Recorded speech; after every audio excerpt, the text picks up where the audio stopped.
Welcome, everyone. This is your friend, the DN What If, here with another exciting fanfiction.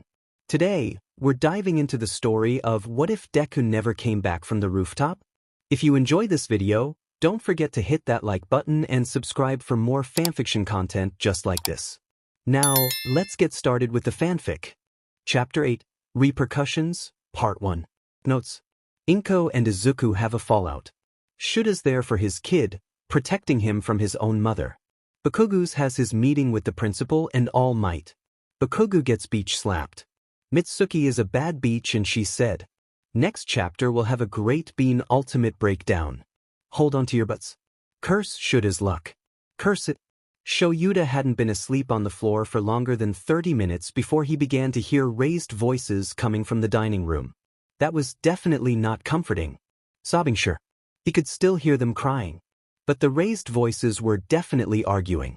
If Izuku was arguing with his mom, who he seemed to believe hung the stars in the sky, then the world very well might be ending. Izuku doesn't argue with his mom, just like cats don't fly. Shouta would have just let them argue amongst themselves. He felt they needed to let all their demons out, and send them back to hell where they belonged. He would have left them to themselves, even though every fiber of his being was screaming at him, louder than Hizashi on a roller coaster, that he needed to be by Izuku's side. To protect him. He had to remind himself that Izuku wasn't his son, that he was merely the boy's teacher. Just his teacher. Something deep inside him protested that. It was like how women get baby fever after being around an infant, and they take a step back and say to themselves, "Shut up, ovaries, we don't need a baby." That was the feeling deep inside him that screamed that Izuku was his. Shouta wondered what he needed to tell to shut up to get those feelings to stop. He did not need Izuku to be his kid. He has Eri now, that's more than enough. He has almost 21 teenagers, even if it's only temporarily. He doesn't need to make any of them permanent. He doesn't. That logic flew right out the window when he heard Izuku's voice get relatively louder, almost a screech. That wasn't a sign that things were going well. Instincts kicked in and Shouta was up and out the bedroom door before his brain could register what he was doing. I'm just being cautious, Shouta thought as he barreled down the hallway. I said they needed to let their demons out, but Izuku has super-powered demons. Best if I'm close by to keep things under control, Shouta lied to himself. He really just wanted to be within arm's reach of the boy so he could whisk him away at a moment's notice. Steal him away like a thief in the night, back to the dorms to the safety of his apartment. Where he would never let him go. Shouta ignored how creepy that sounded. Instead, thinking of all the reasons Izuku needed to be bubble-wrapped and kept safe. Shouta burst back into the dining room and glanced around. Both Midoriyas were standing now, facing each other with a good distance between them. Izuku's was closest to him, his back facing Shouta. The tension in his shoulders was tight, tighter than a bowstring, and he was quivering. Whether with sadness or with anger, Shouta couldn't tell. Mrs. Midoriya was upset too, but there was a look of determination in her face. She held a small flip phone in her hand, and Shouta could tell the boy was glaring daggers at it. Shouta stepped forward and placed his hand on Izuku's shoulder, no longer able to fight the urge to have the boy in his grasp where he could keep him safe. He felt some of the tension in Izuku drain away under his touch. He felt his heart give a little squeeze at the knowledge that just his presence was enough to ease the boy's stress. Even just slightly. He was glad Izuku trusted him. What's going on here? Shouta demanded in his usual flat and uninterested voice. No need to let his emotions show. He looked down at Izuku for an answer. He worried if he looked at Mrs. Midoriya for too long he would shoot her a death glare. That wouldn't help anyone right now, though he could always save it for later. He waited expectantly for Izuku to answer, but Izuku's jaw was clenched shut tightly, and his face was red with anger. He was still crying, but those were no longer tears of sadness, they were tears of anger. Izuku was actually angry at his mom. Oh shit. Shouta had wondered if Izuku had any deep-buried resentment for his mom. Looks like he might have been right. She must have done or said something to push him over the edge. An edge Shouta had been trying to keep him from. Izuku's jaw was clenched so tightly Shouta briefly worried about the bones in his jaw and teeth, worried they might crack under the pressure. Too angry to talk? Shouta ventured. Shouta could see Mrs. Midoriya fidgeting with her phone, running her thumb over the small screen on the front. She looked like she wanted to speak, but didn't because Shouta was addressing Izuku, not her. Izuku nodded his head once. Shouta gave his shoulder a quick squeeze. Shouta kept his face turned towards Izuku. He couldn't risk facing Mrs. Midoriya, his poker face was probably cracking, but glanced at his mother out of the corner of his eye. Something she took notice of. Care to explain? He directed at her, motioning with his hand between her and Izuku. She clutched the phone to her zizi and hastily wiped her tears away. She took a shuddering breath before addressing Shouta question. WL. We were discussing how we should go forward from here. Izuku didn't really want to talk about Katsuki. So I didn't want to push that. He said that the school was going to confront him. So I thought we would talk about his dad. Shouta nodded his head in understanding, keeping his gaze on Izuku. The boy's eyes had darkened at the mention of his father and he had clenched his fists. Shouta rubbed circles on Izuku's shoulder with his thumb. He knew that the two would need to talk about Midoriya Hisashi and his role in their lives. He had seen how stubborn the woman was regarding her husband. He just didn't think things would escalate to a fight between mother and son. He thought their bond might be stronger than that, or that they were both too soft-hearted to fight each other. I'm following so far.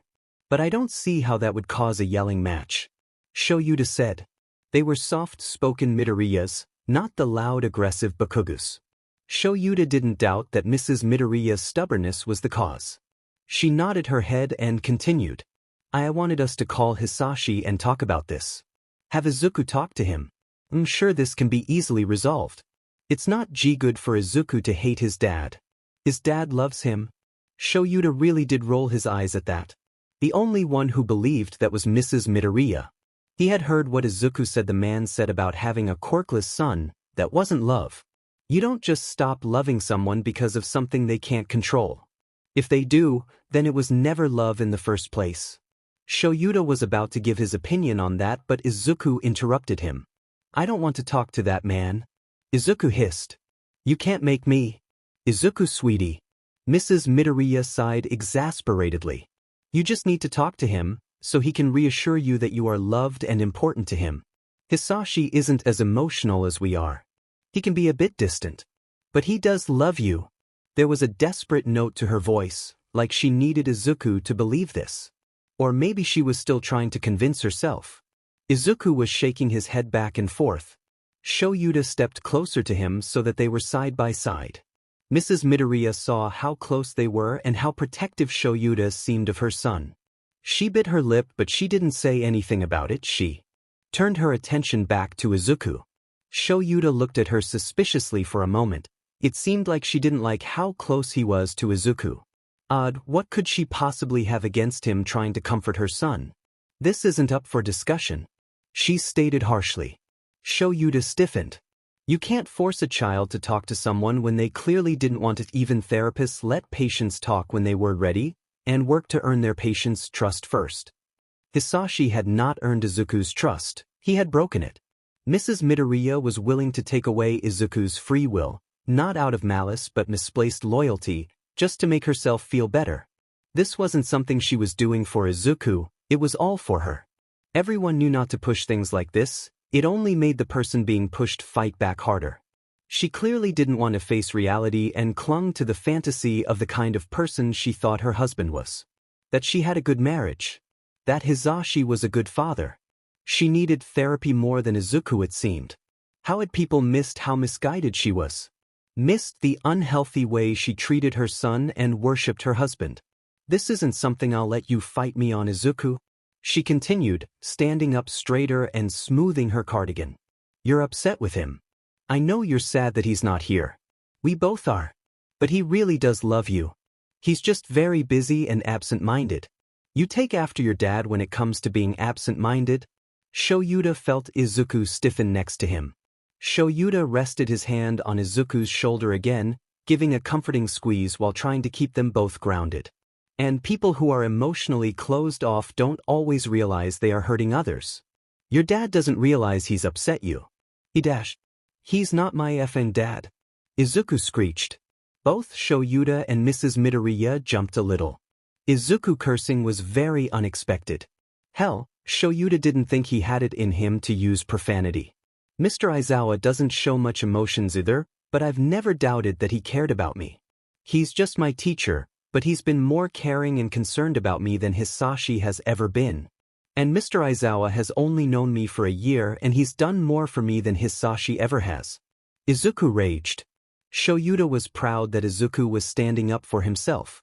He had been worried that Izuku would let his mother decide everything for him, too much of a mama's boy to go against her. Not that Shouta would have let her walk all over Izuku, not while he was around. All Might had said that when she had wanted to pull him from school, Izuku hadn't protested. Saying he could go to another hero school, but used a note from the Pussycat's nephew to change her mind. It had been a close call. Mrs. Midoriya looked upset that her son had swore at her, clearly surprised he was putting up a fight at all. Midoriya Izuku? She snapped harshly. That is enough out of you, young man. This is not like you at all. She cut her eyes at Shouta, like he was to blame. Shouta had to disagree with her. Maybe in the past Izuku hadn't stuck up for himself, having long given up on support from those around him. Probably given up on her too. But he was stronger now. I don't think I like what UA is turning you into.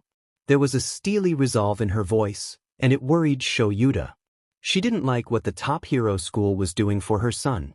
She didn't like that he was making friends, gaining confidence, becoming independent and growing, becoming stronger. What did she think the scoop was supposed to do?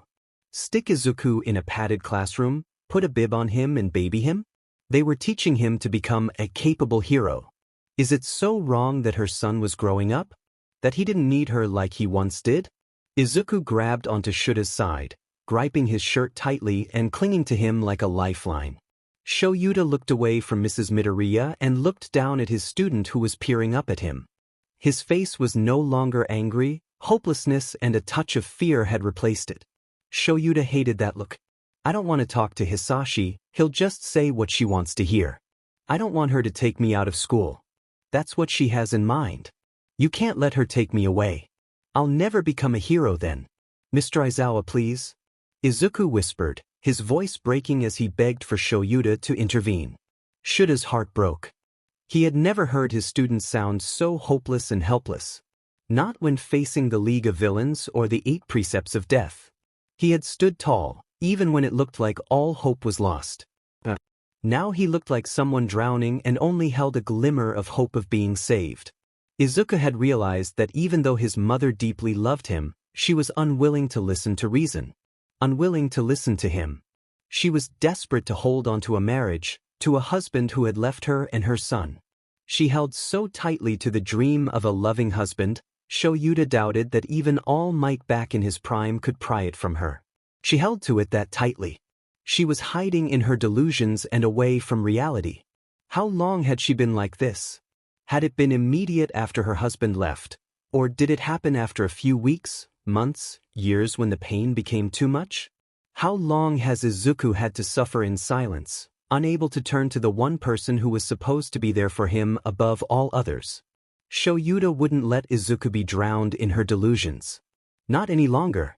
If she wanted to drown, then she could drown alone. Shouta moved his hand to the back of Izuku's neck and pulled the boy to his knee. He wrapped his arms around the teenager in front of him, holding on to him tightly. His arms were over Izuku's shoulders, wrapped around his head, blocking his view of his mother. It wasn't necessary. The moment he pulled Izuku towards him, the boy had buried his face in Shuta's knee, sobbing. Shouta ran his fingers through Izuku's curls and glared at the woman in front of him. Yes, glared. He saw no reason to hide his anger and distaste for the woman. Not anymore. Let her see his anger. Let her see what a real father looks like. How real fatherly love looks like. Shouta might not have any biological children of his own. But family isn't always determined by BLD. He didn't need to be BLD related to be Eri's dad. And he didn't need it to be Izuku's either. She looked shocked at the display of affection. Uncertain. She glanced between them with her face pinched in confusion. She probably couldn't understand why Shouta was taking Izuku's side. This is what's for the best, Mrs. Midoriya said, looking at Shouta pleadingly. He's too young to understand, to make these kinds of decisions for himself. Shouta ignored her. She was trying to plead to him as one adult to another, wanting him to take her side, to see Izuku as nothing more than a misguided child that couldn't make his own decisions. Hell would freeze over before he took her side. Go wait in the car. Shouta murmured to Izuku, running his fingers through his hair one last time before stepping away from the boy and nudging him towards the dining room door. Izuku nodded his head and turned to leave, giving his mother one last hurt look before he left. Shouta listened to the sounds of Izuku leaving, only turning to face Mrs. Midoriya when he heard the front door shut. Mr. Aizawa Mrs. Midoriya started, but Shouta interrupted her. He was done letting her speak. "Oh, I'll speak and you'll listen without interjecting." Shouta started. Mrs. Midoriya flinched at his cold tone. Shouta was done with being polite, or as polite as he could ever be. He didn't raise his voice. He was in no mood to get into a shouting match with her. Not that he was impressed with her ability to shout to begin with, she clearly wasn't used to having to do it.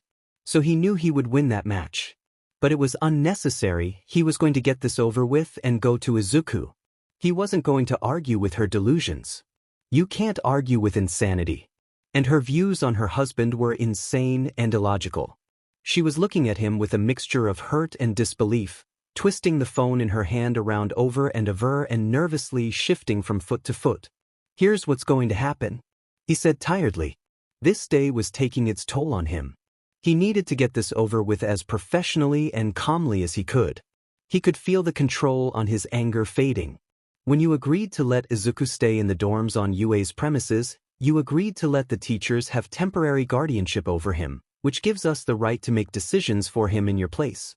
Shouta told her, letting that information sink in before he continued. That means that I, as his homeroom teacher, have temporary guardianship over him. Also, when you filled out all the paperwork for Izuku to attend UA, it clearly states in the fine print that if we, the teachers and staff at UA, feel that a student isn't safe at home, are inadequately being cared for, or if we question the parent's ability to look after their child, we can intervene however we see fit. I am doing that now. Mrs. Midoriya gasped and fresh tears started to pour down her face. Shouta powered on, leaving no room for argument. As a hero, I have Serrano rights. Rights to act in situations as I see fit in that moment. It's called hero's judgment. I don't have to call the police and child services to have Izuku removed from you. I'm allowed to do that immediately and inform them after the fact. Mrs. Midoriya clutched at her settee and sobbed. Please no. He's my baby. You can't take him away from me. I'm his mother. Shouta crossed his arms over his. You may be his mother, but I don't think it's safe for him to stay with you any longer. I've never hurt him. She defended, wiping her face with her sleeve. It did little good as tears kept pouring down her cheeks. Maybe not physically, but you've hurt him emotionally. Shouta corrected. She shook her head at him. No, I would never hurt him in any way. You're wrong. You don't understand. Being a hero has hardened your heart, made you see villains where there aren't any. Shouta sighed. He wasn't getting through to her and he didn't want to waste any more time trying to make her see reason. A therapist could do that. It was time to get this over with. Aizawa Shouta, underground hero, Eraserhead and teacher of UA, feel that it is in Midoriya Izuku's best interest to be placed under permanent guardianship of myself until further notice. I deem you mentally unfit to continue looking after Izuku, and by right as a hero, I temporarily relieve you of your custody of Izuku and all rights you have towards him. You have the right to refute this in a court of law. You will not be allowed to see or communicate with Izuku in the meantime, and information on him will be limited to you. Custody may be granted to you again if you meet the demands of UA and follow the appropriate steps that we will set for you. Shouta turned and left the sobbing woman in the dining room. She had sunk to the floor and had her arms wrapped around herself. She was too shocked to argue. Things had spiraled out of control too quickly. It was best to put a stop to it fast and leave before things got worse. Shouta refused to feel much pity for her. She had brought this on herself. Had let herself be deluded by fantasy.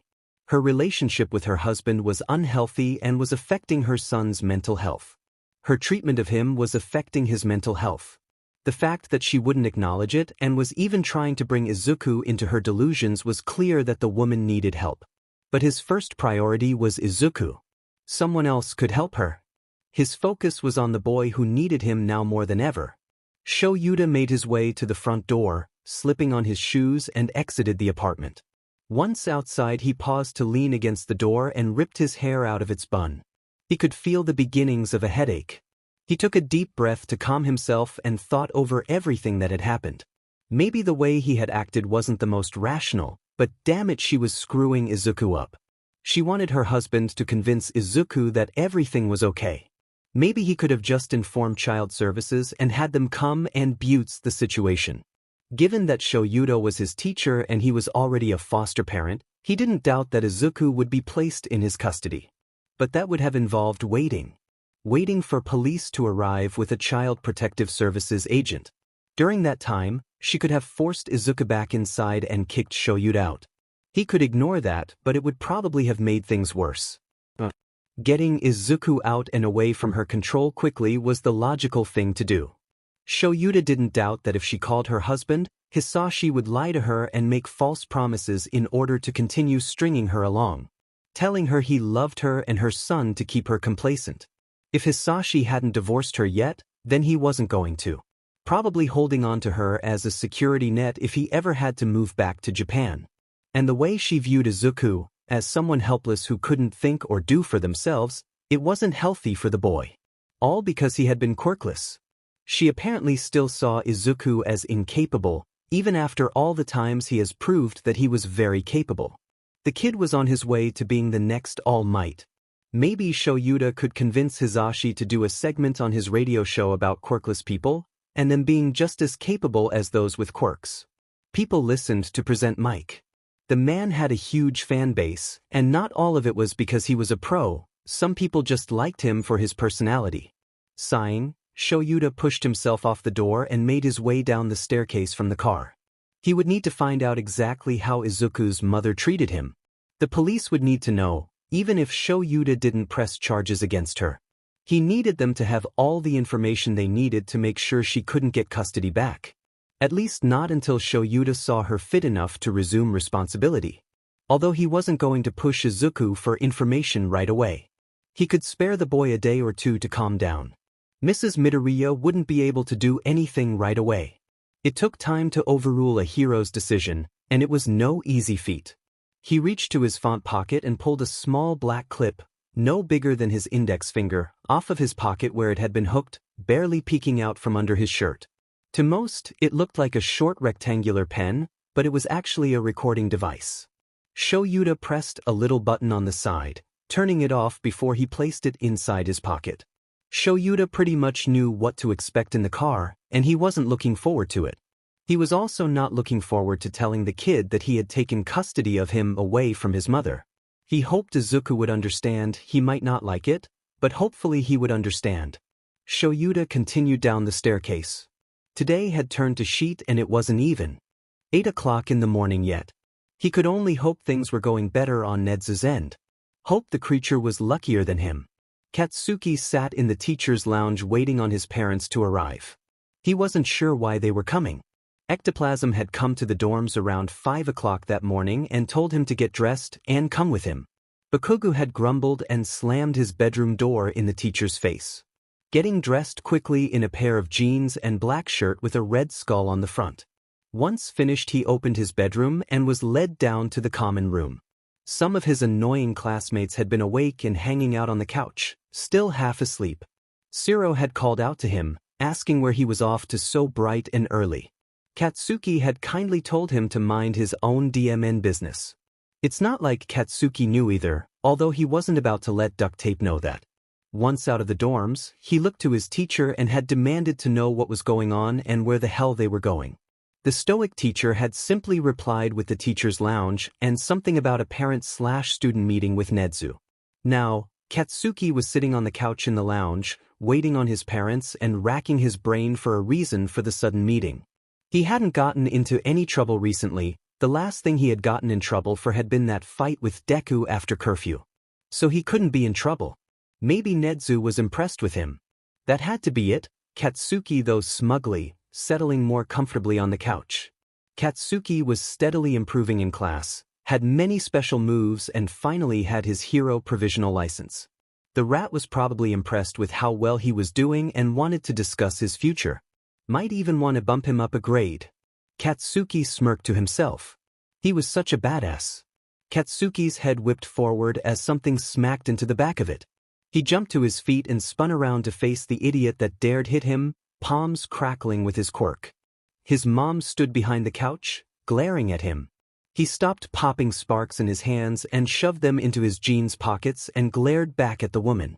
She was dressed in a pair of off-white slacks, a red blouse with a cream loose-fitting cardigan open over it. She had her hands on her hips and was trying to tower over him. Hard to do when they were almost the same height now. The hell was that for? Katsuki growled. His mom leaned forward and growled back. For whatever the hell you did that they felt the need to have your father and I come here for? I ain't done shit. Katsuki screeched, nostrils flaring in indignation. He wasn't one to get in trouble FANG school.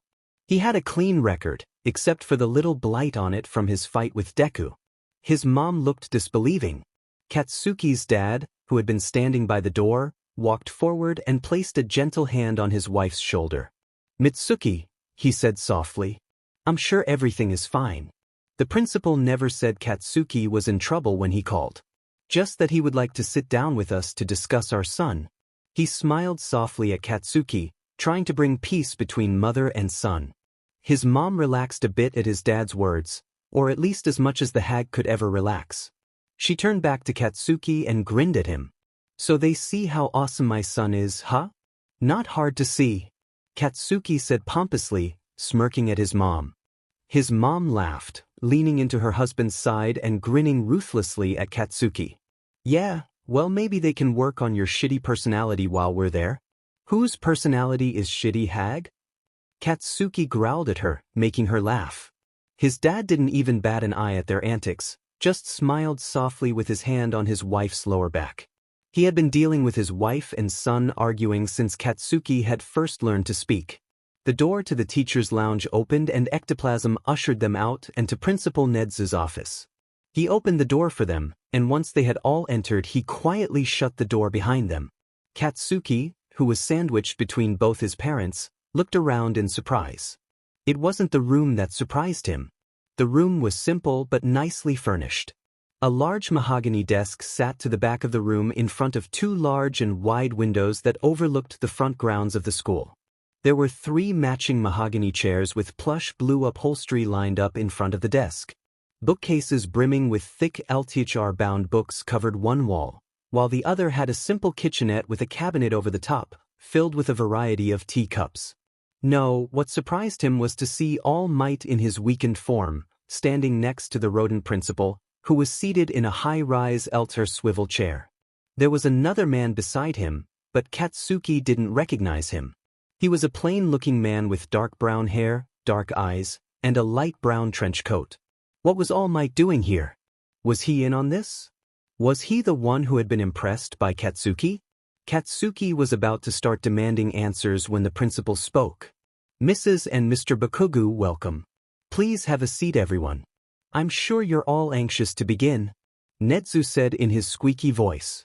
Katsuki remembered seeing the principal before, right before the exams against the teachers. He had a mischievous glint in his eyes as he crawled out of Aizawa's scarf to address the students. That glint was gone now, replaced with a cool intensity. Katsuki shivered. Whatever they wanted to talk about must be serious. Maybe they wanted him to have private lessons, more hero training to show off his potential. The 3 Bakugos made their way to the chairs and Katsuki found himself in the middle once again. Once seated, the principal smiled and continued. Splendid. Now for introductions. Am I a bear, a mouse, a dog? I am Nedzu, the principal of this school. I'm sure you are all aware of who this is. Nedzu said, gesturing to All Might. This is Yagi Tashinori, better known as All Might. Katsuki glanced up at All Might, who was looking at Nedzu. He had a scowl on his face. Had the rat-slash-bear creatures set him off before they came? Probably wasn't hard. The thing seemed to be a bit sadistic from what Kaminari and Ashido had said. Continuing, Nedzu turned and gestured to the man on his other side. This fine sir is Naomasa Tsukachi. Detective Naomasa Tsukachi? Katsuki turned to look at the other man. Why is a detective here? Katsuki thought.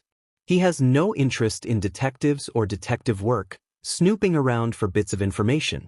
He was training to become a hero so he could beat the shit out of villains. Maybe they think my quirk will be helpful on a case or against a specific villain.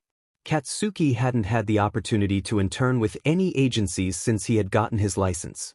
Maybe he was going to be working with the detective under All Might's agency. Even Deku hadn't worked under All Might's agency. Take that stupid Deku. Katsuki was gonna win this rivalry hands tied. His mom spoke up, drawing everyone's attention to her. That's good and everything, but why are they here?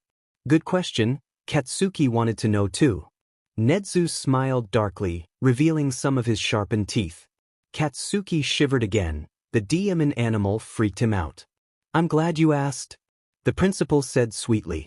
Detective Naomasa here has a lie detection quirk, and I thought it would be fitting for him to be here for this meeting. Katsuki was confused, and the stern expressions of All Might's and the detective's faces, along with the menacing smile on Nedzu's, gave Katsuki a bad feeling. He didn't know what was happening, but he no longer felt confident that this was about his progress. How could it be, when they were preparing against lies? And why would Katsuki or his parents need to lie if this was about how awesome he was? Why the hell do you think his presence is necessary? She growled at the principal. She looked at Katsuki briefly, searching his face for any traces of guilt, turning away when she found only confusion. His dad placed his hand on Katsuki's shoulder and gave it a light squeeze. Katsuki brushed his hand away. He wasn't scared of some shitty detective. He hadn't done anything wrong. He had nothing to hide. They were probably doing this with all the students, looking for whoever the traitor was. Rumors had started to leak that the teachers were worried about a traitor, that was why someone had easily infiltrated the school and had found out about the training camp. They probably suspected one of the students and were working to catch them. Katsuki's shoulders relaxed some. They'd find out quick enough that it wasn't him. Nedzu glanced at Katsuki before turning his attention to his mom. It has been brought to our attention that your son was responsible for severe bullying of Midoriya Izuku from around the age of 5 all the way up to their last year of middle school. I have no doubt he would have continued if it weren't for the fact of UA's strict no-bullying policy and for his even stricter homeroom teacher. Given the fact that he tried to attack Midoriya on the first day of school, and even violently attacked him with a dangerous support weapon during battle simulations after being told to desist. Oh shit. Katsuki saw his dad beside him stiffen, while his mom threw herself out of her seat. She whirled around to face Katsuki. What the F does he mean you bullied Izuku? He's been your childhood friend since forever. And what the F does he mean you violently attacked him? I don't fucking know, hag. I just roughed him up every now and then. The little sheet needed to toughen up. And I told the nerd to dodge. Ain't my fault he took the blast head on so he could try and win the exercise. Deku had always talked about being a hero even though it was impossible. He was such a scrawny weakling. Katsuki had been doing a favor by being rough with him. Deku needed to face reality. If he couldn't handle Katsuki roughing him up a little, then he definitely couldn't handle a villain. Before his mom could yell at him, the detective cleared his throat, drawing everyone in the room's attention. Naomasa looked hard at Katsuki. Saying you don't know what Nedzu means by you bullying Izuku, that was a lie. You knew you were bullying him. Explain yourself. His mom shrieked, clenching and unclenching her fists at her sides. Katsuki crossed his arms in front of his I don't have anything to say. Katsuki growled, looking at everyone in the room. All Might looked angry, but also disappointed. Katsuki looked away from him quickly. He didn't want to see that look directed at him.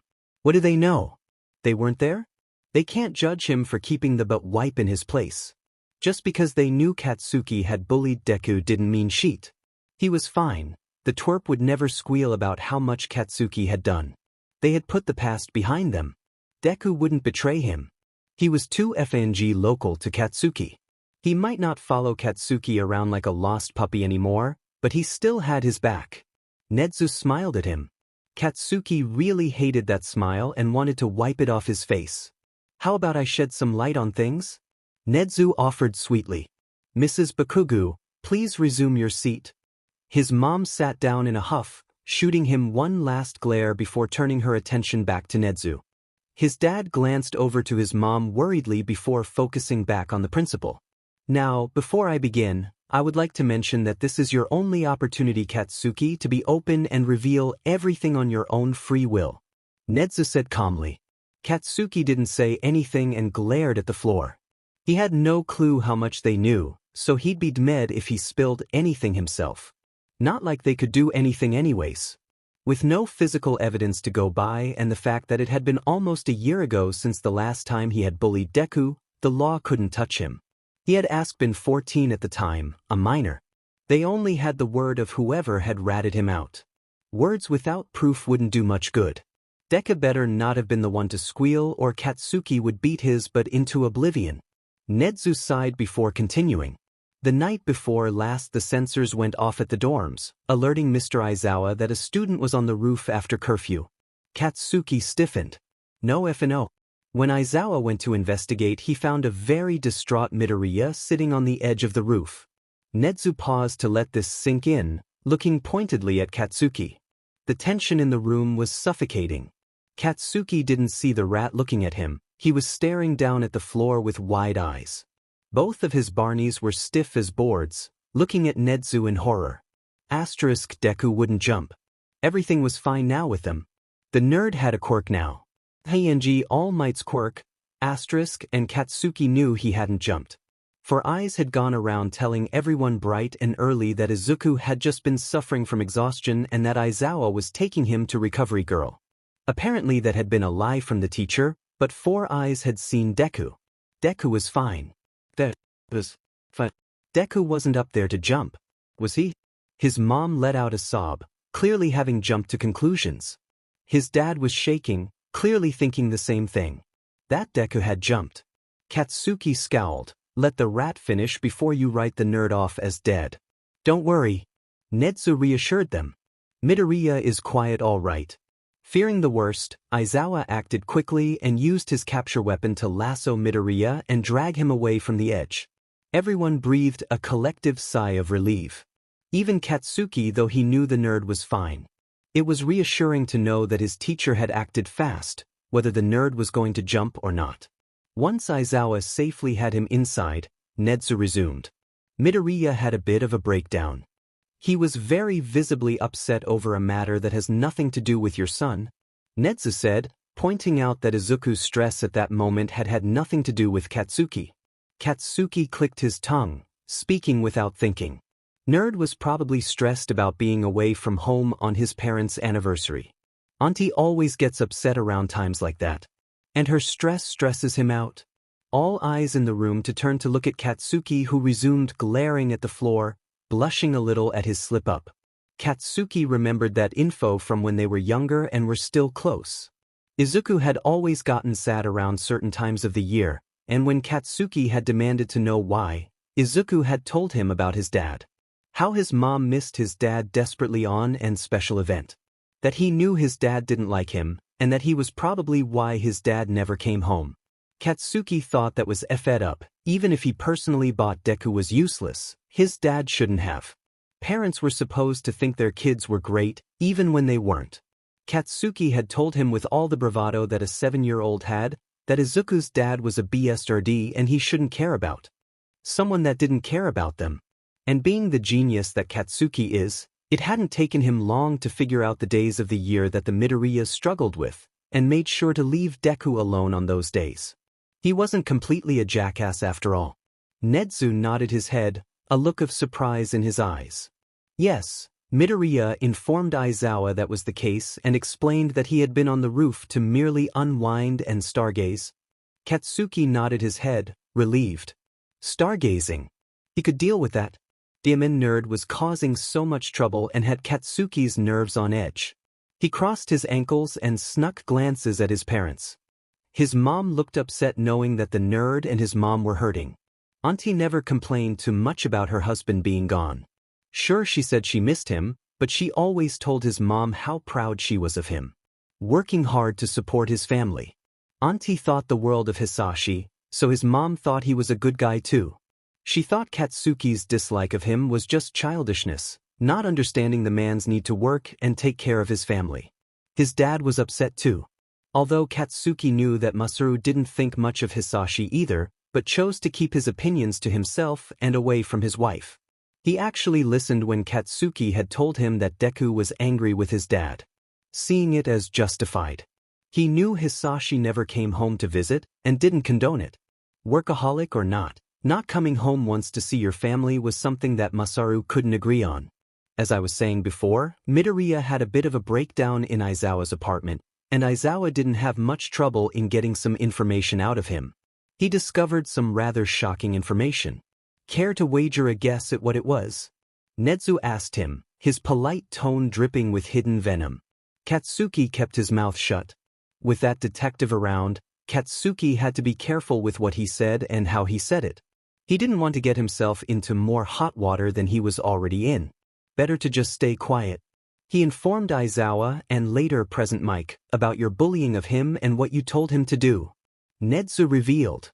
Katsuki felt his blood run cold. Deku had snitched. The little sheet had snitched. Katsuki ignored the fact that Deku had been stressed out and in the midst of a breakdown. And ignored the fact that it was Aizawa doing the interrogation. No one in his class would be able to hold out against him. The only thing he could think was Deku had snitched. Young Bakugo. That was All Might. Katsuki would know that voice anywhere. That voice was angry. Katsuki felt royally effed. He looked up at the man who had been silent the entire time. The man he idolized. Katsuki wishes he hadn't looked up. All Might was glaring at him. It was almost as bad as the glare he had given the League. An All Might glare was no joking matter. Are you aware, my boy, that using your quirk against others unsolicited and without a license is against the law? All Might asked him. Katsuki stayed silent. Answer the question, my boy. All Might ordered. Katsuki looked at the floor and whispered yes. Naomasa nodded his head. All Might continued. Are you aware that bullying others for their quirk or lack of one is discrimination? And that you can be fined for it? No, Katsuki mumbled. He hadn't thought much about his bullying Deku for being quirkless, other than making sure his teachers didn't catch him. He hadn't wanted to get suspended or expelled. Not that they would have done anything.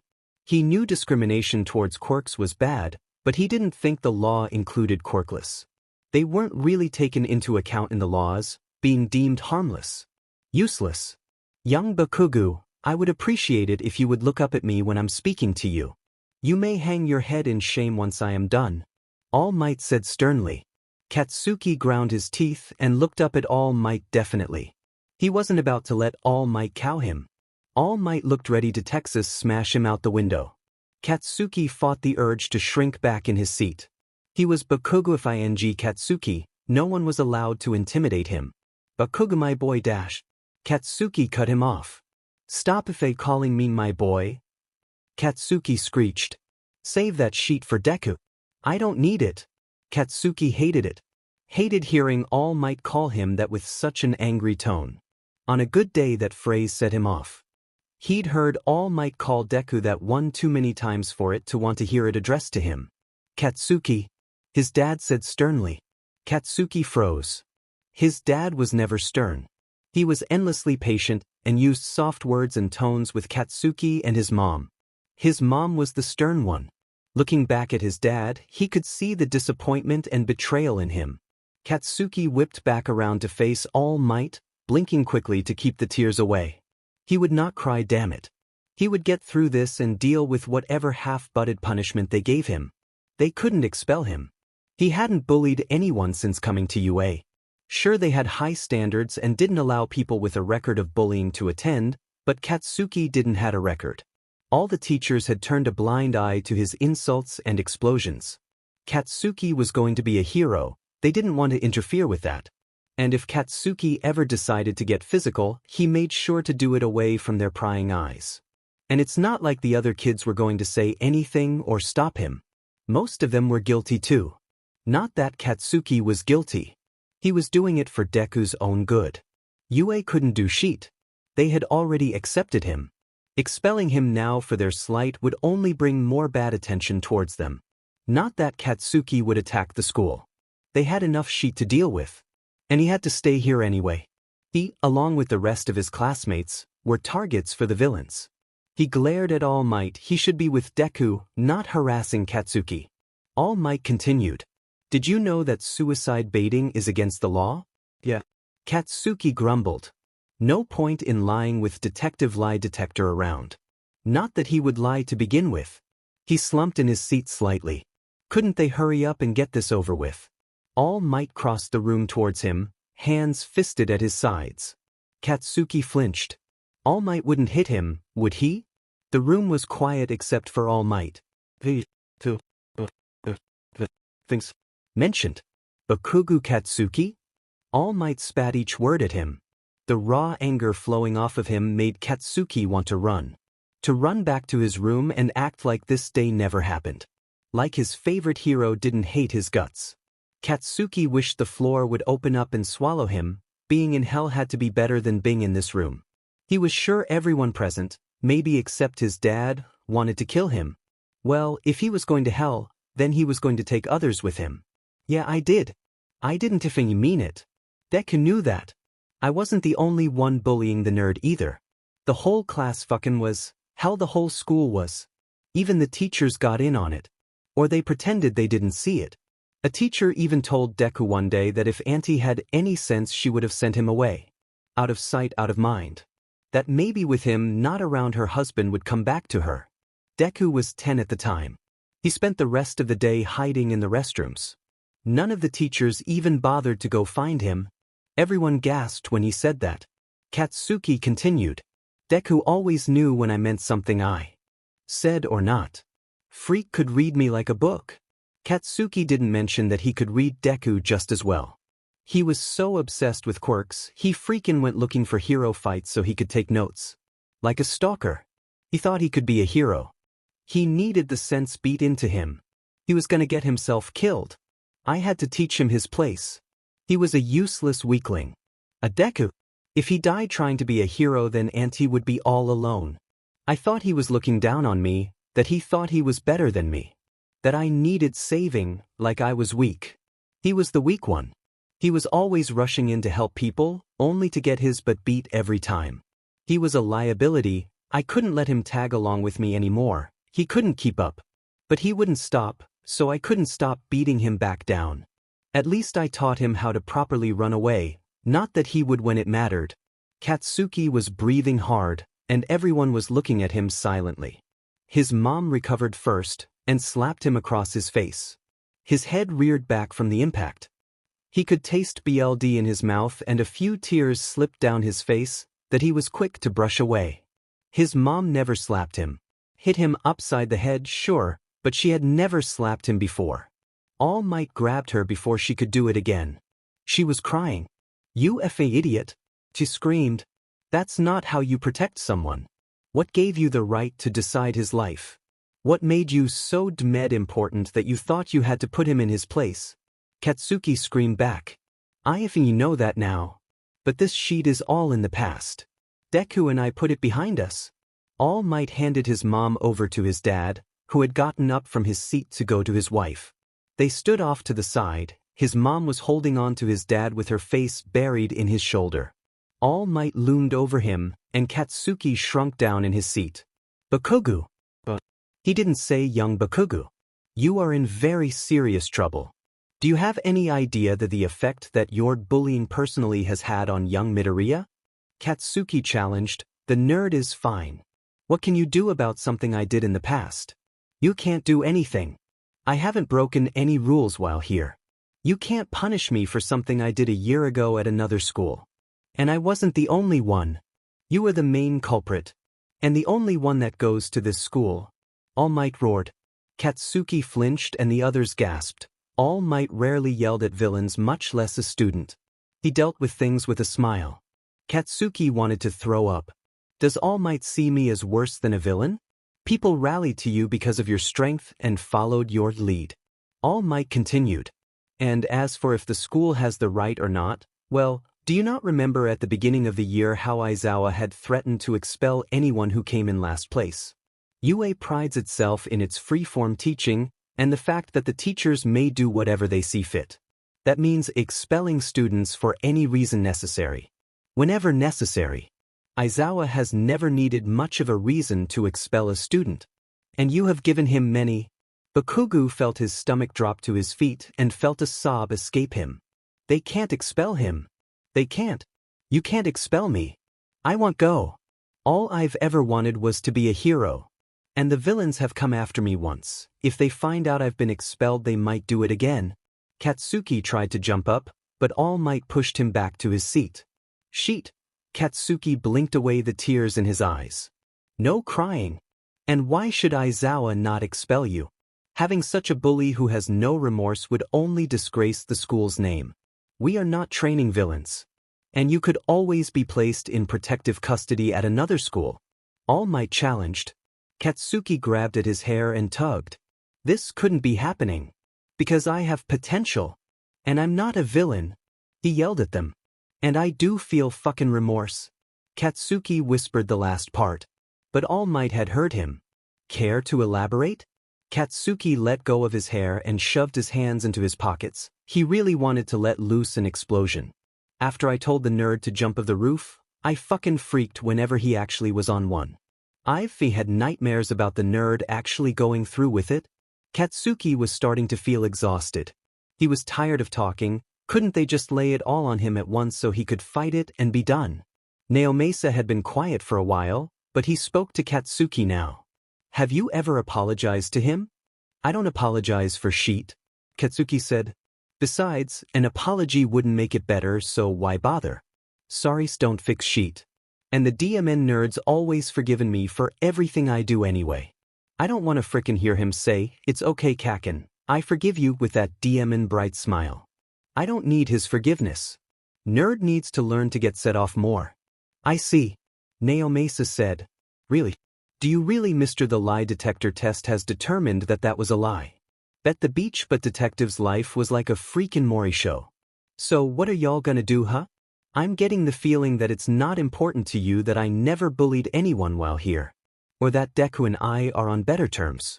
So I'm guessing you all are just gonna freeform this sheet and punish me anyway? Hit me with it, I hate drawing sheet out. Katsuki grumbled. You don't make the rules, Bakugo Katsuki. Nedzu pointed out. Katsuki had almost forgotten that he was there. Nedzu was as quiet as a mouse.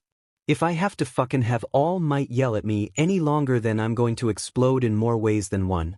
Katsuki yelled, a few tears slipping down his face again. It wasn't fair. Of all the times he had imagined and hoped of having All Might's undivided attention on him, he never thought it would be like this. It hurt. He didn't want it. All he ever wanted was for the man to look at him with half the pride he showed Deku.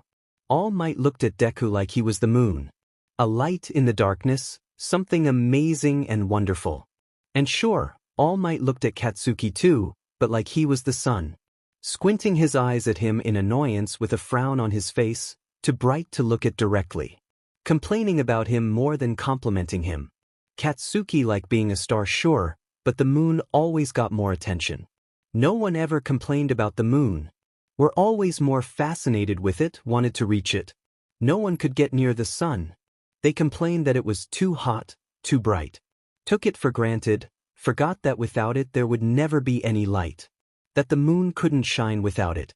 It hurt, and he knew it was his own fault. He just didn't know how to change it. There were more tears slipping from his eyes now. Katsuki refused to look at anyone. They could all just PS us off. Nedzu nodded his head to All Might to continue. Luckily for you, Aizawa does not intend to expel you.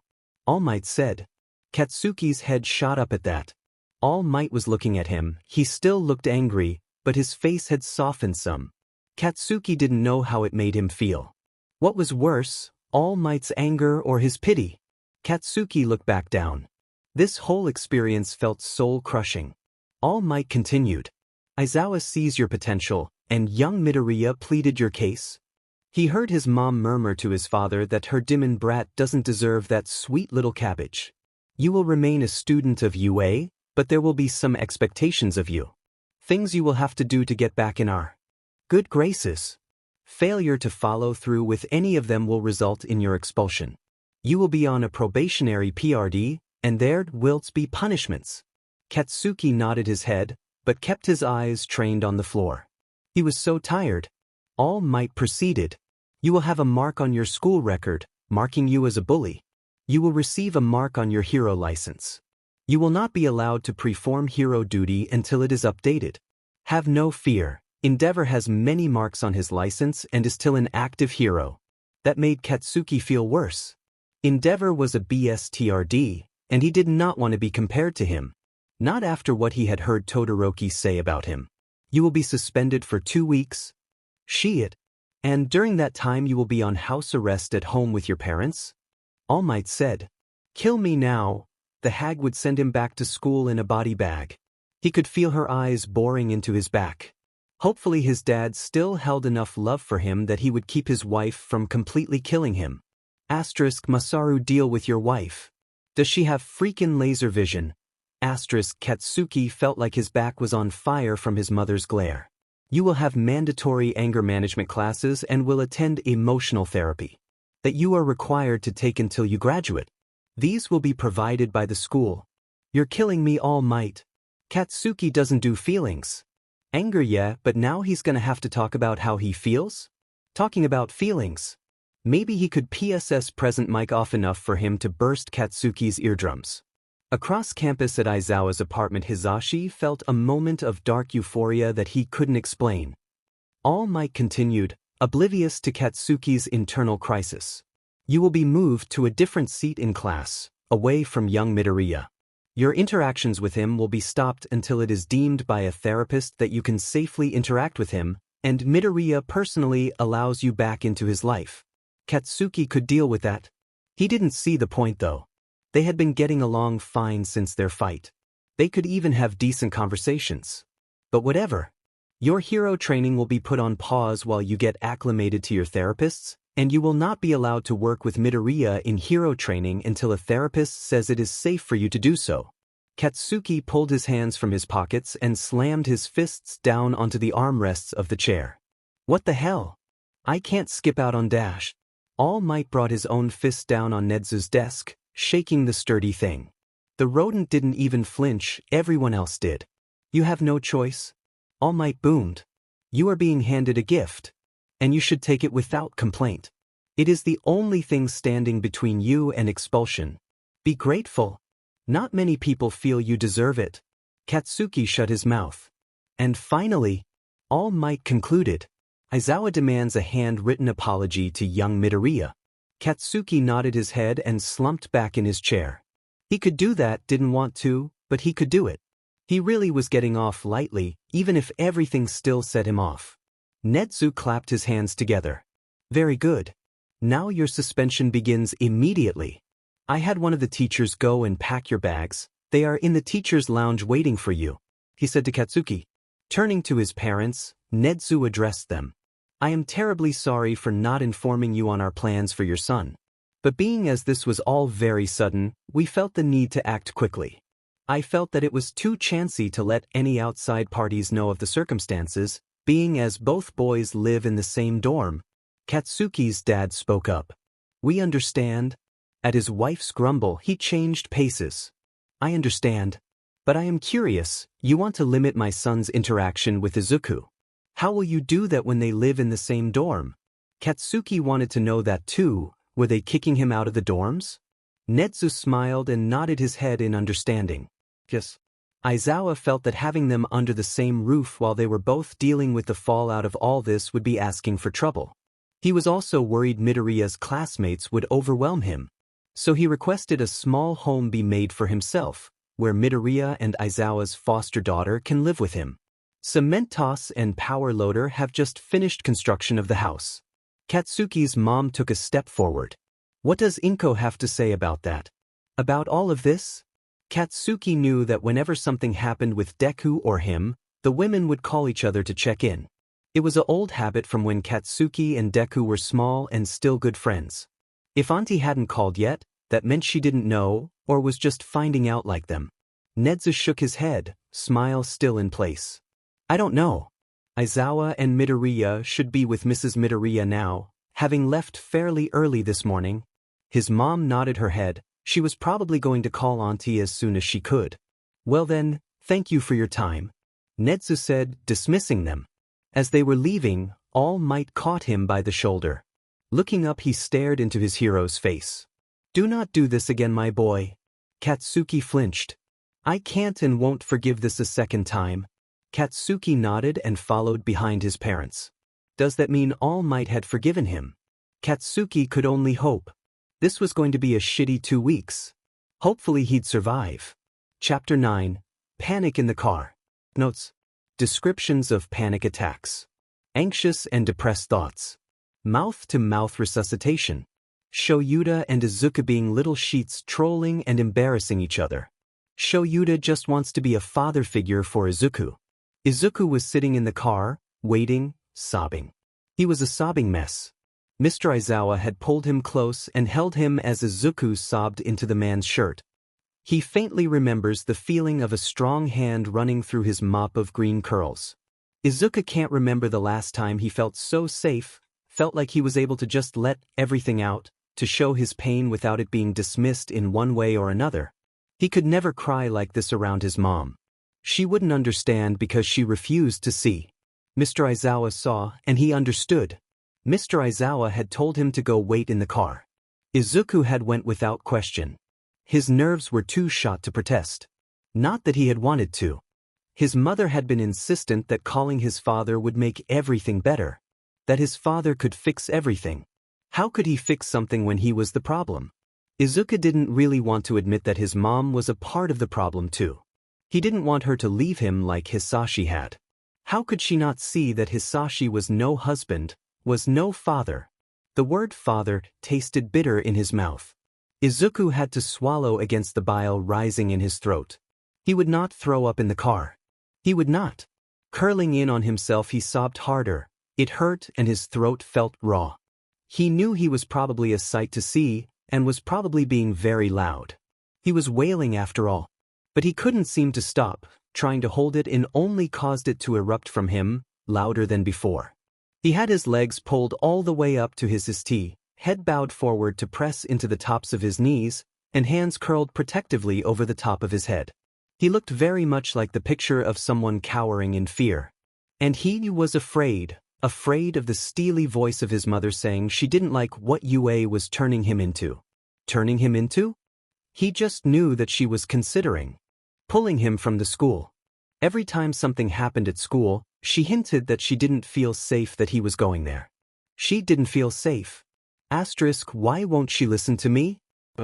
Why does she deny that anything's wrong with our life? Why won't she let me make my own decisions? Why do adults think they know everything? Why do they never listen? Aizawa listens. Izuku tugged at his hair. He had begged Mr. Aizawa to do something, keep her from making him speak to his father, keep her from pulling him from school, keep her from taking away his freedom. Izuku shook his head. He couldn't think about her like that. She wasn't trying to take away his freedom, she just wanted to protect him. She just was trying to protect him too much, that's all. She was a worrier. She couldn't help but be overprotective. But it was too much. It was too much for Izuku to deal with in that moment. He couldn't handle her right then, he was just far too stressed. He needed Mr. Aizawa in that moment, not as a teacher, but as the pro-hero that he was. Izuku needed him to be his hero.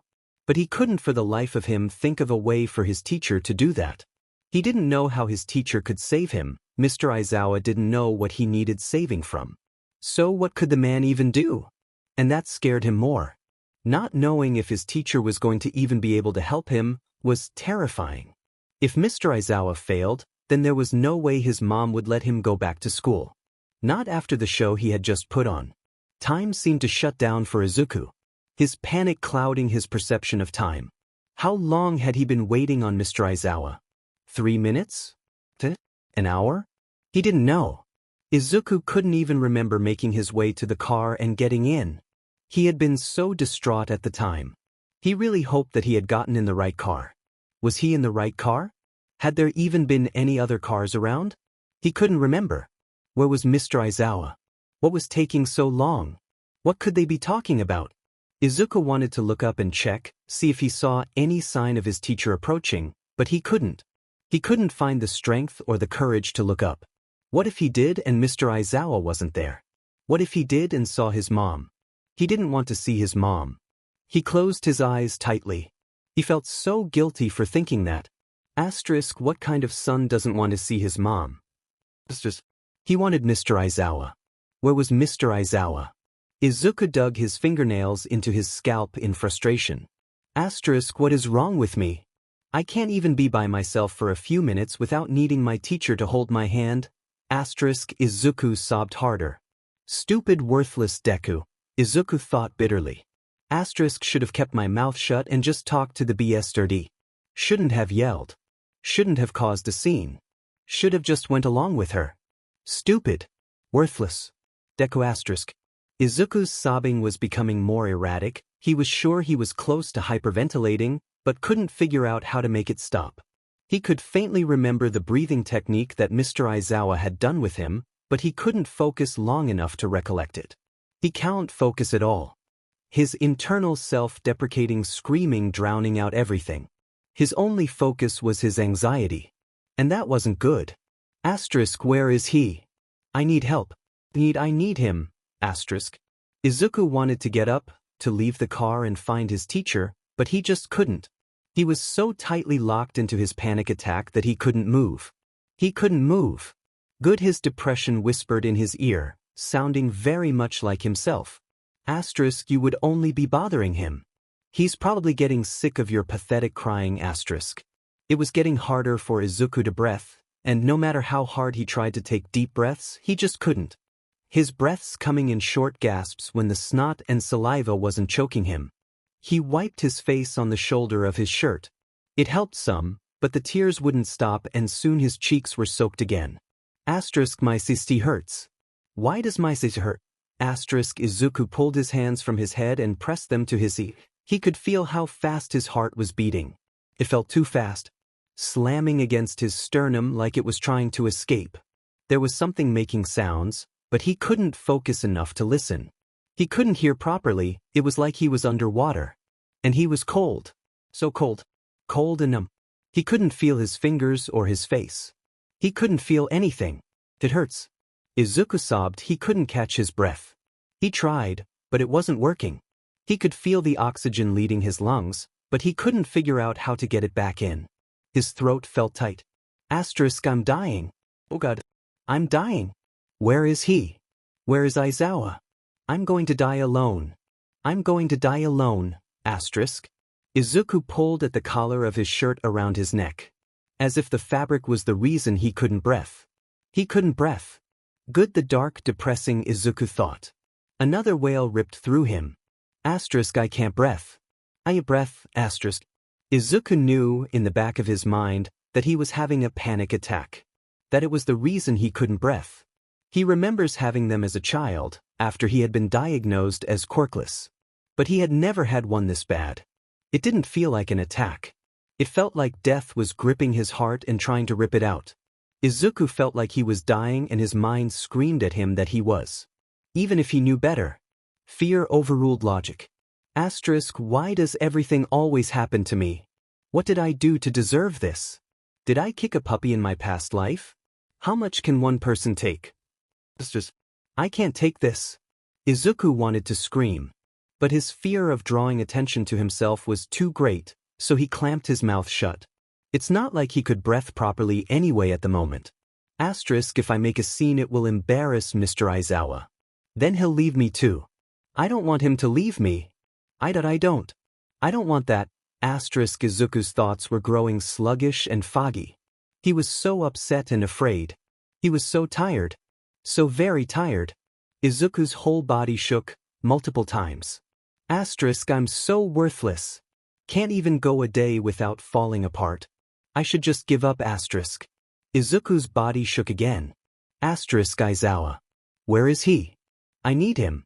I need dash asterisk. Shouta finished descending the staircase and made his way to the car. He was ready to get back to UA. back to his apartment where he could keep Izuku safe. He looked towards the car. He could see Izuku curled in on himself in the front passenger seat, and as he got closer he could hear muffled sobs. It broke Shouda's heart. Shouta got in the driver's side and turned his body to face Izuku. He had to get the boy to calm down before they could leave. He couldn't just drive off while the boy fell apart in the passenger seat. There was no way he could or would ignore the distraught boy, who was hyperventilating. I was only away from him for 6 minutes. How long has he been like this? Shouta thought to himself. Izuku had his face pressed into his knees with his hands pressed to his ear, breathing in fast short gasps between sobs. It hurt to hear those sobs. The boy hadn't cried this hard through any of the previous stresses. His mother had broken him. Izuku! Shouta called out in a firm voice to try and draw the boy's attention to him. Nothing. No acknowledgement that he had heard Shouta.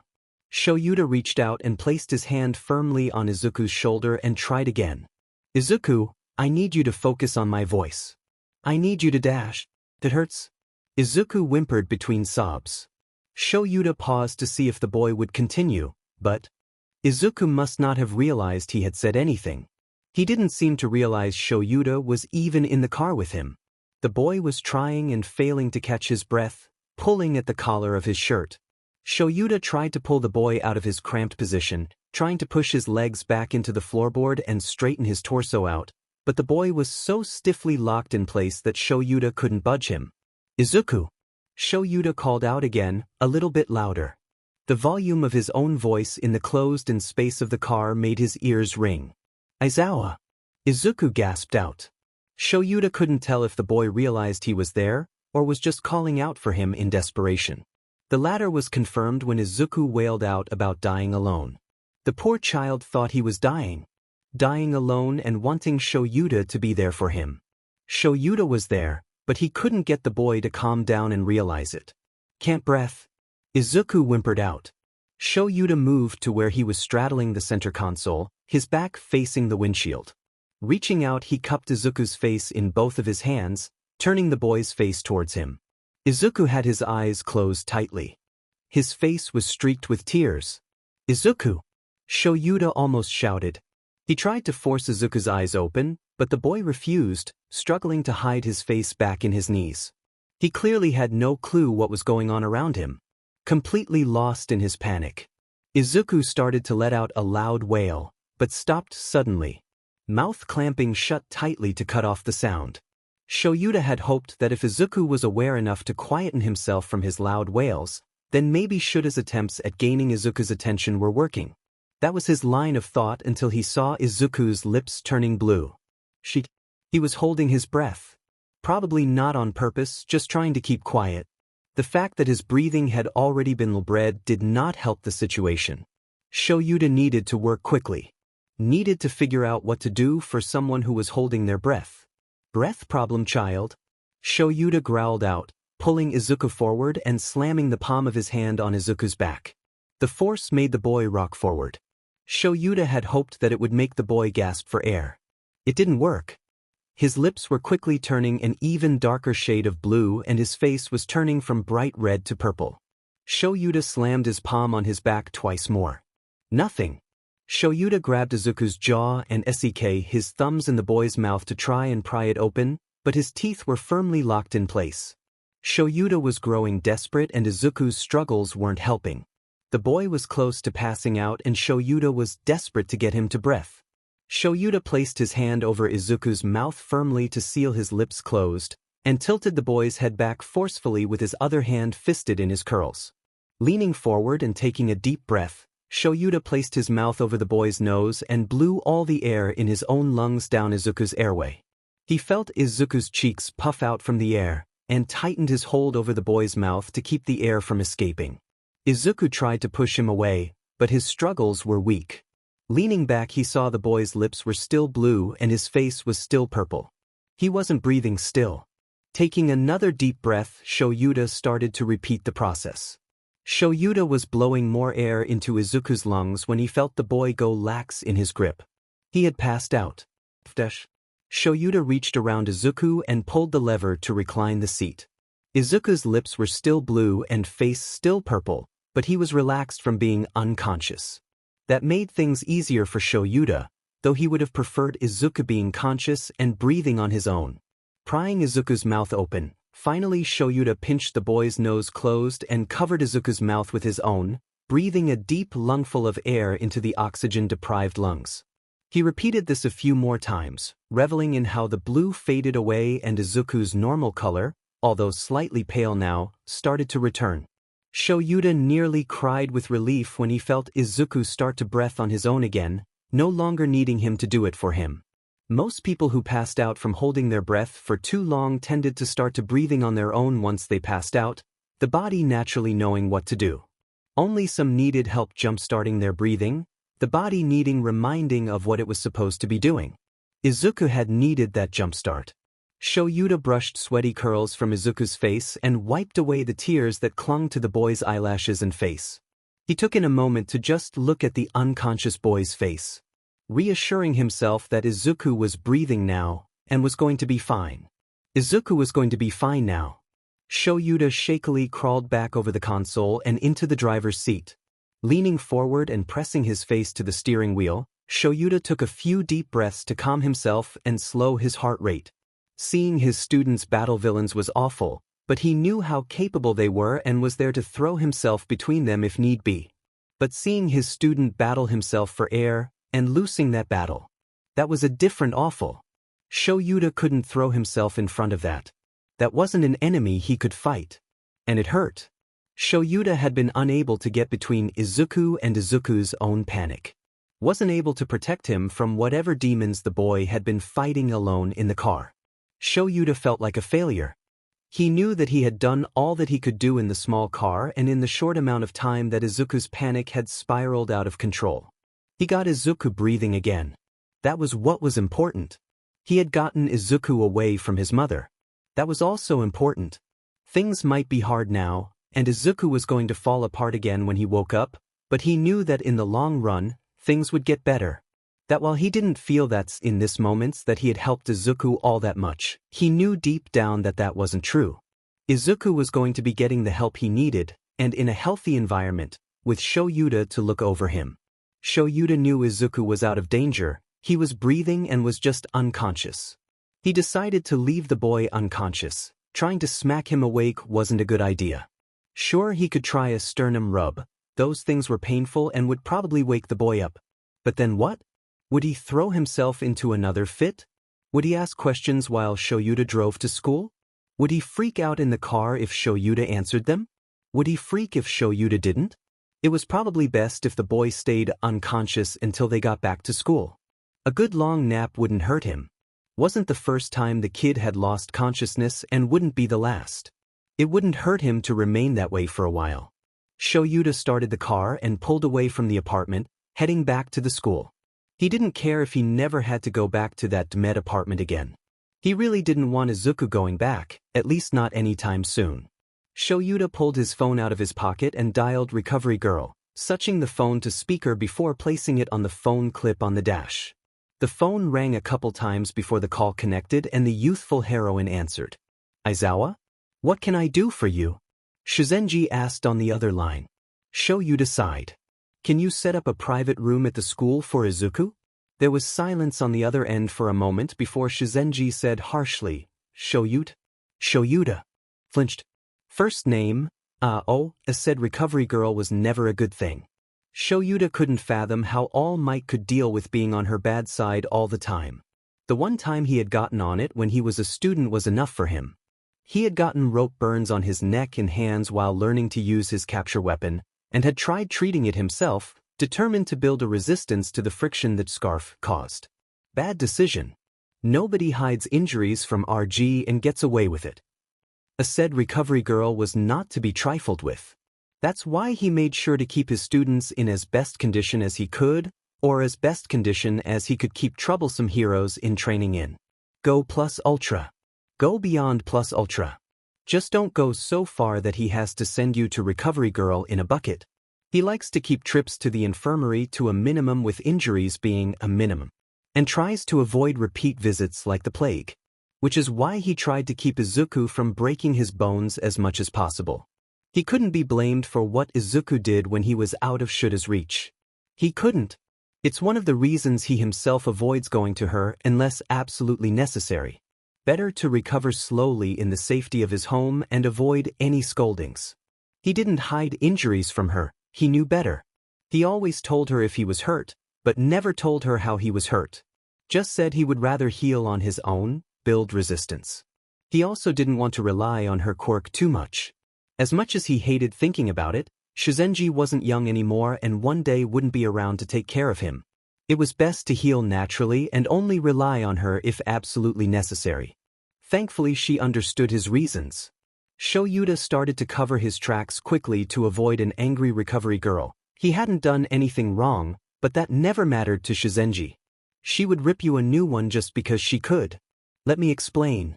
Shouta said calmly, no need to let her know that she unnerved him, or that he was already beyond stressed and anxious. The meeting with Mrs. Midoriya went terribly. I'll explain that later once we are back on school grounds. Shouta heard her mutter, you had better. I had Izuku return to the car and wait for me after he got in an argument with his mother.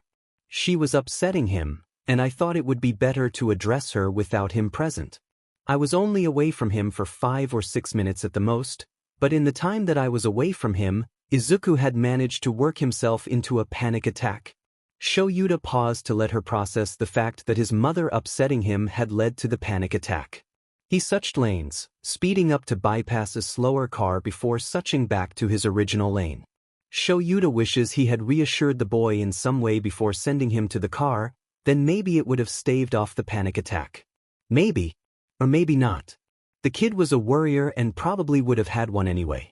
Leaving Izuku alone with his thoughts had been a bad idea. But he didn't want him around his mother any longer, especially when he was taking custody from her. Shouta should have just snatched him and left the apartment without a word when shit hit the fan. Should have just left and let Nezu deal with Izuku's mother and the fallout that stealing him would have caused. He would rather deal with kidnapping charges any day than have to deal with what he had just gone through. Continue, she said after she had given some thought to what he had said. She always preferred to get important info out of the way before voicing her opinions. Shouta let go of the steering wheel with one hand to scratch at the stubble on his cheek before gripping the wheel again. She wasn't going to like this part. He was having such an awful attack, he wasn't even aware I was there. Nothing I did would snap him out of it. Shouta had been hesitant to slap Izuku, worrying that doing so would have negative repercussions. But maybe he should have. Should-haves are pointless, don't focus on them. He was hyperventilating. Nothing I haven't dealt with before from him, but he was so out of it I couldn't get him to regulate his breathing. Then he started to hold his breath. I think he was trying to keep from making too much noise, but he wound up holding his breath in the process. Shouta looked at the boy in question, sleeping soundly in the reclined passenger seat. He reached over to quickly brush his knuckles across Izuku's cheek. He just couldn't help from reaching out to confirm that the child was there with him and safe. Seeing just wasn't enough. Shouta turned away and ignored the part of his brain possessively growling, my kid. Izuku was not his kid. And one thing led to another and he wound up passing out from lack of oxygen. I was able to get him back to breathing on his own, but he's still unconscious. Though I think it's more out of exhaustion and the need to sleep and recharge his brain than anything else. I'm hesitant to try and wake him up until we are safely back at the school. But that's the gist of things. He heard Shizenji sigh on the other end of the line and tisked, that boy. I don't know what I'm going to do with him. Shouta could hear the fondness in her voice. I'll set up patient room C for him. Bring him right back when you get here, no dawdling. And I want to know exactly what happened today. I appreciated Shizenji and of course. Shouta was about to hang up when he thought to add something else. Would it be possible for you to keep the others away? Specifically All Might and Nezu. She hummed in thought before replying, I don't see why not, but I would like to know why. Because they will want to question me about what happened extensively. Especially All Might. I plan to let Nezu and you know what happened, but I'm in no mood to be interrogated. And I want Izuku to be left alone. I have some things now that I have to tell him, and he's probably not going to take it well. Having others around might make it harder. He tries to put on a brave face for others, and I don't want that. The kid will probably fall apart all over again. He needs time to recover and process things, and he shouldn't have to deal with All Might's extraness. I really want to know what's going on with him and All Might. But not now. Priorities Shouta. Priorities Shizenji snorted. Yes, I understand. Tashinori can be a bit of an overgrown child. I'll keep everyone away from you and the sweetheart. If you want, you can pass on any info you think Nedza needs to know right away, and I'll deliver it myself. That way you won't have to deal with anyone and can recover yourself. Recover myself? Shouta questioned, frowning. Nothing had happened to him. Recovery girls scoffed at him. Aizawa Shouta, I have known you since you were a student at this school. I have seen how far you are willing to go for your students. You are practically a father to each of them. You dashed. I am not their father. Shouta interrupted. That was illogical. He took care of them like any other teacher would. It wasn't anything special. He only did what was necessary. Dearie, I don't know any other teacher who would get out in the middle of the night just to buy tampons for a student, because nobody else had any pads or had the brand or size of tampons they used, and they didn't want to use the flimsy pads that the infirmary keeps on hand. If that's not a dad move, then I don't know what is. Shouta rolled his eyes. He had no problem going out to buy pads in the middle of the night. They were necessary. He's done it for Nemuri many times over the years. And the pads that the government stocked school infirmaries with were no better than a few sheets of paper towels. It made more sense to go out and get the appropriate ones, even if it was the middle of the night. It was the logical choice. Shouta rebutted. He heard Shizenji snicker. Dear, you had to go 4 bus stops over to find an all-night convenience store just to find them. It was necessary. Was buying a small tub of chocolate ice cream and her favorite chips also necessary? Didn't this woman? Shouta just grunted. He wasn't going to argue about how making sure the student was comfortable was necessary. It's not like she could help having a PRD. Why should he let her feel any more discomfort over something she had no control over? Like Nemuri says, it's not like girls asked to get punished for not getting PRGNT. According to her, girls' bodies get all ready for a baby. Make everything nice for when a baby comes, only to throw a beach fit when it doesn't happen and tear everything to pieces. The least Shouta could do was spoil his female students a little when that happened. Aizawa, you care for your students almost as much as their families do. So I know for a fact that you are hurting for Midoriya. I can only imagine how much this scared you. Shizenji finished. Shouta was pouting, she couldn't see it, but he was. Scowling with his bottom lip stuck out, a bad habit of his. He hadn't realized he had been that obvious about his affection for his students. Did the other teachers know? Did loud-mouth gossip Central Present Mike know?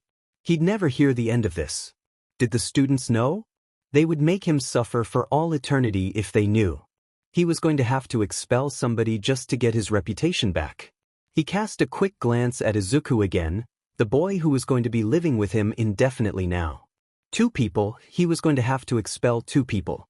Maybe 3 to get his reputation back. Screw it, he would expel the whole class if they opened their mouths.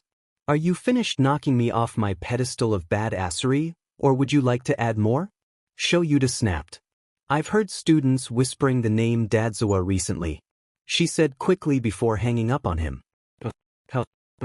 Shouta strongly considered SWNGNG by UA just to snatch Eri and make a getaway to the airport and flee the country with her and problem child. Because he could not deal with this. Ain't nobody got time for that. Who's got time for that? Not Shouta. He was going to kill Hisashi. Because this had to be Hisashi's doing. He was the only one with the ball to do something like this. He was going to kill Hisashi. He was going to kill Hisashi with bugs.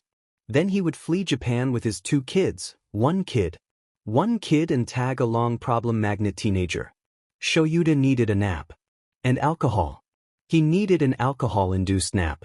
The rest of the drive to the school was uneventful and silent. Shouta was silently fuming and plotting so many murders. If someone with a mind-reading quirk read his mind right now, it would probably result in having his hero license revoked and possibly being thrown in jail. His planning was that detailed and graphic. He wouldn't actually do any of them, but he could dream, right? Right? Shouta pulled into the school and quickly parked near the infirmary.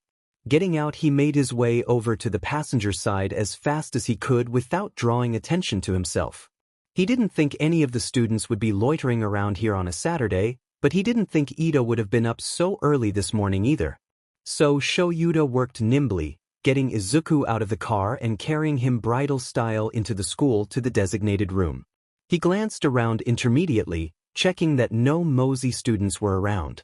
Shouta couldn't get over how heavy this kid was. He was nothing but pure muscle, except for the baby fat that still clung to his face. Maybe he should have the students practice carrying each other. You never know when you might have to carry someone like a bride across the threshold, and it seemed Shouta was making a habit of it. Once in the room and away from any curious eyes, Shouta slowed himself to relax. Slowly walking over to the bed where Recovery Girl was waiting and laying Izuku down. She got to work immediately, checking him over and making sure all his vitals were fine. When she was done, she leaned over and kissed his forehead. Shouta raised his eyebrow at her. He had seen the vitals, and they were fine. There was nothing for her quirk to fix, so the kiss would have no effect at all. Not using my quirk, just thought the dearie needed a kiss. That's all. Shizenji said while tucking Izuku under the thin hospital-regulated sheets.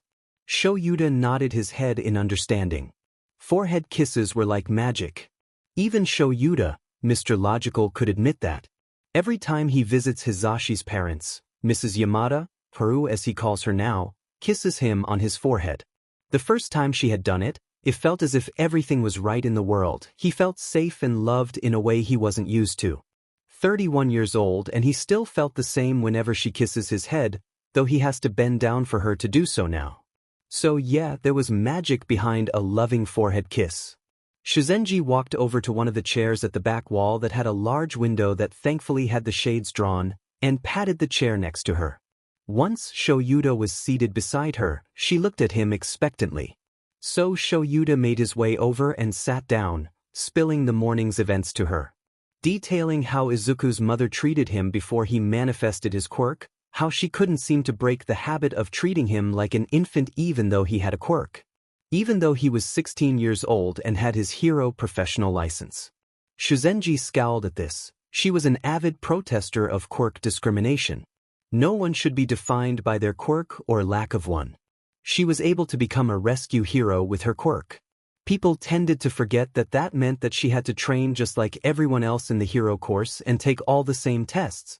How anyone didn't realize what a bad but Recovery Girl was was beyond him. He told her of how she had no clue that Izuku was being bullied. He didn't know how she had missed that when she said it herself that the other boys were too rough and that Izuku was accident-prone, that just screamed bullied to Shouta, but that she didn't hesitate in accepting it and was very upset that her son had gone through that. As she should be. But when it came to confronting her about her husband, she refused to accept the man as anything less than perfect. How she wanted to force Izuku to see her husband as she saw him. Wanted to force them to have a happy relationship, even if it wasn't. He told her how he had taken custody of Izuku away from his mother. Shizenji nodded and said, well, his mother has clearly made these delusions to deal with the pain of having an absent husband. She's in denial. Very much so. She needs therapy just like Izuku. She looked over at the boy sleeping peacefully before looking back at Shouta. By the way, I have Izuku's therapists lined up and they are ready to meet him when you see fit. But I think you did the right thing in removing him. It isn't healthy, and he can't heal with her oppressing him. He needs to heal and she needs to heal, but separately. Shouta nodded his head. He would get an appointment for Izuku once everything was settled. No need to rush things. Izuku probably had had enough of being rushed and pulled in every direction. He'd let him get acclimated to his new life before adding anything else new. Shouta continued telling her everything and explaining in more detail Izuku's panic attack and the steps he took to prevent Izuku from passing out, although he had failed. How the attack had escalated so quickly that Shouta was left scrambling to react. Not something he was proud of. The youthful heroine patted his knee absent-mindedly while she thought. You did what you could in the situation you were in. Getting someone who is holding their breath to breath again against their will is a lot harder than normal mouth-to-mouth resuscitation. Although keep in mind if this ever happens again, not that I think it will, but if it does you should get him out of the car first. With a normal panic attack, you can stay in the car with him. It's a bit safer that way, keeps him from trying to run away in his panic. But when his breathing is that compromised, getting him out of the car and in a more stretched out or upright position is important. I'm glad you didn't slap him. With him being that unaware of his surroundings, a slap could trigger fight or flight. And with as strong as he is, neither option would be safe, especially since your time limit on how long you can hold your quirk has shortened. I doubt you would have been able to get him under control before you had to blink. Shouta nodded his head. I thought the same thing. I just wish he hadn't passed out. Shouta mumbled, crossing his arms in agitation. I know, she said, giving his knee a gentle squeeze. But you can't help what you can't help. He wasn't making things easy for you. And while it's not my professional opinion, I think passing out was the best thing for him.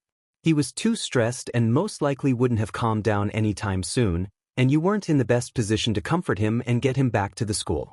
This is just the rest and restart that his brain needed. Shouta hummed. He didn't feel she was entirely right, he felt like he should have done more. She seemed to sense that and got up after giving his knee one last pat. Don't fret about it, sweetie. I'll leave you two alone. Get some rest too. She left the room, closing the door softly behind her. Shouta got up and moved his chair over to the bed and sat back down. Izuku seemed to be sleeping peacefully, but Shouta couldn't help but notice the dark circles under his eyes that were no doubt from lack of sleep, stress, and excessive crying. His face was still blotchy and tear-stained from crying earlier. Sighing, Shouta got up and made his way to the bathroom. He grabbed a handful of napkins before running them under the faucet, wetting them with cool water and wringing them out until they were only slightly damp. Once finished, he returned to his chair and set to work gently wiping Izuku's face.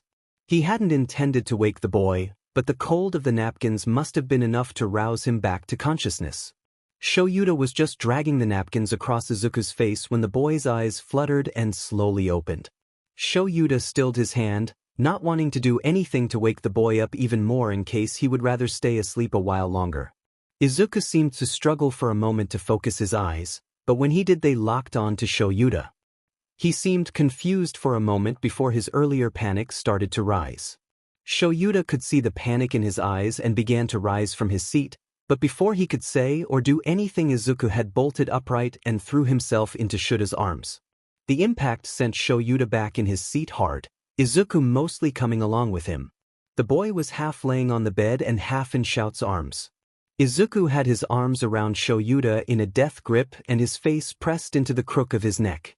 He was crying again. This kid is going to be the death of me, he thought as he pulled Izuku the rest of the way off the bed and all the way onto his lap. Like how he would hold Eri when she was upset. He wrapped his arms around Izuku, rubbing his back and whispering reassuring words to him. I'm here. You're not alone. I won't leave you. Cry all you want. The last part made the boy cry harder. Shouta let him cry. He wasn't hyperventilating. If anything, he seemed to be crying out of relief that Shouta was there. Remembering how Izuku had called out for him, how scared he seemed to be that Shouta wasn't there to help him. Even though Shouta had been. But he knew Shouta was here now, and wasn't going to let him go. They sat like that for a while until Izuku's crying had subsided and the room was quiet once again except for their breathing. After a few more minutes, Shouta asked, You awake, kid? He felt Izuku nod his head against his neck, Izuku's curls tickling his jaw and cheek. I know you probably don't feel like talking anymore. Shouta began. He could feel Izuku nod his head. Shouta patted him on the back.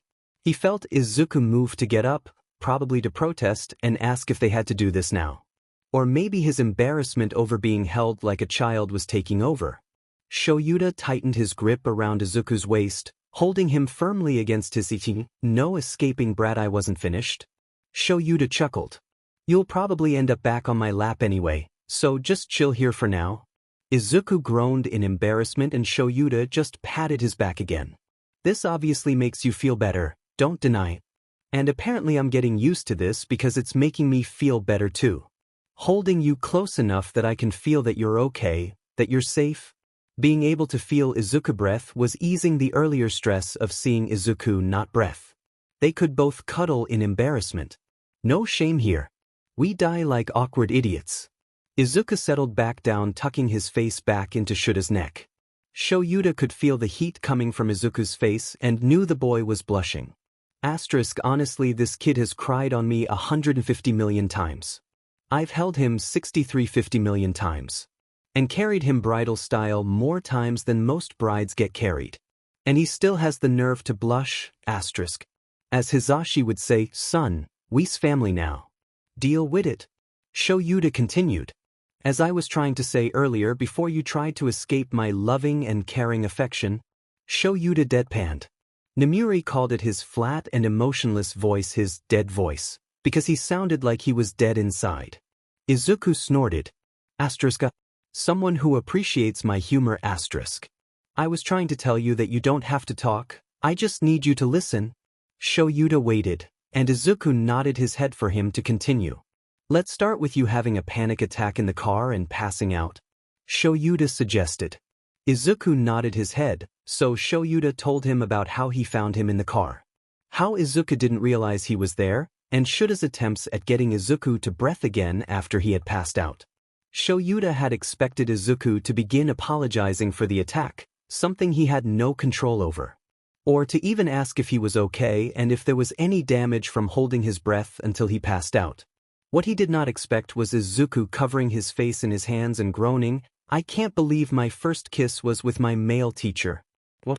It took all of Shouda's self-control not to dump Izuku right on the floor and leave to hunt down the devil and slap the creature for putting him in this hell on earth.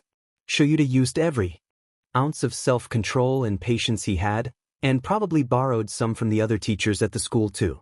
That's the only explanation for how he didn't just ruin all the hard work he put into getting Izuku to trust him by body slamming the poor boy into the floor. Embarrassment was a beach he didn't like to deal with, especially considering Shouta rarely got embarrassed. And that had surprised Shouta enough to embarrass him. Shouta kept his self-control and did. Izuku. There is no earthly explanation for what Shouta responded with. Other than that Shouta was a little sheet, was exhausted past reason, something that removed his brain to mouth filter, and wanted to get Izuku back for the embarrassment that had just came out of the boy's mouth. He could have told the boy that it didn't count. That Shouta had been merely breathing for him. That he was unconscious and that Shouta was just breathing for him. That would have been the logical thing to say. But Shouta threw logic right out the window and instead relied with, don't let Mrs. Joke know, you'll have to fight her for me. Izuku froze. Embarrassment forgotten. Izuku EXP has stopped working. Smooth Shouta. Real FING smooth. You broke the problem child. Even more. Shouta was just starting to get worried about causing irreversible damage when Izuku burst out giggling. He doubled over across Shouta until his head was pressed to the chair's armrest. Laughing so hard that he was wheezing. Shouta kept his face stoic, but was internally rejoicing at hearing Izuku laugh such a heartfelt laugh. It was music to his ears. Not that anyone needed to know that. He would die before he let anyone know just how much that laughter meant to him after nearly 2 days of the kid crying. Shouta was also not secretly a marshmallow on the inside. He wasn't. He was a badass extraordinaire with very few emotions. And those emotions were badass. Sighing Shouta remarked. Tone it down, kid. You don't want to go for passing out round 2. Recovery girl might kill both of us if that happens. That sobered Izuku right up. Nothing like a cold dose of fear of recovery girl's wrath to stop a giggling fit. Once Izuku was good and calmed down, he sat up and looked at Shouta expectantly, probably waiting for Shouta to tell him what had transpired while he was in the car. His face was red from all his laughing and he was staring at Shouta intently. Shouta couldn't help but poke more fun at the boy considering they were going to have some heavy things to discuss soon. Best to have some fun for the moment was ruined. Shouta raised his eyebrows at Izuku and pet his head to the side.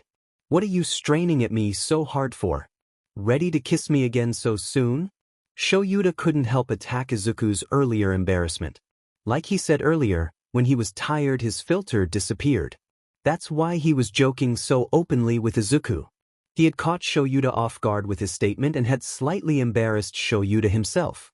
No need to point out to the kid that mouth-to-mouth wasn't a kiss and that the only person Shouta had ever kissed was Namuri, and that had been on a dare. Nobody needed to know that. Shouta hated that he knew that.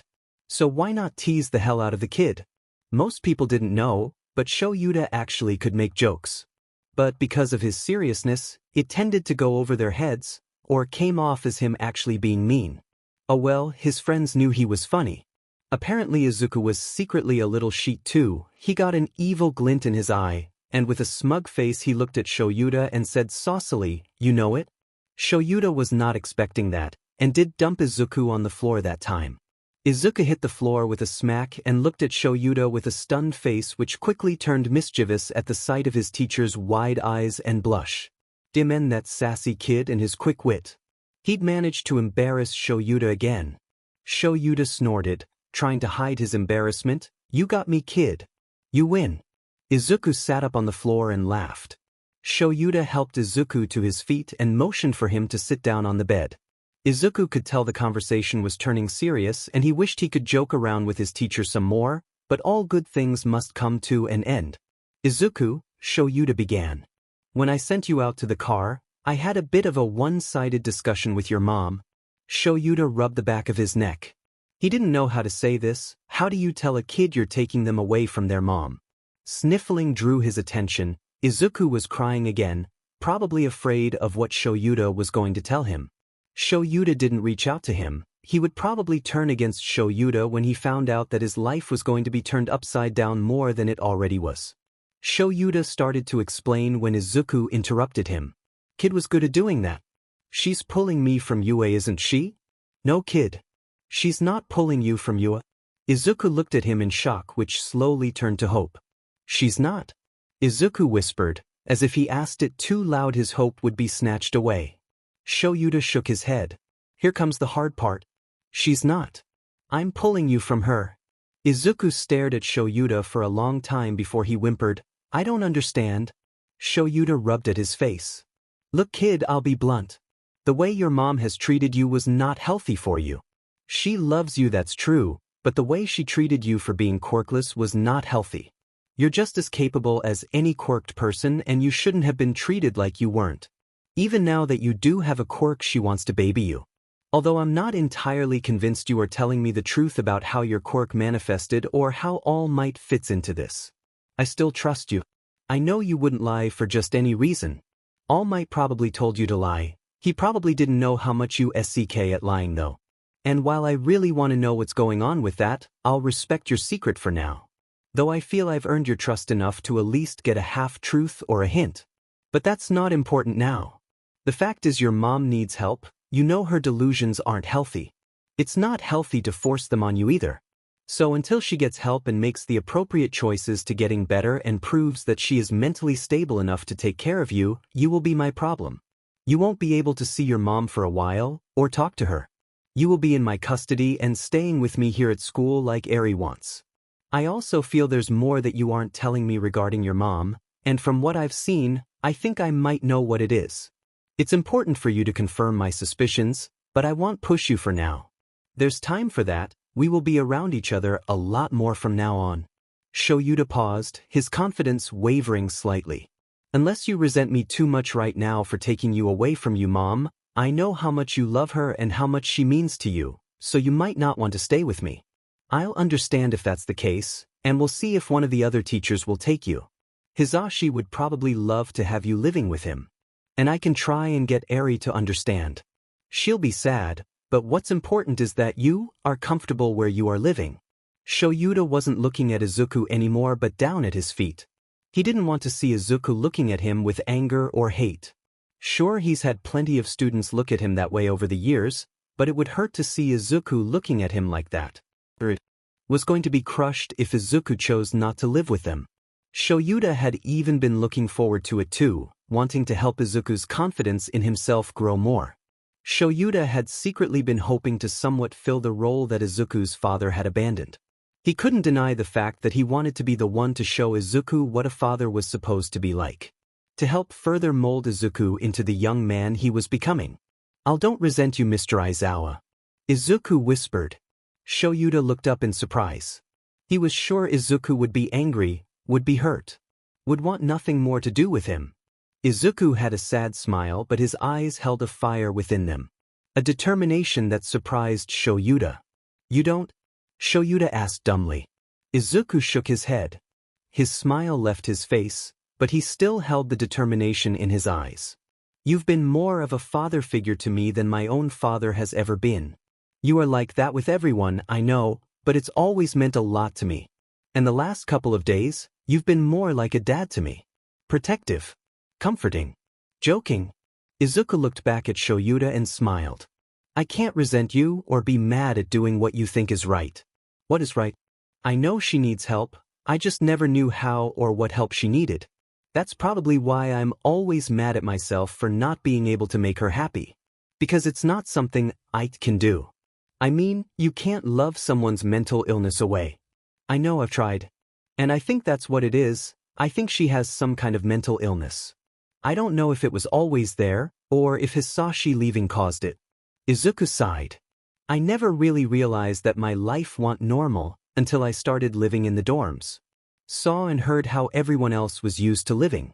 How she treated me always bothered me on some level, but I never really questioned it. I'm not sure what really is normal or acceptable. So I don't mind living with you and Eri. I'd like to find out what normal is while living with you. I also don't think I could live anywhere else. There's no way Eri would let me." Shouta and Izuku bother laughed at that last part.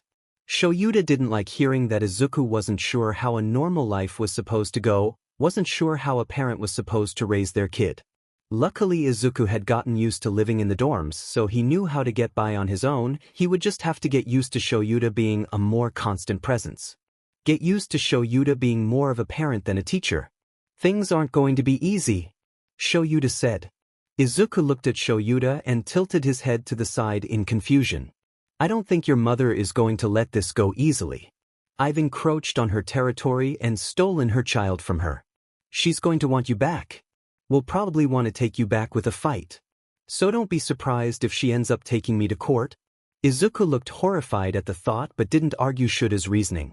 Izuku was all his mom had. She wasn't going to let his teacher just take him. He knew firsthand how stubborn she could be. "There is a chance that your father will get involved too." Both Shouta and Izuku scowled at that. "But trust me, I won't let anything happen to you." Izuku nodded his head. "I do trust you. I trust you more than anyone I have ever known." Shouta was flattered by that, but it also hurt to know that Izuku had gone so long without having someone he could truly rely on. "And you're right, All Might and I are keeping a secret about my quirk, and he was the one who told me to keep it a secret, because it's a big secret. But he has people that he trusts enough that he told.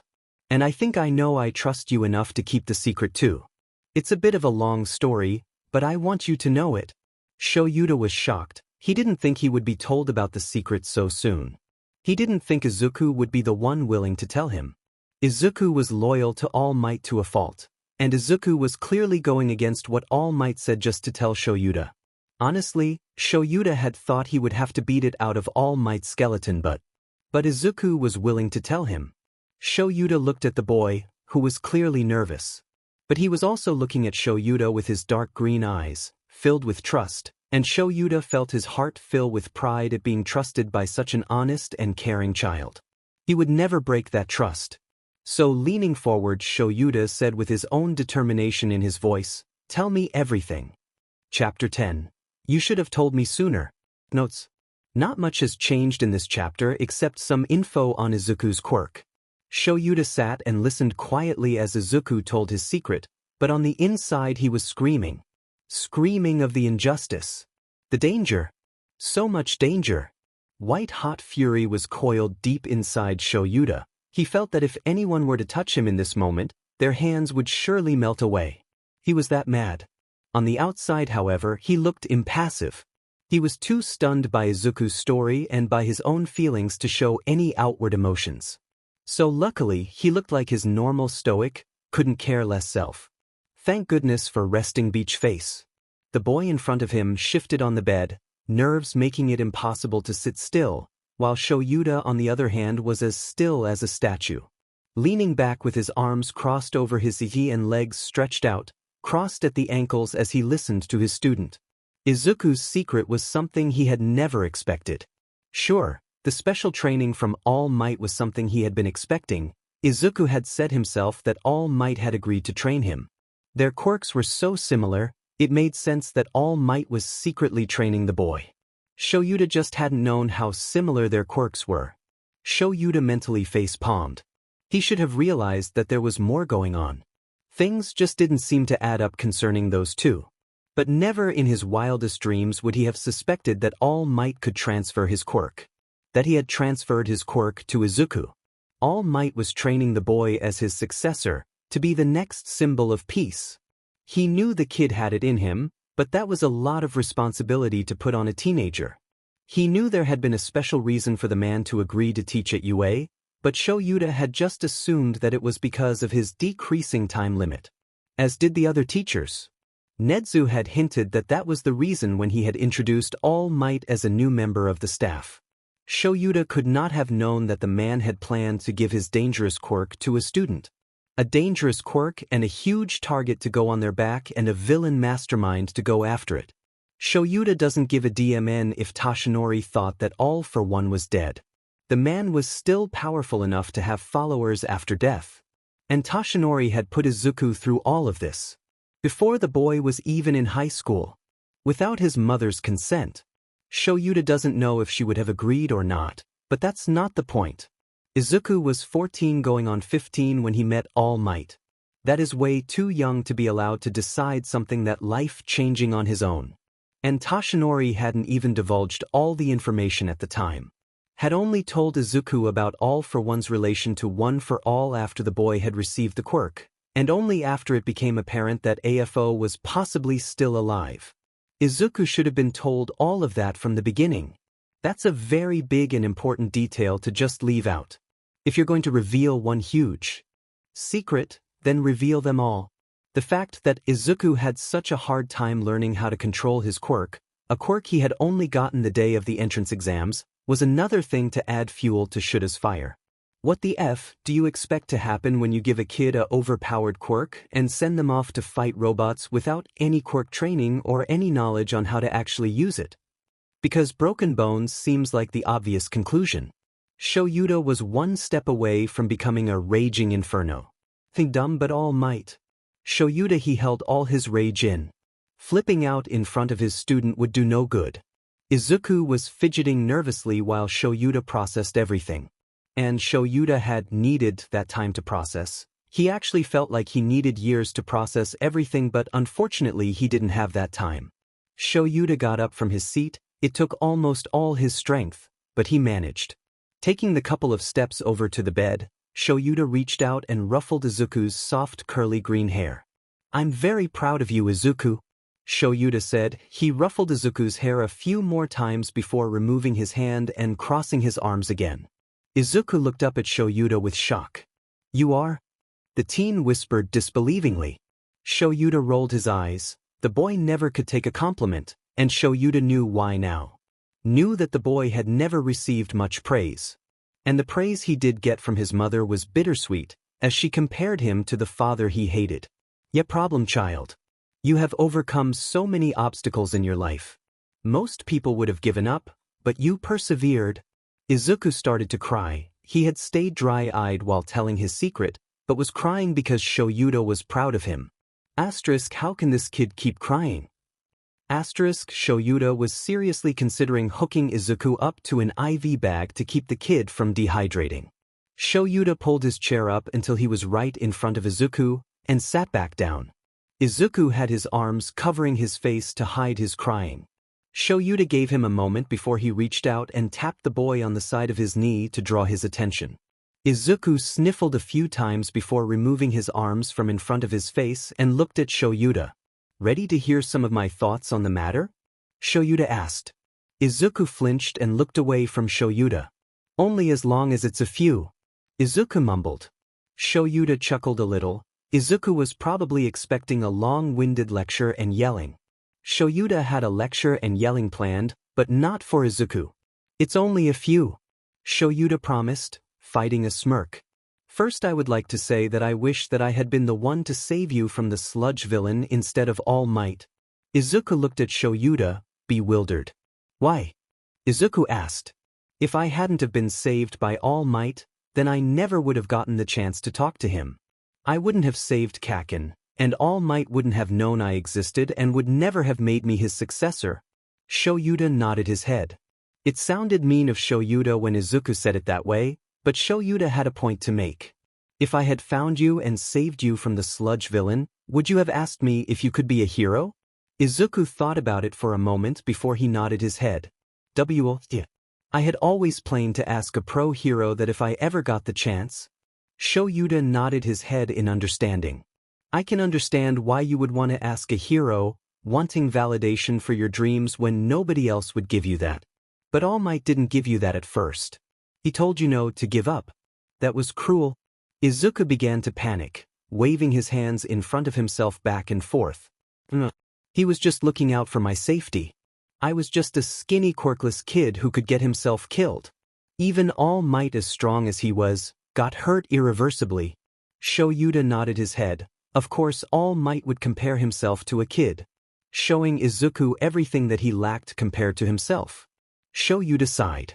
Look, Izuku, you could never go up against some of the villains All Might fought, not while quirkless. I couldn't go against some of them either. Do you think that makes me weak? Of course you're not. Izuku all but shouted at Shouta. You fought an army at the USJ and you fought against the 8 precepts of death. You also trained yourself in different kinds of combat and with different weapons.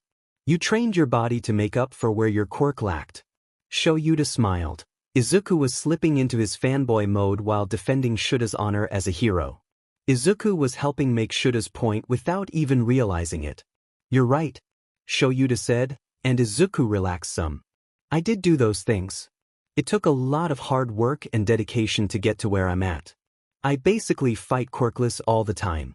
My quirk might stop most quirks, but not all. I still have to fight using my own strength and skill. So tell me, Izuku, why couldn't you have done that? You have the determination to work hard and go plus ultra, and you are able to copy fighting styles on the fly. A good skill, by the way. If I had found you, I would have told you that if you proved you had potential and trained with the proper training and support items, that you could be a hero too. You could have done what I did, what I helped Shinso do. Enter the General Studies course, train your body and mind and fight your way to the hero course. Had I found you and you had proven to me you had potential, I would have trained you myself and had you give all those who doubted you for being quirkless the middle finger. Izuku let out a sob as he broke down. It was one thing for people to believe in him because of his quirk. For All Might to believe in him because of his quirk. But Mr. Aizawa believed he could have been a hero without a quirk. It was too much for Izuku to handle. Izuku was shaking from the sobs racking his body. Shouta got up and sat beside Izuku, patting him on the back while he cried. If I catch second-hand crybaby from this kid, I'll expel him, Shouta thought fondly. Not many people think much of the quirkless in Japan, much less around the world. But I'll let you in on something that present Mike found out in France. In France there is an underground hero who is quirkless. Izuku gasped and turned to Shouta, wide-eyed, sobbing fit all but forgotten. Really? Izuku whispered. Is there really a quirkless hero? Shouta nodded his head. I can't tell you everything because a lot of it is a private matter for Hizashi, but I can tell you a little bit that I know regarding that hero from what I was told. Shouta had to be careful about how much he revealed. While Hizashi did know the hero based off of his work, Hizashi knew more about him from having dated the man for half a year. A lot of what Hizashi knew was on a more personal level, things that not many people knew about. Izuku was practically bouncing on the bed. He looked like a kid on Christmas morning, starry-eyed and filled with so many expectations as to the surprises awaiting him.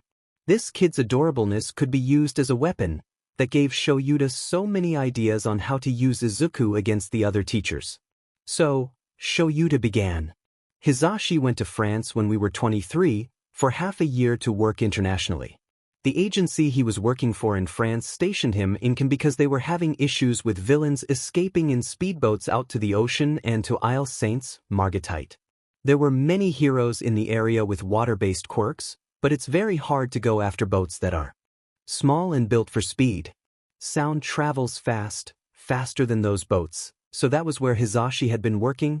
Ken is a resort town with many festivals and is popular with flashy pro heroes, so there aren't many underground heroes around. Hizashi was eventually introduced to Veed, one of the few underground heroes, because it was likely they would run into each other. Veed. Izuku whispered to himself. Shouta knew that the boy was probably going to look up the hero at the first chance he got. He's an underground hero that deals with human and drag trafficking along the coast. So it made sense that they would need to meet. Heroes need to know what other heroes are working in their area, just so they don't get in each other's way. Veed, from what Hizashi has told me, is very good at their job. They have multiple support items to help them, and are on par with Snipe apparently when it comes to shooting. Hizashi got to know him for half a year, and said he worked flawlessly. Wow. Izuku seemed to be in a bit of a daze, probably thinking of what his life could have been like if he had pursued being a hero quirkless. Shouta waved his hand in front of Izuku's face, drawing the boy's attention. Big revelation. I still have a few more things to talk to you about. Izuku nodded his head, making an effort to focus on Shouta and what he had to say. Shouta got up from beside Izuku and sat back in his chair. Shouta was a little bit over all the closeness from today and was starting to need some distance. So next is, I think I know why you had so much trouble with your quirk. Izuku gasped and jumped off the bed and leaned towards Shouta in getting in his personal space. You do. Shouta put his hand over Izuku's face and pushed him back, making the teen flop back on the bed. Slow your roll, kid. You have way too much energy for someone who has probably cried 2 gallons today. Izuku blushed indignantly and rubbed his face, but settled himself back down onto the bed. How can you already have a theory when I just told you about OFA? Izuku questioned him. Because I don't spend all my time crying. Shouta mumbled. I heard that. Izuku squawked. Shouta rolled his eyes. Wasn't trying to hide it, but anyway, I'm very good at analyzing things quickly. It's an important skill for pros to have. I also had Netsu as a teacher when I attended UA. Izuku shivered, and Shouta didn't blame him. Only 2 of his students had faced the principal once, while some had watched, but Shouta had to sit through his classes for 3 years. His students knew nothing of the horrors that Netsu was capable of. If they thought Shouta was awful, they had no clue at how sadistic their principal could be. Shouta knew. And he had nightmares because of it. You said that OFA is a transferable stockpile quirk, gaining power from each new holder and quirk. And all the previous users possibly had quirks until All Might. It's possible that when he gained the quirk, OFA had nothing to draw from but his own strength and the strength from the previous users. All Might's bulky form is probably OFA enhancing his physical appearance and strength because there was no quirk to enhance. All Might was just wielding OFA's raw power. He probably took to the quirk so well because it still held strength from the previous user's quirk and was still pretty balanced. But then All Might gave it to you. Having gone from one quirkless person to the next probably unbalanced it. Not having any quirk power to draw from its previous user All Might and being given to someone else who couldn't provide it quirk power, it is likely that caused it to malfunction. Izuku was looking at Shouta intensely, clearly going over what Shouta was saying in his head. It would explain why you had so much trouble with it. Your quirk might not have known how to react to losing power twice. It didn't attach itself to you properly, didn't spread evenly throughout your body.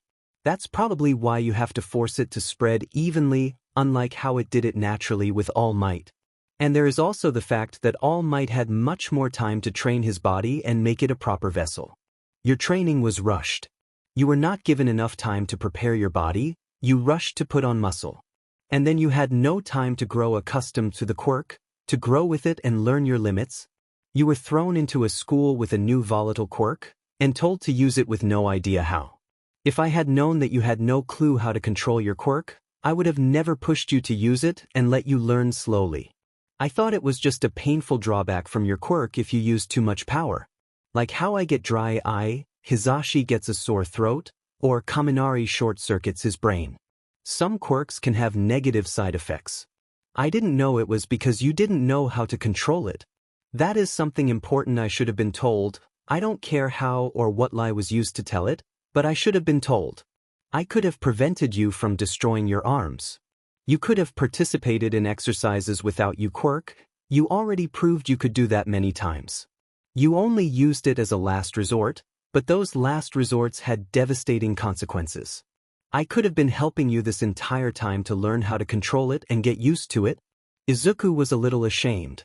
He didn't want Mr. Aizawa to put any blame on himself for his own shortcomings or to feel bad for having not known. Izuku should have said something to his teacher to just hint that he was new to having a quirk and that he wasn't sure how to use it. He hadn't wanted to make Aizawa suspicious with his terrible lying or worse make him expel him for being useless. Though he knows now that his teacher wouldn't have expelled him for not knowing how to use his quirk, especially because it was a danger to himself and others, and how he needed to know how to control it.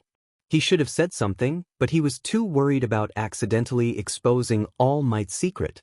He also assumed that All Might would know what to do because he was All Might. But no. All Might didn't see fit to let the people responsible for your safety know.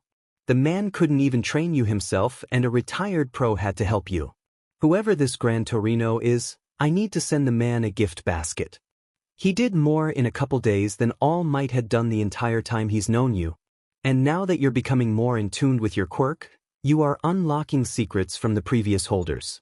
Unlocking their quirks that are stored within OFA for you to use. This means you are going to need even more training.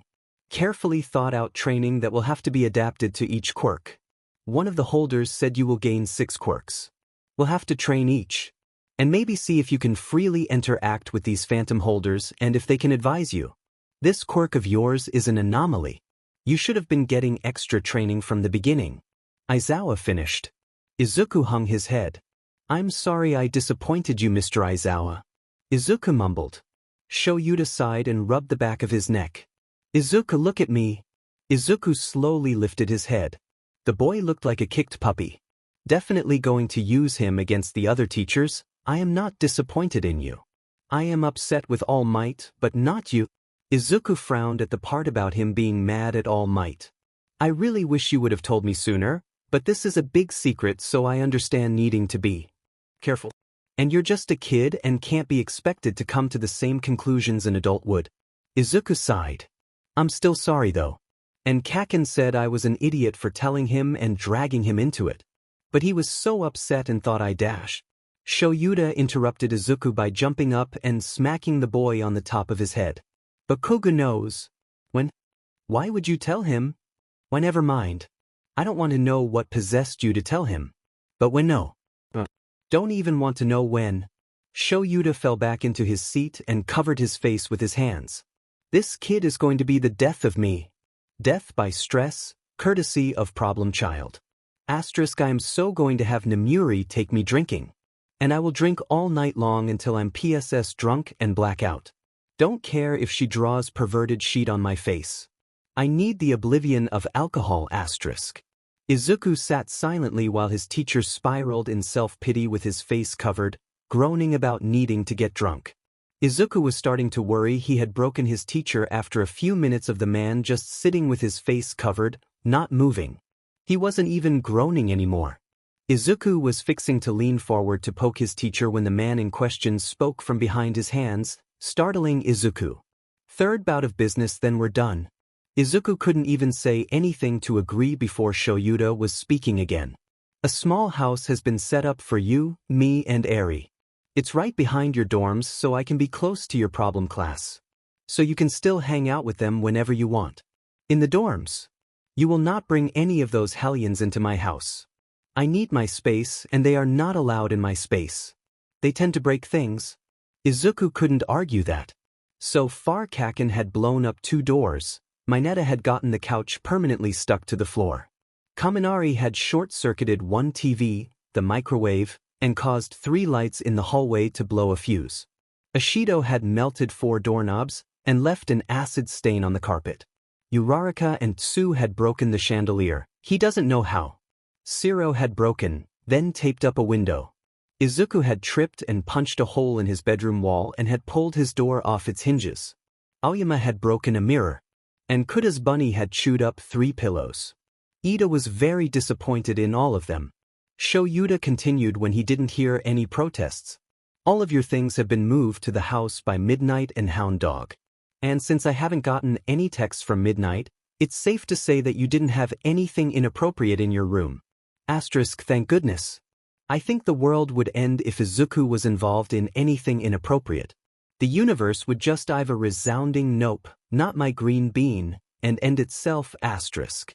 The dorms were due for a surprise inspection soon, and Shouta dreaded going into Mineta's room. He's pretty sure Kaminari had some questionable magazines too. But Mineta's room screamed nasty. Shouta hadn't moved his hands from over his face, but he did open his fingers enough to peek a glance at Izuku. The boy was as red as a tomato. Asterisk, so innocent. Keep away from Midnight asterisk. Shouta got up and ruffled Izuku's hair before making his way to the exit. That's all for now. We can go over house rules later. For now, get some sleep. You need it. Eri won't let you rest once we get home. Shouta smiled, even though Izuku couldn't see it. Home with his kids. Asterisk kid. 1 kid. Damn it, Shouta. You are only adopting 1 kid. 1 kid. Asterisk, Shouta lied to himself. Just sleep. I'll come back and get you later. I have a bunch of paperwork to do, and I need to speak with Nezu. No leaving this room. Izuku yawned and stretched out on the bed. Sleep was sounding really good. Shouta looked back once before he left the room. Izuku was already sleeping soundly. Crying so much tends to do that to a person. Closing the door behind him, Shouta let all the rage he had been holding in leak out as he marched through the halls. Shouta was out for BLD. All Might Star Spangled Banner BLD. The man had been at the school to deal with Bakugo, and he should still be here. Probably waiting for when Shouta brought back Izuku. Good, Shouta thought menacingly. Enough to make the most hardened villain quake in their boots. That makes him all the easier to find. Shouta wouldn't kill Toshinori. That would be too easy. He was going to give Toshinori a piece of his unfiltered mind. Shouta grinned maniacally. All Might had fed up big time. I'm a bad bitch and nobody messes with my kid. Shouta ignored the fact that Izuku wasn't his kid at the time. Wasn't his kid right now. Shouta was a man that lived by the rules of logic. Any other day, Shouta followed his rules of logic. Today was not that day though. His nerves were so beyond fried. Asterisk, stick a fork in me, I'm done. My self-control is no more asterisk. He was making his way to the teacher's lounge when he came across Snipe and Ectoplasm standing in the hall talking. Shouta would have to go around them. F-I-N-G, damn it. Snipe took one look at Shouta in all his set-off glory and pulled out his pistol that had a silencer on it, turned to the nearest window and shot the glass out. He then grabbed Ectoplasm around the waist and proceeded to jump out the window. Shouta didn't stop walking, but did spare a quick glance out the window and saw Snipe and Ectoplasm making a run for the UA gates. Strange. Shouta must look really set off to make 2 pro heroes that he works with run for their lives. Shouta smiled bigger. Good, let All Might see him and no fear. Shouta was getting close to the lounge, and he knew that he was far enough away that Izuku wouldn't hear him shout. He wasn't present mic after all. Shouta took a deep breath before he slammed the lounge door open. All Might. Shouta bellowed at the top of his lungs. Shouta hated yelling, but effed it, Toshinori needed to know just how effed he was. Toshinori fell off the couch he was sitting on and turned towards Shouta in surprise. He took one look at Shouta and his face paled. Aizawa. Toshinori stuttered. Shouta bared his teeth and spit out. All Might, we need to talk. Come with me. Shouta growled. The symbol of peace gulped and whispered. I don't think I want to. Shouta probably looked ready to kill. Poor All Might. Shouta didn't intend to let him off easily by killing him. Shouta grinned a very wolfish, gonna rip your soul out and eat it grin and said, you don't have a choice. Don't have choice. Chapter 11. Eraserhead vs. All Might. Notes. And what you've all been waiting for. Drum roll please. Shouta gives All Might a piece of his mind. 2 chapters in one day? Looks like I'm on a roll. Or trapped in the house due to my dog's allergies. Don't mess with Aizawa. You don't have a choice. His words hung in the air like a noose, looming ominously and waiting to wrap around Toshinori's neck. Toshinori sputtered before standing up off the floor where he had fallen and made his way around the couch to face Shouta. Shouta growled under his breath. If the man thought he could placate Shouta, then he had another thing coming. But it was brave to think he could face Shouta head-on. Brave, but foolish. Power Loader and Cementos had come to peek out of the adjacent office when they had heard the yelling, looking back and forth between Shouta and All Might. Confused and a little frightened, Majima, Power Loader, took one look at Shouta and made a high-pitched eep and scurried back into the office. Shouta could faintly hear him muttering nope, would rather be blown up by Hatsum. Cementos, Ishiyama-ken, stood his ground, though he looked very nervous. Honestly, it wasn't like Shouta was mad at any of them, they had nothing to be scared of. Unless they got in his way. Then they could be afraid. Very afraid. Shouta did know all of their weaknesses after all, and would exploit them if he had to.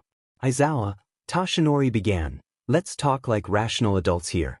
Recovery Girl informed Nedzu and me about young Midoriya, and I understand you are upset. Clearly the blonde had no idea how upset he was, or more importantly why. But there is no cause to yell at me. Oh, isn't there, especially when I have no idea why. Toshinori trailed off. Shouta marched over to All Might and jabbed him in the Yes, I do. And yes, you do. Shouta ground out between clenched teeth, jabbing the tall blonde in the city with every word. All Might was tall, even in his skinny form, and he towered over Shouta, but it didn't matter, Shouta had the intimidation SW turned all the way on. Shouta activates intimidation. It's 95% effective. Toshinori stepped back rubbing at his Shouta let him, crossing his arms and glaring at the frail man with as much spite as he could muster, and he could muster a lot. Shouta was pretty sure he was 60% spite, 20% cat enthusiast, 10% dirty jokes, thanks to Hizashi and Nimuri, and 10% super dad. And that was just personality-wise. You do? I do. Toshinori inquired. Asterisk, how many times can we confuse All Might today? Let's find out, asterisk. Ishiyama was still standing by the office door, looking just as confused as Toshinori. It was like he was watching a ping-pong match with the way his eyes jumped between the two men.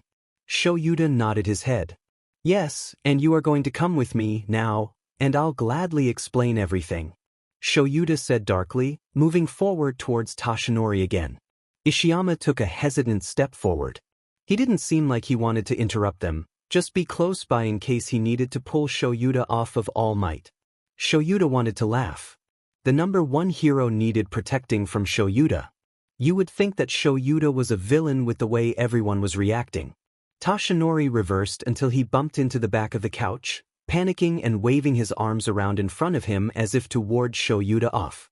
It reminded Shouta so much of Izuku's nervous tics. Shouda's eyes flashed red in anger, hair levitating for a moment before he deactivated his quirk. Keep it together. Ishiyama took another step forward, wanting to do something to intervene but unsure what. He wasn't used to de-escalating situations like these. That was Present Mic's job. Aizawa, please calm yourself, Ishiyama said, holding his hands out in a placating manner. Shouta ignored him, not even glancing in his direction. Screw calm. Shouta reached Toshinori and grabbed the man by his bony wrist and started to drag him to the door. Toshinori struggled in his grasp, digging in his heels to try and stop Shouta from whisking him away and from any witnesses. Ishiyama followed behind, ready to put a stop to things if it looked like Shouta would get violent, and to be able to help the weakened All Might if he asked for help. Aizawa, I don't think this is a good idea. You are clearly overwhelmed by anger. We would sit down and dash, Shouta interrupted Toshinori's pleas. I know, All Might. Shouta didn't look back to see the confused look cross Toshinori's and Izuyama's faces. He had just reached the door and was pushing it open and trying to drag the scarecrow of a man out into the hallway. The blonde was putting up a pretty good fight in resisting Shouta, and he was very close to throwing Toshinori over his shoulder in a fireman's carry and sprinting away from Ishiyama. You know? Toshinori asked. Shouta rolled his eyes. It clearly hadn't crossed his mind that Shouta could know his Ming's secret. Shouta looked over his shoulder to stare at the retired hero, willing the other man to understand. He could see Ishiyama trailing behind Tashinori, probably intent on stopping the attempt kidnapping. Man-napping? Shouta wishes he was a man-napping. All Might napping? All Might. Shouta said lowly so their coworker wouldn't hear. I know everything. Shouta didn't know if it was the way he said it, or if All Might wasn't as dumb as he looked, but realization finally dawned on the man. Shouta could practically see the light bulb flash above the man's head. Many emotions crossed the blonde's face: shock, guilt, uncertainty, resignation, but finally settled on determination. Straightening, All Might nodded his head, tugging his wrist from Shouta's grasp. Shouta let him. Then let us go speak someplace private? Tashinori agreed. Tashinori followed Shouta the rest of the way out into the hall, closing the door in a surprised Ishiyama's face. The cement hero didn't follow, clearly respecting the older man's decision. No matter how suicidal it seemed. Shouta led Tashinori through the halls in silence. No matter how much he wanted to scream about All Might's failures in front of everyone, so they could all know how much of a screw-up the man was, he couldn't. Doing so would bring a spotlight on Izuku, and bring unwanted and dangerous attention to the kid. He didn't need any more of that. So far the kid had gotten Shirogaki, Stain, Toga and the Yakuza's attention. The kid did not need any more spotlight. Shouta could only imagine how Monoma would react if he ever found out. The brat already seemed to think that Shouda's class was handed everything on a silver platter. If he even suspected that Izuku was given a quirk, he would never leave Izuku alone. The kid was annoying enough. Shouta was pretty sure the 1B brat had rabies. Down the winding hallways they went. Tashinori, deep in thought, walked silently beside Shouta. Shouta kept stealing glances at the older hero, but couldn't tell what he was thinking. After the initial shock of the realization that Shouta was aware of the man's secret, he had kept his face neutral, closing off his expressions so Shouta couldn't guess what was crossing the man's mind. No matter. All Might's thoughts didn't matter, and he doubted the man could come up with any excuse that Shouta hadn't already thought of and found a way to counteract. This was not going to be a discussion on All Might's reasoning. This was going to be Shouta verbally tearing the symbol of peace apart. After a few minutes of Shouta leading them down hallway after hallway, Tashinori began glancing around in confusion. The blonde man had never been down these hallways before and was clearly lost and confused. He probably thought Shouta was leading him away to some dark and deserted part of the school to kill him. It had crossed Shouta's mind. UA was a very large school with many classrooms and offices along with a few indoor training rooms for the teachers and students. It was necessary. Students needed space to train their bodies along with their quirks in a safe environment. The teachers did also, which is why there was a gym made for the teachers to spar and train in. Just because you were a pro, didn't mean to could slack in your training. But not many people knew that a few of the teachers had personal training rooms designed just for their quirks. Snipe has an elaborate shooting range, Midnight has a room that prevented her sleeping gas quirk from escaping, and Present Mike has a completely soundproof room. Shouta was taking Tashinori to mixed training room. They reached a very large heavy-duty door painted bright yellow that had many musical notes and band stickers stuck all over it. Shouta rolled his eyes, but Tashinori looked fascinated by the door. Shouta reached forward to press a panel by the door. The panel slid away to reveal a small numerical keypad. Standing in front of the keypad to block Tashinori's view, Shouta quickly typed in the passcode. There was a sound of heavy gears unlocking before the door swung open to reveal a very spacious room. Shouta motioned Tashinori to enter first. The man hesitated, turning to face Shouta instead. What is this room, if I may ask? And why did you bring me here? Tashinori questioned, unwilling to go into a strange room with Shouta without knowing what the room was for and if he could get back out. Shouta crossed his arms and glared at Tashinori.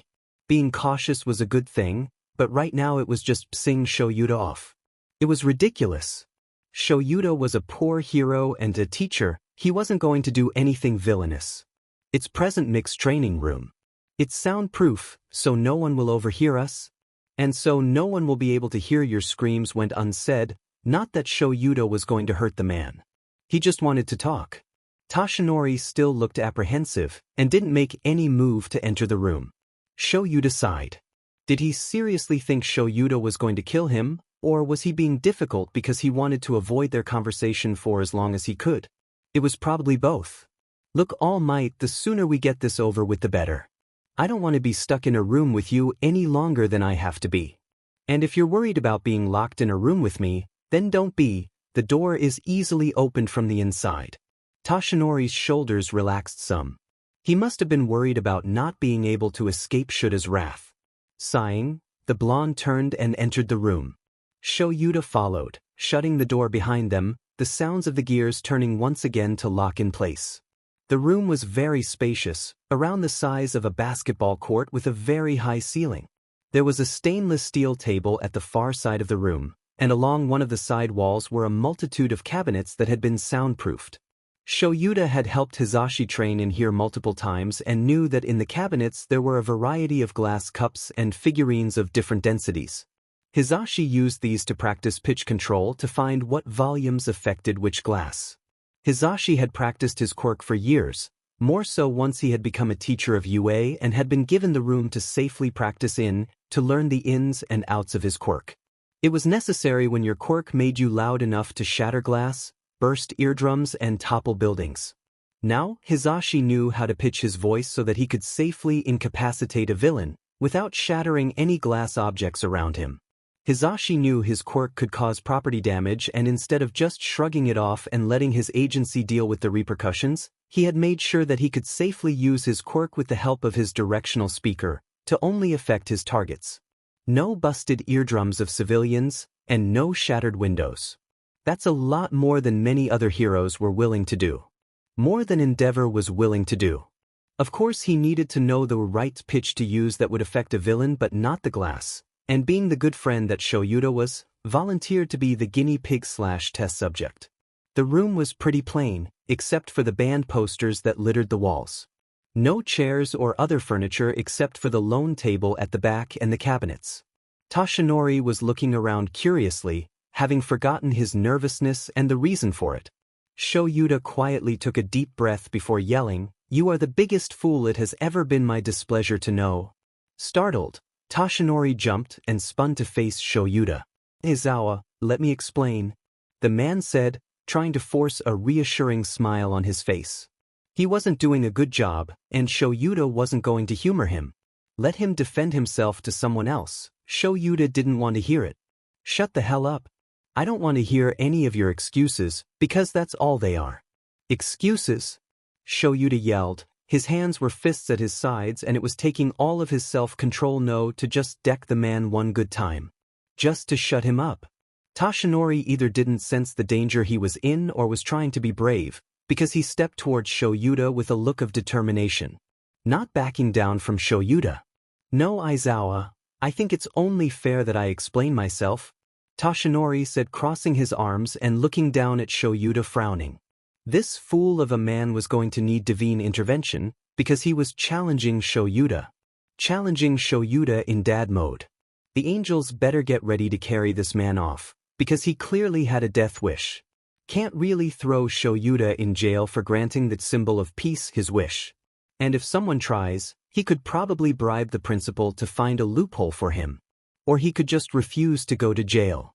"I don't need any explanations from you," Shouta growled, stepping forward and pointing his finger in Toshinori's face. "If anyone needs an explanation for the shitty job you've done, it's Izuku." Toshinori blanched at Shouta calling Izuku by his first name. Even he and the boy weren't on a first-name basis yet. Toshinori went to push Shuta's hand from out of his face, but Shouta snatched his hand away as soon as Toshinori touched it. Shouta turned and walked a few steps away from the blonde, putting distance between the two of them. Running his hands through his hair a few times, Shouta took a couple of deep, calming breaths. "Cool it. You're here to give him a piece of your mind, not to beat the living sheet out of him. Aizawa, please." Toshinori pleaded. "I know I made some mistakes, but everything I did was with the best of intentions." The road to hell was paved with good intentions. Many good people had caused terrible things to happen, all because they had the best of intentions. Toshinori continued, and everything turned out all right, even with my mistakes. Shouta spun around and threw his hand up in exasperation before letting them fall to his sides. Some mistakes? Turned out all right? Shouta yelled. Everything you've done since you met Izuku has been a mistake. One after the other. The only thing you did to help the boy was give him a quirk, and even I question if that wasn't a mistake. Toshinori's jaw dropped open. He stared at Shouta in shock before he regained himself and whispered. You can't mean that he's proved himself to be worthy? Shouta screeched. He was always worthy. He didn't need to prove anything. He was worthy to be a hero even without a quirk. After hearing Izuku cry so many times, after hearing how he had been treated because of being quirkless, after seeing how his mother controlled and overly coddled him, well, if anyone deserved to be a hero it was Izuku. He would have made a DM good quirkless hero. Toshinori was shaking his head, a sad look on his face.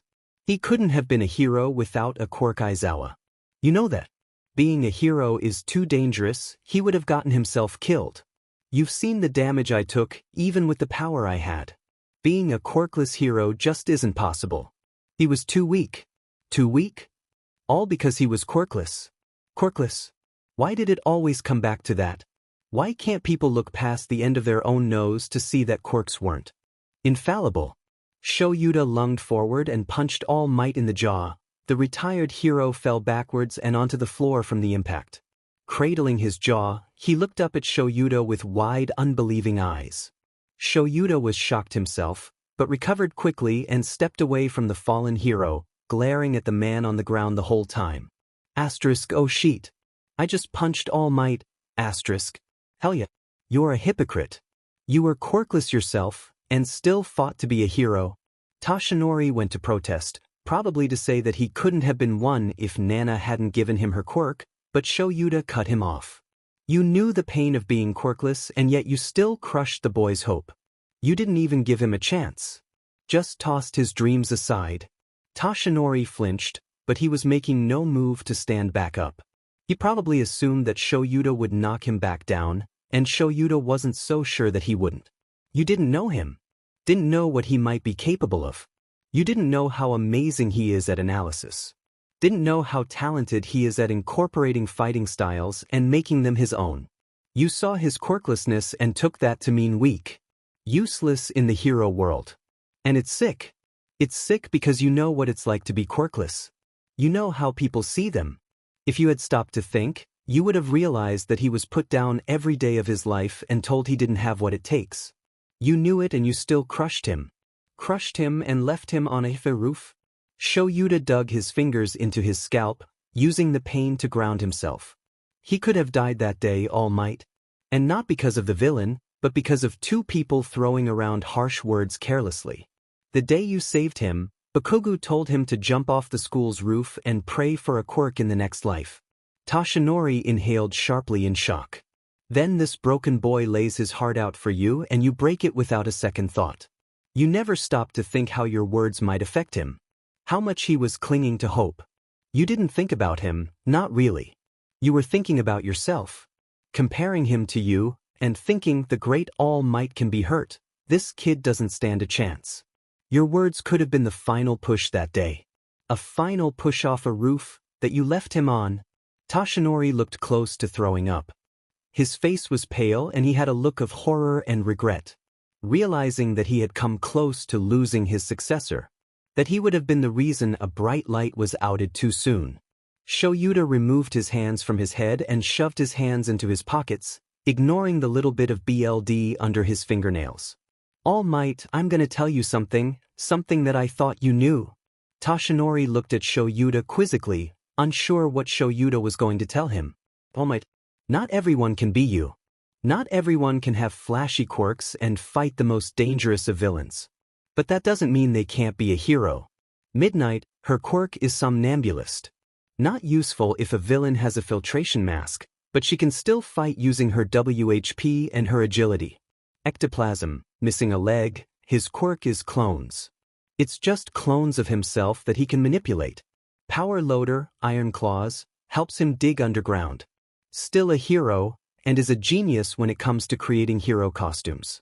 Snipe alters the trajectory of bullets. And then there's me. Eraserhead, quirk erasure. I erase most but not all quirks.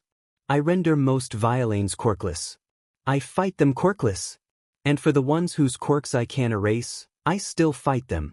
Using my own strength and skill that I took years to develop. I have to fight villains using my own normal strength. I was told many times growing up that I couldn't be a hero, that my quirk was useless because it wasn't a strong and flashy quirk. Told to just give up, that I wasn't needed because there was someone better and stronger out there who could take my place. We were all questioned on whether or not we were cut out for heroics. I was even placed in general studies because I didn't have a quirk suited for fighting robots. Nemuri was in general studies. Snipe was in general studies because he couldn't bring a gun to the exam. Most of us were all in general studies. If we had been allowed weapons, we could have passed. But the rules don't allow weapons because they want to focus on just quirks, and with all the secrecy around the tests, students don't know what they are up against unless they have insider information. But the tests are rigged. They are all about showing off the more powerful quirks. So many potential heroes are lost because of that test. Sure, they can be shut down if you're skillful enough to get in close and find the off SWs. But most teenagers who are not trained in stealth can do it. It's unreasonable to expect them to. We had to claw our way up to the hero class, had to prove ourselves over and over that we deserve to be there. Just because our quirks weren't considered suitable for heroics. But that doesn't mean we were less than the others. Doesn't mean we shouldn't have become heroes because our quirks were less flashy. Shouta ground his teeth together. The tests were unfair and illogical. There had to be a better solution for testing the students, but the Board of Commissions regarding UA's application process all had their heads in their butts. They wanted to show off the flashy quirks because it brought more attention to the school when the students finally became heroes. There wasn't as much recognition for the less flashy students, so they didn't give them much thought. I have no doubt that with Izuku's determination he could have worked his way up and taken the hero courses by storm, all while being quirkless. And don't give me that shit about it being dangerous.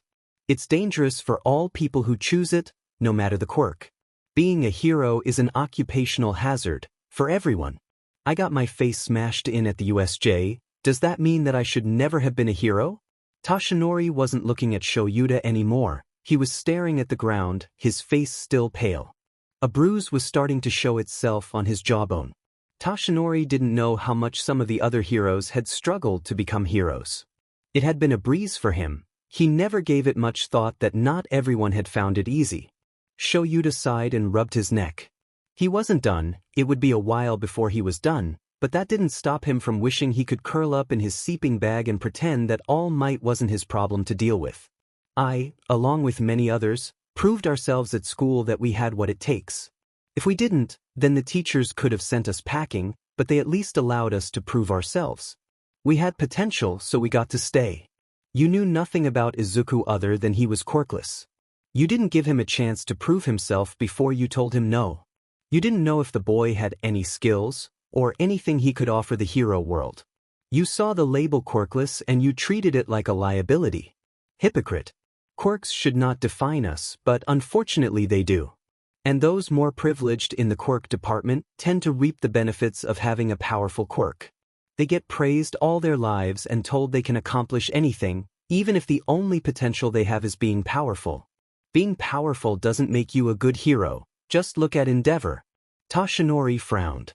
His rival had an awful habit of using too much force and not considering those around him.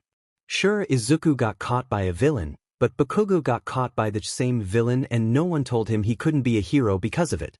You saw Izuku as the helpless quirkless boy that got caught by a villain and saw it as proof the boy was helpless. Bakugo freaked out when he was caught by the same villain and made it difficult for the pro heroes to get close enough to rescue him. Pro heroes stood by while a child was being suffocated, all because they didn't think their quirks would be useful and they didn't want to get hurt by Bakugo's explosions. Shouta clenched his fists, this part made him angry. And the poor quirkless boy you carelessly dismissed rushed in to save his tormentor. spotting the villain's weakness after only watching it for a short amount of time, and used his quick thinking to stun the villain and give Bakugo a chance at breathing air the villain had been denying him. It was dangerous, he shouldn't have had to interfere, but he had to because the other pros were too busy worrying about how their quirks were useless. You were too busy feeling sorry for yourself. And instead of Izuku getting praised for his quick thinking and heroic act, he was told off. While Bakugo was praised for his quirk, even though his quirk and panic was what had caused the other heroes to back away. All Might seemed to find his courage again and spoke up after slowly getting to his feet. But I realized my mistake and trained young Midoriya and gave him my quirk. I saw his potential and saw the hero he could be. Shouta shook his head sadly. You only saw his potential with your quirk? Toshinori was getting mad and clenched his fists as he stood up. How can you not see that it would be a terrible idea to encourage him to be a quirkless hero? You are a pro. You know how important it is to be able to protect yourself, and without a quirk dash. Having a med quirk doesn't mean you can protect yourself. There will always be someone better than you. I have my capture weapon for when my quirk won't work. Snipe has guns. Midnight has a WHP. Support items, All Might. Ever heard of them? You might not need them, but for many heroes they are essential. Shouta could feel a headache forming. Support items can only do so much. It just isn't possible. You are not thinking rationally. Toshinori yelled at him. I am being rational. Shouta screamed. You just can't see past your own biased and bigoted opinions. All Might ran his hands through his hair. He was looking at Shouta as if he had taken a dive off the deep end and had lost all reason. It said Shouta off. He's an underground hero in France. He's quirkless? Shouta said, glaring at Toshinori. Toshinori opened and closed his mouth a few times, trying to think of something to say and falling short. A quirkless hero was unheard of. That can't be a good idea. Is it only a good idea to be a hero if you're FING overpowered? He's 38. Skilled in hand-to-hand combat that could apparently give me a run for my money. Shouda's mouth twitched, fighting off a smile. He wears a heavy-duty vest that protects against bullets and many low-range emitter quirks. Has a bow staff that emits an electric charge. Has a variety of grenades and smoke bombs that he can use. Gloves and shoes that enable him to scale walls. And guns. If he were to challenge Snipe to a quirkless snipe-off, it is suspected that he would be almost as good. Snipe is better when using his quirk, but Veed is skilled enough to be considered a rival. He's quirkless and has the respect of many quirked heroes in France. Heroes, no matter how powerful, don't always live long lives. I could die any time I go out on patrol. Asterisk and my students are bound and determined to draw in every supervillain in Japan and get into all kinds of trouble, so if I don't die before they graduate it will be a miracle. Hell, I'll probably be so worn out by the time they graduate that I might have to retire from teaching asterisk. This quirkless hero has been fighting as an underground hero for almost 20 years, and they are still alive. So no, All Might, it is not impossible. Toshinori was taken aback. I've never heard of a quirkless hero before. Shouta nodded. Most people don't look into heroes who aren't flashy. And it's very hard to find out much about underground ones. So it's no surprise that you haven't heard about one in a different country. Tell me, did you know much, if anything, about me before becoming a teacher? Toshinori shook his head no. Have you ever looked up heroes that weren't in the top 20? Shouta asked. No, I haven't. Shouta sighed. All Might was an idiot. Not all heroes show up on those lists. I don't expect you to know every hero in Japan, but you should at least know most of the ones in Tokyo. All agencies are required to keep tabs on all heroes in their vicinity. Just in case any of their heroes come across a hero from a different agency that they don't know of right off the bat. It keeps misunderstandings from happening. You could easily get that information and learn about the heroes that are working around you. Not just the ones that are in the spotlight. Maybe then you would see that not all heroes have amazing quirks suited for heroics. Toshinori couldn't argue with him. You needed to know who you were working with, even if you weren't working with them, because being a hero was a job and it was important to know who those working the job with you were. It was one of the important ground rules for heroes to follow. something they had learned as students at UA. Know what's going on around you, be mindful of current events. Know the heroes around you, what their quirks are, and where they work. Be mindful of other heroes' patrol routes. Agencies make sure that heroes' patrol routes don't clash with each other, or that they only pass each other. They don't want heroes getting in each other's way, but want them to be nearby if needed. Don't interfere with another hero's work unless needed. Something Mount Lady clearly forgot. Shouta rubbed at his eyes tiredly. I know that you are new at being a teacher, but you should have considered the fact that you didn't know what you were doing when you decided to train Izuku personally. I think your training schedule was fine, you clearly put a lot of though into it. Kudos for that. I think you had him bulk up a little too fast, but time limits are a beach. Knowing he wanted to be a hero, Izuku should have been training his body for years, that's his bad. But giving him your quirk the day of the testing with only the advice of clench your butt and yell smash. Are you an idiot? You could have killed him. Toshinori had the sense to look ashamed. I had no idea that it wouldn't take to him like it did me. I did warn him to take it easy though. Shouta clasped his hands behind his head and looked at the ceiling, squinting against the protected fluorescent lights. Closing his eyes, he began to count backwards from 30. Toshinori was looking at him quizzically, but chose to say nothing. After the second time of counting down, Shouta felt he was in control of himself enough not to attack the man again. Once was just an impulse accident, twice would be assault. Lowering his arms and shoving his hands into his pockets again, he finally looked back at Toshinori. Shouta said sarcastically, "Oh no. How could you have known that the quirk would react differently than it had for you? It's not like you were giving it to an entirely different person." Shocking. Toshinori's face flushed in anger and embarrassment. Shouta continued sassing on, "And you told him to take it easy. Shame on Izuku for not listening, teenagers shouldn't be so stupid. I mean, it's not like he had just gotten a quirk that he had no clue how to use and no time to learn how it works. Oh wait. That's exactly what happened. You gave him a quirk without teaching him how to use it. So he broke his arm and legs. Then he broke his finger. You still didn't teach him shit, just let him figure things out as he went along. Well, he definitely figured out how to demolish his arm and permanently disfigure his hand. The one who helped him get control of his quirk was Gran Torino. All Might flinched at the name of his once teacher. That man could have been helping Izuku from the get-go, but you were too much of a coward to contact him. He figured out what was going on from watching the sports festival and realized he needed to step in. He knew you were effing up and had to step in for you. The blonde man tried to cover his tracks. You don't understand how he can be. He's merciless. I didn't want the boy to have to deal with that. Shouta rolled his eyes. The same thing could be said about himself. From what Izuku said, the man just pushes you and gets you thinking. Obviously that's something you couldn't handle, or he just really likes Izuku. He might be a bit crazy, but his teaching style worked. Toshinori turned away and walked a few paces away before turning back. Are you going to tell me that I've actually been failing as a hero too now?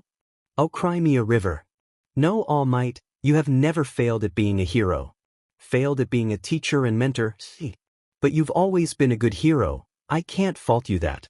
You've done a good job at protecting Japan, but you've failed Izuku. Many times. Toshinori looked down at the floor, he looked miserable. Shouta has been insulting him for a while after all. I was trying my best. Shouta sighed. He knew that, and that's what made it worse. Toshinori was so out of depth, but he just kept floundering along. All Might, there are many things you should have done differently. You aren't exactly cut out for teaching, but you try. Nothing wrong with trying, you just should have asked for help when you saw yourself failing. Toshinori nodded his head. I know, but I couldn't just tell anyone. This is a very big secret. I know. But All Might, I was willing to give my life at the USJ for my students. I think that alone should have made me a trustworthy candidate for keeping this secret. I could have been helping him all along, training him. Toshinori sighed. It never even crossed my mind. Shouta nodded, he figured that. You were too focused on keeping it secret to even consider telling someone else. I know you have people that you have trusted with this secret, but did you ever consider that maybe Izuku needed people he could trust to know about it too? And I'm not talking about Bakugo. Both Shouta and Toshinori cringed at the mention of Bakugo knowing the secret. I suppose you're right, Toshinori admitted. It is young Midoriya's quirk now, after all. Shouta reached up and rubbed at his face. I think you have some things to reflect on. I would hate for another quirkless kid to come to you, only for you to smash their dreams too. Next kid might decide it's not worth living if they can't follow their dreams. So think on that. Think about all the ways you failed Izuku, and better yourself. He needs his favorite hero still. And you are definitely his favorite hero. Think about how you can help Bakugo. He's gonna need it too. And realize you can rely on the other teachers? Toshinori nodded. Aizawa? Shouta hummed. I'm sorry for disappointing you. And for how much I've failed young Midoriya. I wish I had done better.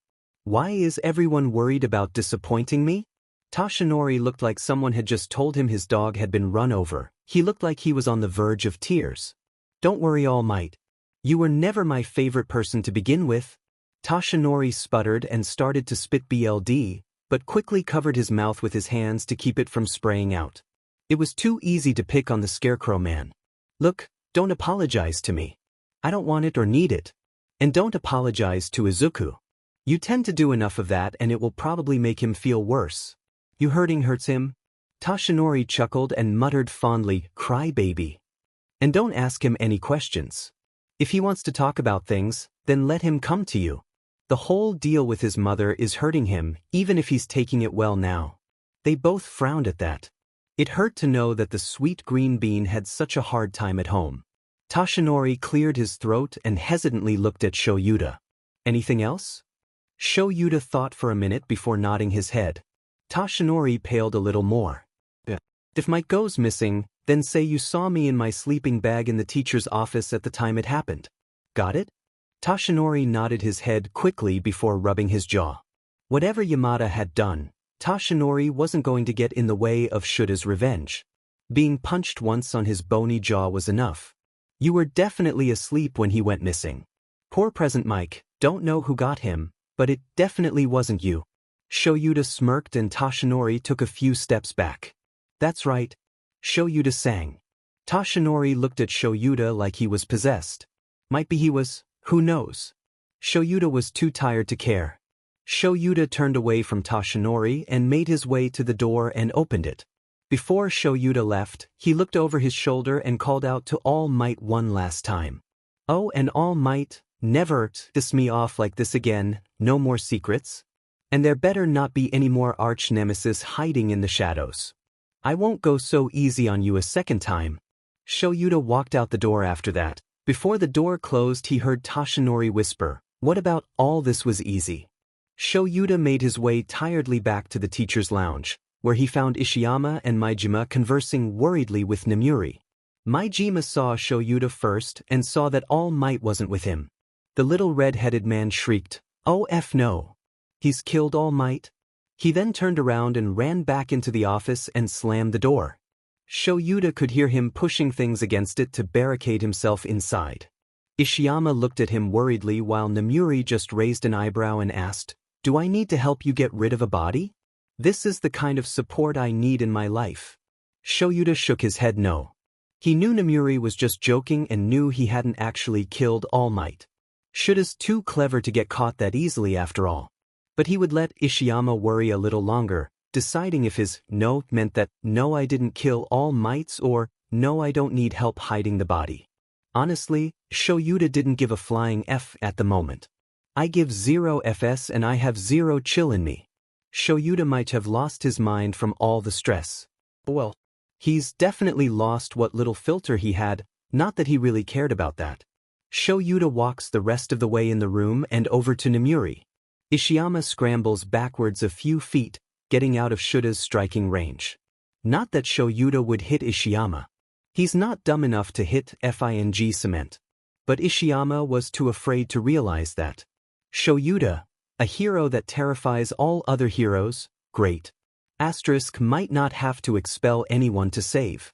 My reputation now asterisk. Shouta stood in front of Nemuri and calmly says, "Hit me with the good stuff, Beach."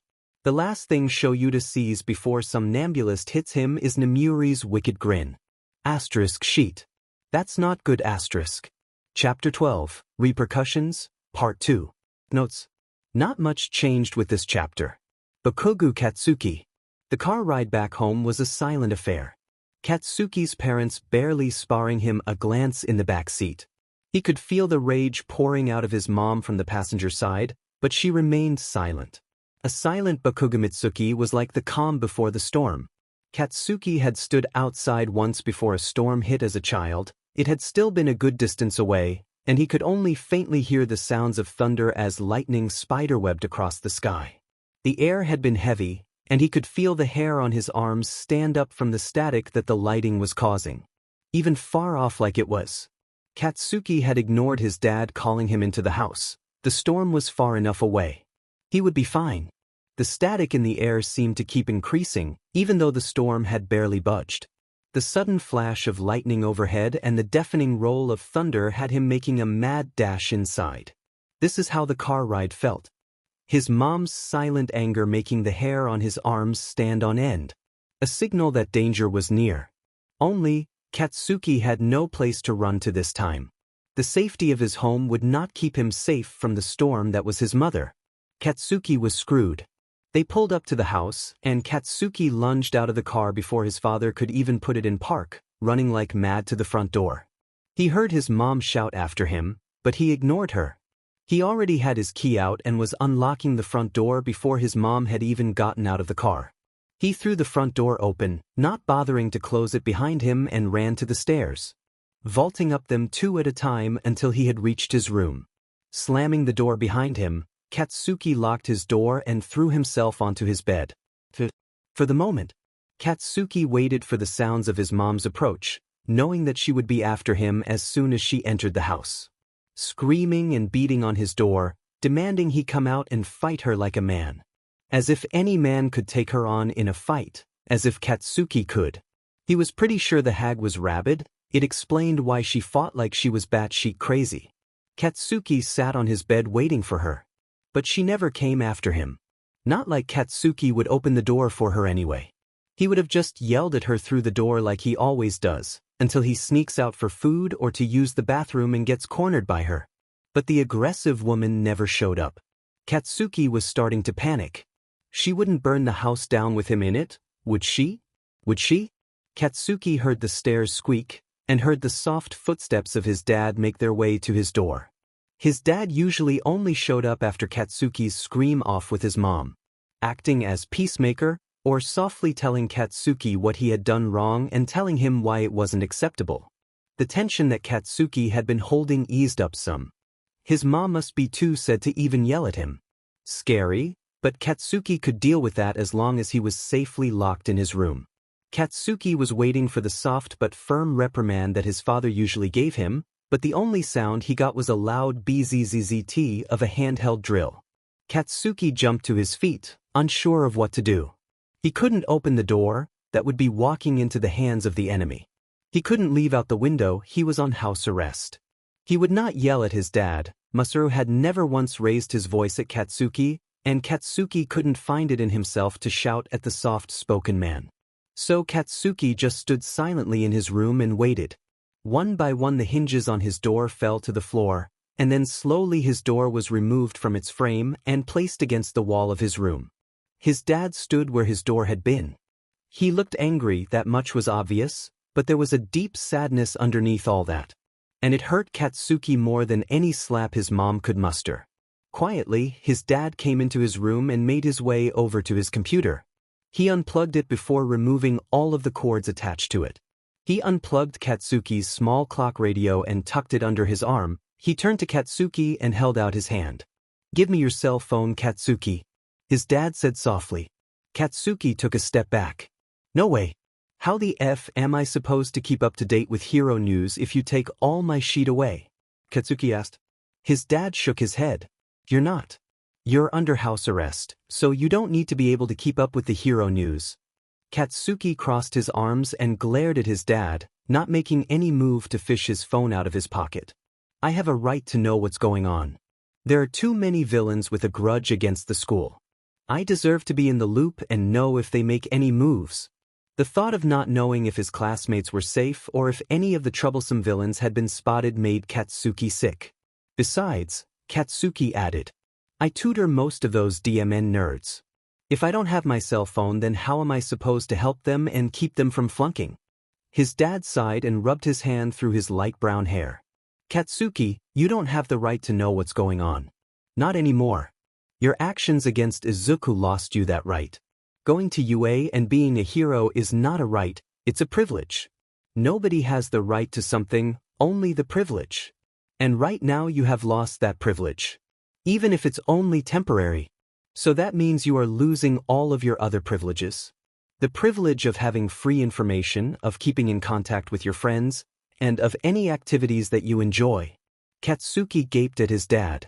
Being a hero is my right. Katsuki growled. My quirk is perfect for being a hero. Masaru shook his head sadly. You're too conceited, Katsuki. I don't know how that happened exactly. Sure, your mother and I praised you, but we never let you get away with things we felt were wrong. Never led you to believe that you could just do whatever you wanted because you were strong. That you were better than everyone. But we won't let your ego get any more inflated. Katsuki, it is not your right to be a hero. If it was, then you wouldn't have had to take tests to attend UA, or even had to attend school. If being a hero was your right, then they would have just handed you the hero license. But they didn't. It's a privilege, and you had to prove that you deserved it. And now you have proved that you don't. You may have a quirk that's suitable for heroics, but you also proved it can be used for villainy. It became a villainous quirk the moment you decided to act like a villain and use it against an innocent person. You had no excuse to use it against Izuku. He's never hurt you. Katsuki scoffed and scuffed his sneaker across the floor. He had been in too much of a hurry to take his shoes off at the front door. But the DMN nerd was gonna get himself killed if he didn't stop. If I didn't stop him. Though he was looking down on me. Like if he could become a hero quirkless, then that made him better than me. That I wasn't important or as good as I thought. Because if his quirkless but could do it when I was trying so hard to be number one, then did all my effort even have a point? Masaru reached out and brushed away the few tears that had escaped and were trailing down Katsuki's face. I didn't realize you were that self-conscious. His dad murmured. But Katsuki, you have no right to tell someone how to live their life. Maybe he could have died if his quirk hadn't developed and he still pursued heroics and became a hero. But being a hero would still be his choice, risks and all. How would you feel, Katsuki, if you had grown up with All Might telling you that you couldn't be a hero? That you weren't strong enough because you weren't on his level? Katsuki flinched. All Might telling him that he couldn't be a hero. That would have killed him. Katsuki, Izuku has always looked up to you. Boys. He has always been one of your biggest fans, has always said that you would make a great hero. All because you were his best friend when you were children. You told him that you two had to be heroes together. How do you think it made him feel when you decided that he was no longer good enough? Katsuki's legs wobbled and he sat down hard on his bed. I'm such an butt. I knew I was being an butt. But I couldn't stop. That little voice that's supposed to tell you when not to say shit must have decided it didn't get paid enough and ditched. But how else was I supposed to talk him out of being a hero?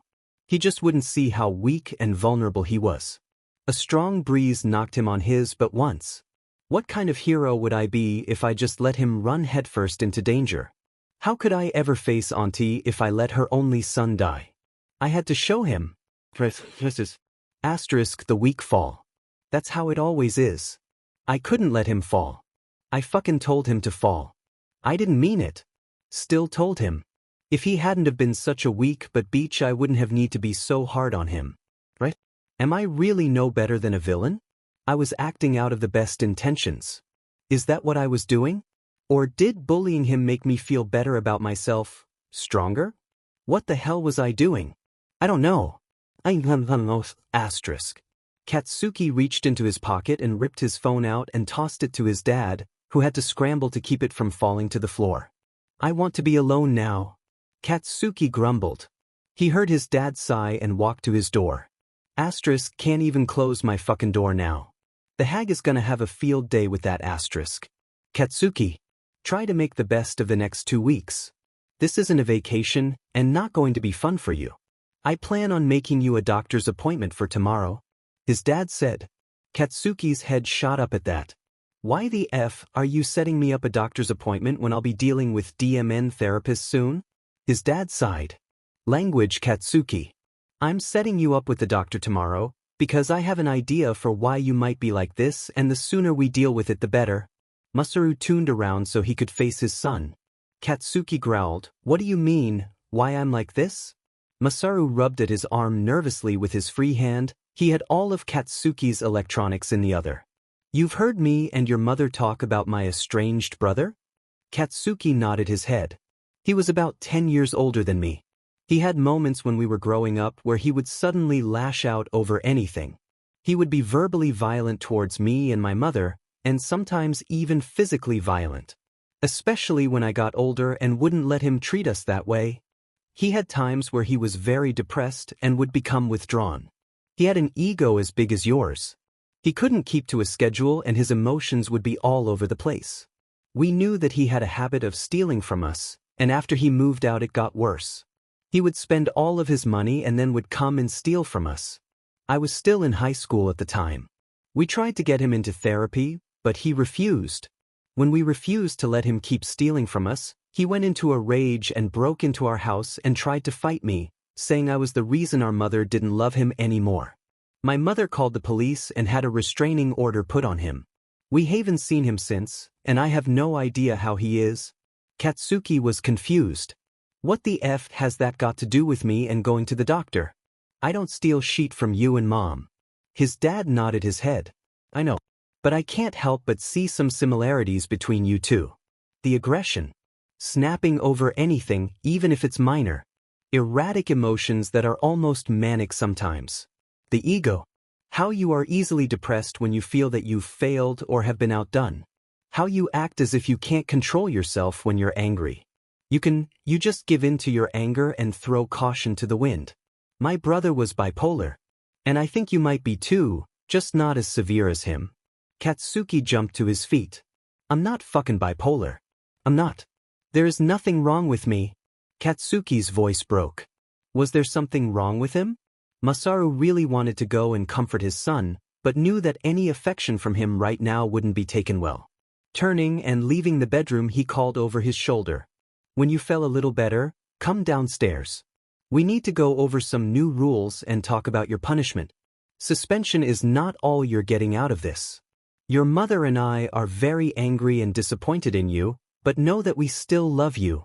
Masaru left his son quietly sobbing in his room and headed back downstairs to his no doubt, still fuming wife. Yamada Hisashi. Hisashi had just tucked Eri in for her nap in the new house, and was quietly making his way downstairs to the living room. The house had a similar feel to the dorms. It was a 2-story house, with 4 bedrooms upstairs, and a restroom that connected to a half bath. Downstairs was a very roomy living room that connected to an open kitchen with a wrap-around bar. A hall that led to the front door and broom closet. A large sliding glass door that led to the open backyard. Another hall off to the side of the living room led to Shouta's office and a restroom that connected to a spacious bathroom. It was a very pleasant house, and brightened up what had started off as a stressful morning. When Eri had woke up and found Shouta and Midoriya gone, she had pouted and refused to talk to him. Hisashi could tell that she was upset that everyone had left without telling her goodbye. But rule 1 for having a small child is, never wake them up before morning. Okay, that might not be rule 1, but it was an important rule.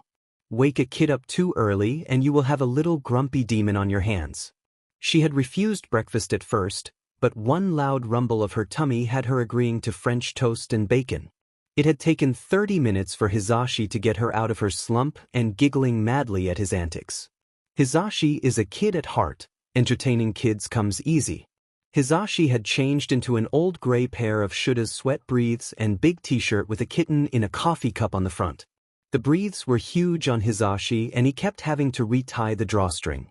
It was around the 4th time of the tie coming undone, and the breathes almost falling off of his slender waist when Hisashi had gotten a wonderful idea on how to cheer the little cupcake up.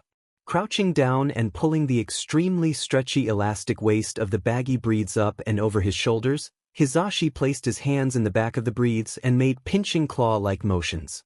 It looked like he was a head with legs and had a lobster in the backside of his breathes fighting to escape. Turning his back towards Eri, he started to walk backwards toward her while chanting "but munchers." And so Hisashi spent most of his morning chasing the little girl around the apartment like that until lunch had taken priority, followed by a nap.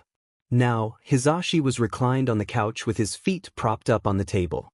It was a little after 9 when his phone pinged, alerting him to a text. Midnight has added Loud Cockatier, Snipe, Ectoplasm, Power Loader and 3 others to group chat. Aizawa and Green Bean Fan Club. Midnight's our adorable hobo asked me knock him out. Hashtag sleeping gas. Loud Cockatuya? Asked you to. Or did you just do it 'cause you could? We talked about this Nemi. Consent. It's important. Midnight, Hisashi. You're not too big that I can't still shove you into a locker. Snipe, you knocked him out? Everyone's safe now? Loud Cockatuya, safe? What happened? Power Loader, he killed All Might. Snipe, Astigil. Loud Cockatuya, oh sheet. We gone hide his body? I knew he didn't like him. But Dimen. Why? Midnight, IDK why he went after All Might. All I know is what Ishiyama told me. Brick by brick, he stormed into the teacher's lounge. Roared out All Might. Then started to drag him away like a lion with his kill. I wanted to stop him, tried to talk to him, but he was terrifying. He said something to All Might and the man just went with him. Willingly. There was nothing I could do. So I called Kayama. Snipe. Saw him storming down the hall to the lounge. I've never seen the man look so mad. Not even with the whole training camp fiasco and dealing with the press. He looked like a man that had been dragged to hell only to get said that they didn't have coffee, beach slapped the devil and escape back to the living world, only to find out that his cat had been stolen and was fixing to take on the world with like 0 hours of sleep. Snipe. Freaked me out so bad I shot out a window and jumped out with Ecto. Made a run for it, and still sitting at MS Burger eating fries and looking paranoid as hell. Loud Cockatuya, asked Shko you yeeted yourself out a window. With poor Ecto. Ectoplasm. Though I was going to lose another leg. It's the Power Loader, off topic. No one has seen All Might since. Loud Cockatuya, RIP All Might. Midnight. Nice knowing ya Bone Daddy. Brick by brick. Truly an inspiration, he will be missed. Loud Cockatuya.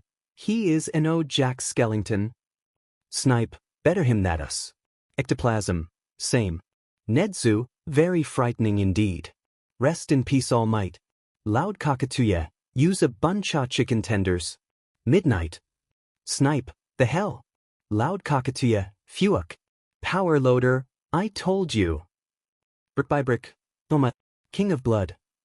He's bullshitting you guys. He just sent me to get All Might because poor man's lost around the teacher's private training rooms. Midnight. Aha. Brick by brick. Poor Maijima is crying in a corner now. Snipe. Ecto choked on his lemonade and scared the poor waitress.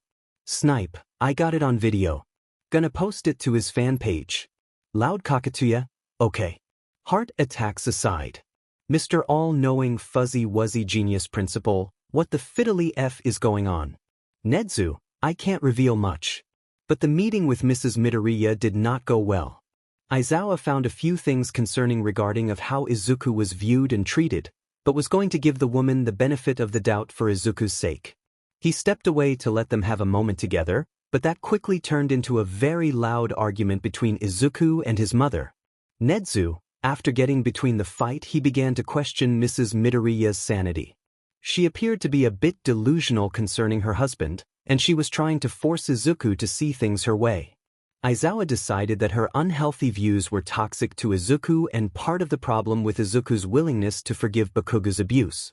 She was also showing signs of an unhealthy protective behavior, bordering on abusive. Nedzu, so Aizawa removed Izuku from her custody. At least until she gets help and is deemed fit enough to get him back. I am in the process now of making Aizawa Izuku's guardian, much like he is to Eri. Izuku also had a very awful panic attack that caused him to lose consciousness due to lack of oxygen, and is in a private room in the infirmary. That is why Aizawa is stressed, and he believes that All Might made some questionable decisions regarding Izuku and training him, and that's why he went after the man. But I cannot tell you what those decisions were, and I must ask you not to ask the three of them what they were. Midnight, no wonder Daddy Dearest needed me to knock him out. I almost felt bad for what I drew on his face. Snipe, what did you draw? Midnight, do you really want to know? Snipe, yes? Brick by brick, you don't want to know. Brick by brick, it's very detailed. Midnight, I'm not the quirk art history teacher for nothing. Midnight, right Hizashi? Midnight, Hizashi? Loud Kakatia has left the chat. Hizashi leaned forward to put his phone on the table, sliding his feet off to set firmly on the ground. He rested his elbows on his knees and placed his face in his hands. Tears were pouring down his face, and he bit his lip to keep quiet. A soft sob escaped him and he quickly covered his mouth. He couldn't afford to wake Eri and let her find him like this. Not after he told her that everything was going to be okay. That Izuku was going home to talk to his mom, so that she would make things better, because that's what moms do. Only she had made things worse. And the poor little green bean was suffering even more for it. Had passed out because of a panic attack. Because he panicked to the point that he couldn't breathe. Hizashi could only imagine how awful it had been for the kid, and for Shouta. Shouta loved all his kids.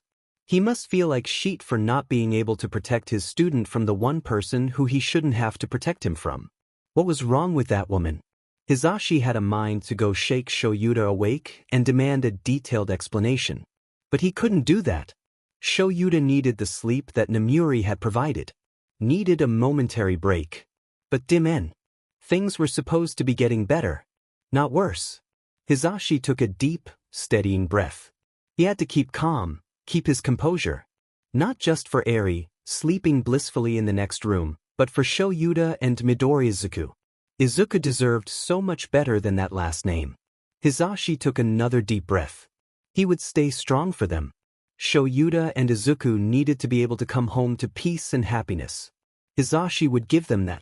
Even if he was dying on the inside at the injustice of it all. He would put a smile on and welcome them home with open arms and help them settle in. Not hard, all their stuff was already moved in. They just needed a tour from their happy-go-lucky cockatoo man. Hizashi could put on his happy face for them. He was known to be a slap-happy pro and an over-enthusiastic radio host. Faking a smile was part of the job description. Fake it till you make it. And once they got settled in, Hizashi would leave. Tomorrow was Sunday, a perfect day for him to pay a visit to Midoriya Izuku. Just a friendly visit.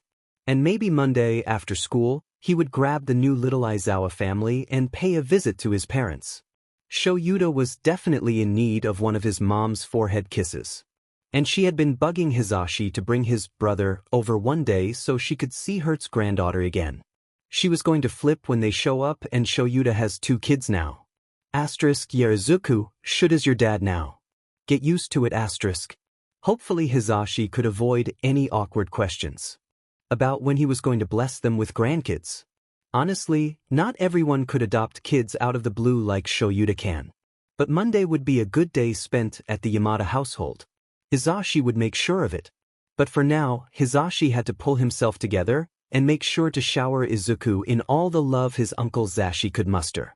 Today was going to end on a good note. Because Izuku deserved it. Chapter 13. Home is where Eri is. Consciousness slowly crept back on Shouta. First it was knowing that he was sleeping on something soft, then there was the feeling of something familiar wrapped around him. And there was the silence. The wonderful silence.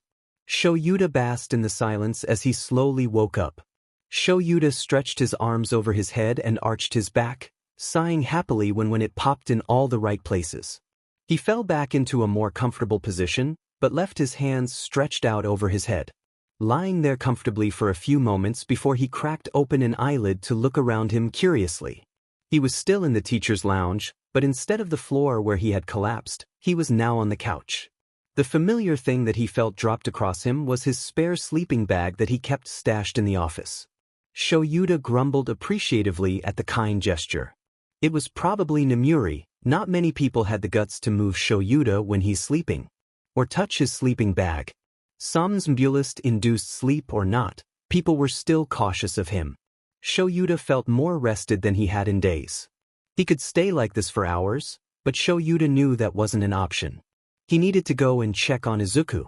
Shouta sat up and pushed the sleeping bag off of him. Yawning and stretching one last time, Shouta finally stood up and carried his sleeping bag into the office to put it back under his desk where he keeps it. The clock on his computer showed it to be 3 p.m. Shouta vaguely remembers it being close to lunchtime when he had confronted All Might. So that meant Shouta had been asleep for roughly 4 hours. She really did hit me with the good stuff. Shouta had really needed that complete and undisturbed rest, but he couldn't help but wonder how Izuku was. When he had left, the boy had just conked out. He hoped Izuku would be able to get another hour or two of sleep, but Shouta knew there was no way the kid was still asleep. Shouta could only hope Izuku hadn't worked himself into another anxiety attack. Surely someone would have woken him up if that was the case. Shouta quickly made his way to the infirmary. At least he wasn't marching down the hallway like a demented demon this time. Shouta blushed and rubbed at his cheek in embarrassment.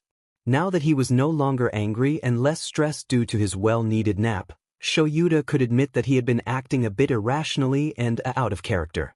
Unbridled anger. Cuddling. Possessiveness. Flirtatious teasing.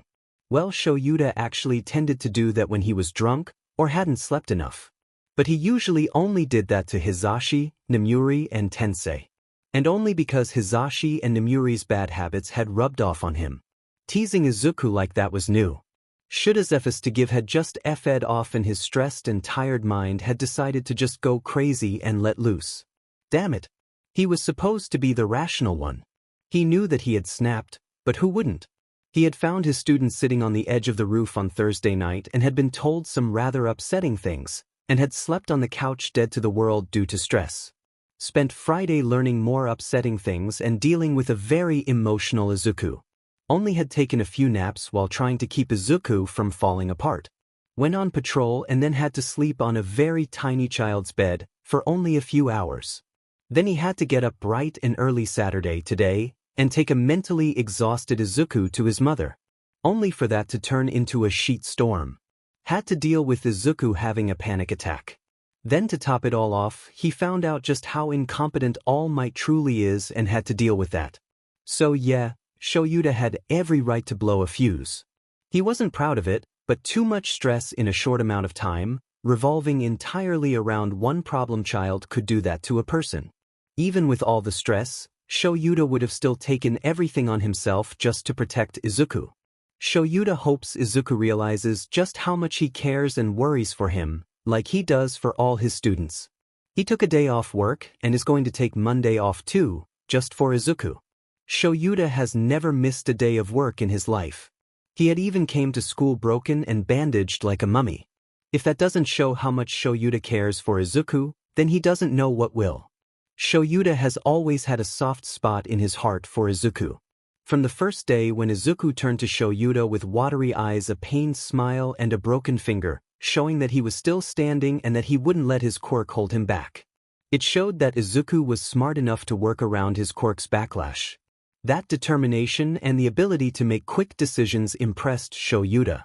In all honesty, Shouta had been prepared to expel Izuku and Mineta. But Izuku had changed his mind and made him declare it all a logical ruse. Sure, he could have still expelled Mineta just for the heck of it, even though he showed some ingenuity with his quirk. But he figured he could scare the pervertedness out of him. Or at least get him to hide or suppress it. Shouta was still working on that. Shouta was even more impressed, while also being extremely exasperated when Izuku and Uraraka fought against Bakugo and Ida. Shouta had watched and listened to the video of that fight. Izuku had known how his opponent would react, and had made a very good decision in having Uraraka scout ahead. Knowing Bakugo could have hurt her just to get her out of the way. It was smart. Self-sacrificing, which Shouta didn't like for a student to do, but it was smart.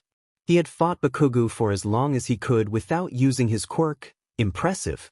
Had made the tactical decision to run and put distance between them to make time and protect himself. Smart again. breaking his arm to create a shockwave through the ceiling while taking a near-lethal explosion head-on. Stupid. Stupid. Stupid.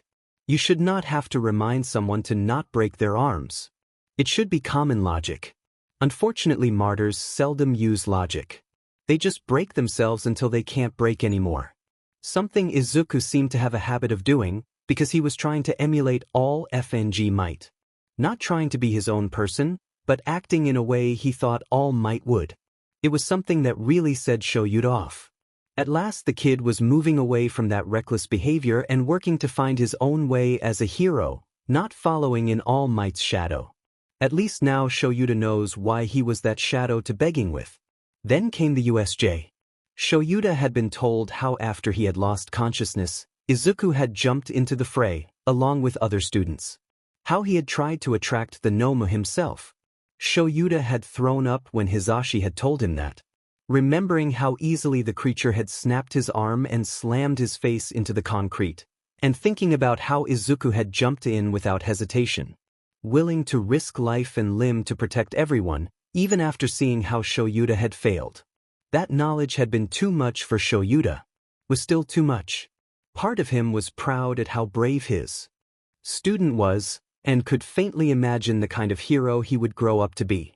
But that pride was small. He was more appalled than anything. Appalled at the recklessness. Izuku may be brave, but he was more of a little all-might idiot than anything else. And he knew Izuku didn't regret jumping in.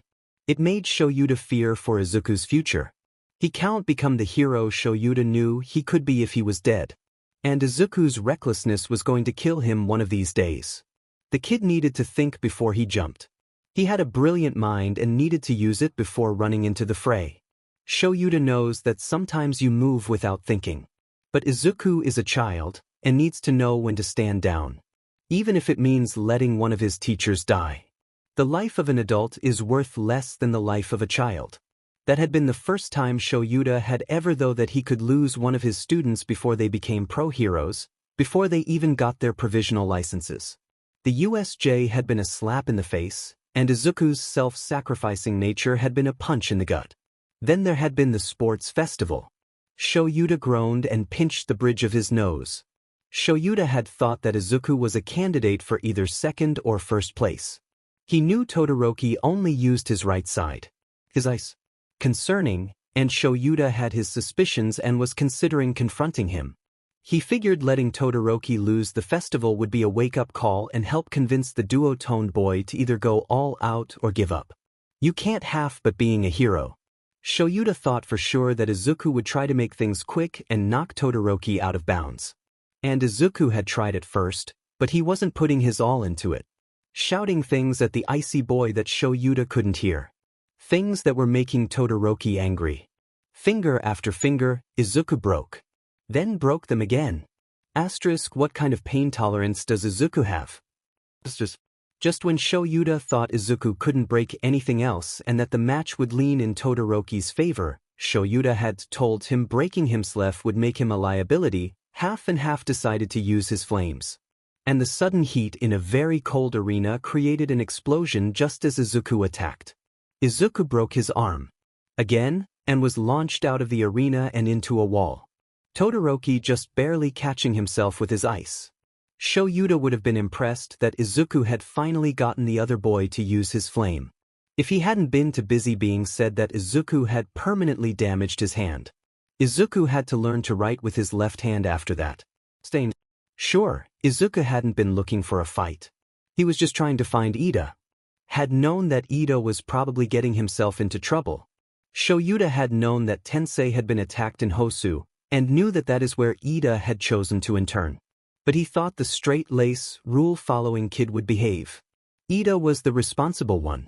He had hoped Ida just wanted to help out in the city his brother had last been active in. Choosing to continue his brother's work there for the moment. Tensei had told his friends that he gave his little brother the name of Ingenium. Shouta thought Ida would be fine. He wasn't, and it was Shuta's fault for letting him go in the first place. He couldn't blame Izuku for seeing the warning signs and going to find his friend. And it wasn't Izuku's fault that the League had sent more FANG Nomus to Hosu at the same time. Wasn't Izuku's fault that the heroes were too busy. And when he found Ida, Native, and Stain, well, he couldn't blame Izuku for not running away. How could Izuku be a hero if he left his friend to die? Left another hero to die. Although, Shouta agrees with Native that Izuku should have grabbed Ida and run. Pro heroes know what they are getting themselves into and don't expect unlicensed or even licensed children to die beside them. Izuku sending out his location was smart. He knew that Todoroki was nearby. He just probably hoped that Todoroki would bring his father along. Sure, the Nomu were a very big threat, the citizens needed protecting.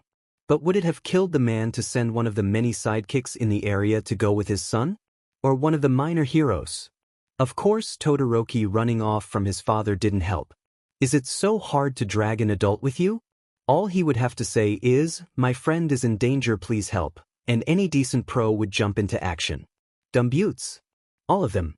At least he had sent his location to the adult heroes in his contact list. All the teachers made sure that their students had their numbers.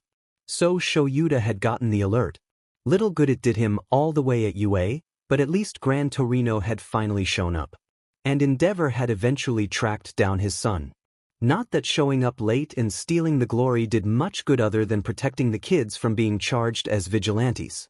Those laws were actually kind of ridiculous. Sure, Ida had acted as a vigilante, but the others were protecting their friend. The law was a little too unbending at times, and after having worked with vigilantes for a short time, Shouta was able to see the other side of the coin. You shouldn't get the book thrown at you for doing the right thing and saving a life. But that's what had happened, and Shouta couldn't do a thing about it. 3 students going up against the hero killer was the craziest, most dangerous thing he could think of. Then the training camp happened and Shouta wanted to eat his earlier statement. The motherfucking training camp happened. Izuku had fought Muscular. Fought him and won. That was a huge what the F dash moment. Izuku fought him and had broken both of his arms. Shouta couldn't be too angry at him. He had been protecting a child from his parents' killer. And they had not been able to safely run away. But Dimen. Both of his arms. Then the brat had run off to help his friends, when he was only supposed to deliver a message. Was supposed to go right back to the safety of the lodges. But no, he had to run head first into danger. All for Bakugo. Shouta couldn't get Izuku into therapy fast enough. Sure, a hero had to save everyone no matter how they felt about the person, but it is also important to think about yourself. Sometimes you need to put yourself first. You can't be a hero if you don't take care of yourself, and Izuku isn't taking care of himself when he keeps clinging to Bakugo. Like he's a glutton for punishment. Then this idiot decides that as soon as he gets released from the hospital, to go and track Bakugo down. Back to the vigilante sheet. Shouta had seen the news feed after his conference. Had seen Izuku and his friends fly across the sky over the fight and saw Bakugo rocket himself up to them. Idiots. He should have expelled all of them. But at least as soon as they had Bakugo they did the smart thing and ran away. That was their only saving grace. The only reason he didn't throttle them was because they had been so afraid of the fight, and were all heartbroken at All Might's final stand. He decided to let them heal without punishments. At least they didn't use their quirks to fight. It was as if the universe had decided to keep FING with Shouta, because of course the problem child had to get drawn into a fight with the Yakuza. The League of Villains wasn't enough. He had to go against the Japanese mafia. A hero lost his life. A very good underground hero died. One of his most promising students lost his quirk. Shouta had almost been kidnapped. He had been stabbed in the back. It was awful. But at least Shouta got a daughter out of it. Shouta wouldn't trade her for anything. No peace and quiet could ever be worth not having her in his life. His students had survived. Had learned firsthand the ugly and painful truth of being a hero. Sometimes the villains win and take a life. He had hoped it would be years before any of his students had to learn that. But Class 1A has proved, Izuku has proved, that they are going to be the unfortunate ones that learn everything too soon. Accomplish everything too soon. Shouta had finally reached Izuku's infirmary door. He stopped and leaned his head against it for a moment. His kids were growing up too fast. Before he knows it, they'll be married with kids of their own. They better be graduated before they have kids of their own, or he would expel them. Expel them and keep the kids for himself. Ugh. Shouta is too young to become a grandfather. And knowing his class, they would make him be the honorary grandfather. Shouta blushed. He was not secretly waiting for the long, very long off day that his students brought a babies back to show him or ask him to babysit. He was not looking forward to it. Was not looking forward to telling the children of his favorite class/worst class embarrassing stories about their parents. Nope. Let his class cut contact with him so he can finally have peace. Shouta sighed. He would never have peace. They have his number, they know where he lives, they would never leave him alone. They will be grown but heroes calling him and asking questions or needing help. Mr. Aizawa, how do you fill this paperwork out? Mr. Aizawa, I got lost chasing a villain, please help. Mr. Aizawa, my hero costume ripped, what do I do? And Shouta, like that dad that he is, would always answer and go to them. Damn it. Shouta opened the door and walked in. Izuku was awake, like he thought he would be. He was writing away in what looked like a new notebook. Shizenji must have gotten it for him, though the old woman was nowhere to be seen. Shouta walked over to Izuku and sat down in the chair beside his bed, the same one he had sat in earlier. Izuku finished what he was writing, closing the book and setting them on the stand beside his bed before turning and looking at Shouta. Hi. Izuku said awkwardly, looking away as soon as he looked at Shouta. Hi. Shouta replied. Izuku was blushing furiously and wouldn't make eye contact. Shouta sat quietly and watched as Izuku would glance his way, only for his blush to darken and him to quickly look away again. What the hell? What now? Izuku looked like he wanted to say something, only to squeak and cover his face with his hands. What the actual hell? Izuku! Shouta deadpanned. Izuku didn't remove his hands from his face but asked, Yes, sir? What's the matter with you? Shouta asked. This was just awkward and was making Shouta a bit self-conscious and annoyed. It's not me, it's you. Izuku mumbled from behind his hands. Shouta sighed. You're making it sound like you're breaking up with me. Want to try again? Shouta could see Izuku's ears turning red. That's some blush. Izuku nodded his head and whispered, Your face? Shouta tugged at a lock of his hair in irritation. We're going around out elbow to get to our butt. Why is he being so difficult? I'm aware I have a face, what about it? It's the same face Izuku had seen earlier today. He didn't seem to be embarrassed by it then. Shouta rubbed at his face. No drool or snot was stuck to it. The blush was now spreading down Izuku's neck. Why you just have. WL. Don't make me say it. Just go. Izuku stuttered out. Confused, Shouta stood up and made his way into the restroom. The light cut on automatically and Shouta peered into the mirror and froze. There's a PP drawn on my face. Shouta said slowly. A very realistic one. Drawn in Sharpe? Shouta sighed. Fucking Nemuri. That explained Izuku's embarrassment. Shouta was very glad he hadn't run into anyone on his way here. Shouta walked out of the bathroom, no point in trying to wash it off with just water. That wouldn't work. Shouta walked over to a cabinet on the wall and snatched it open. Shizenji always kept spare medical supplies in them. Shouta raided the cabinet and stole all of the alcoholic wipes and made his way back into the restroom. Izuku refused to look up the entire time. Looking in the mirror, Shouta took the wipes and began to roughly scrub at his face. 18 wipes later and you could barely see the PP on his face. Someone would have to be staring very closely to see it. Satisfied, Shouta left and sat back down in the chair he had vacated. Honestly, Shouta didn't see why it was so embarrassing. It would have been one thing if a girl had seen it, but Izuku was a boy. He had one. He took a communal bath with other boys who had them. But Shouta conceded that it was easy to avoid looking at his classmates' privates, when they were down low and usually covered by a towel. There was nothing wrong with being shy and easily embarrassed. And no one ever expected to see one drawn on someone's face. That's what I get for letting Nemuri knock me out. I should have known better. How many times have I watched her draw things on Hizashi and Tensei's faces when they pass out drunk? How many times of waking up hungover to find something on my face before I learned not to drink till I pass out around her? My fault for thinking she would control herself while at school. It's safe. Shouta grumbled. Izuku pulled his hands down from around his face and peeked at Shouta, sighing in relief when he saw Shuta's face was clear. Ready to go, kid? Izuku nodded his head but made no move to get up. He was worrying his lip and still seemed to be nervous, although the embarrassed blush had left his face. Shouta looked at him for a minute before he sighed.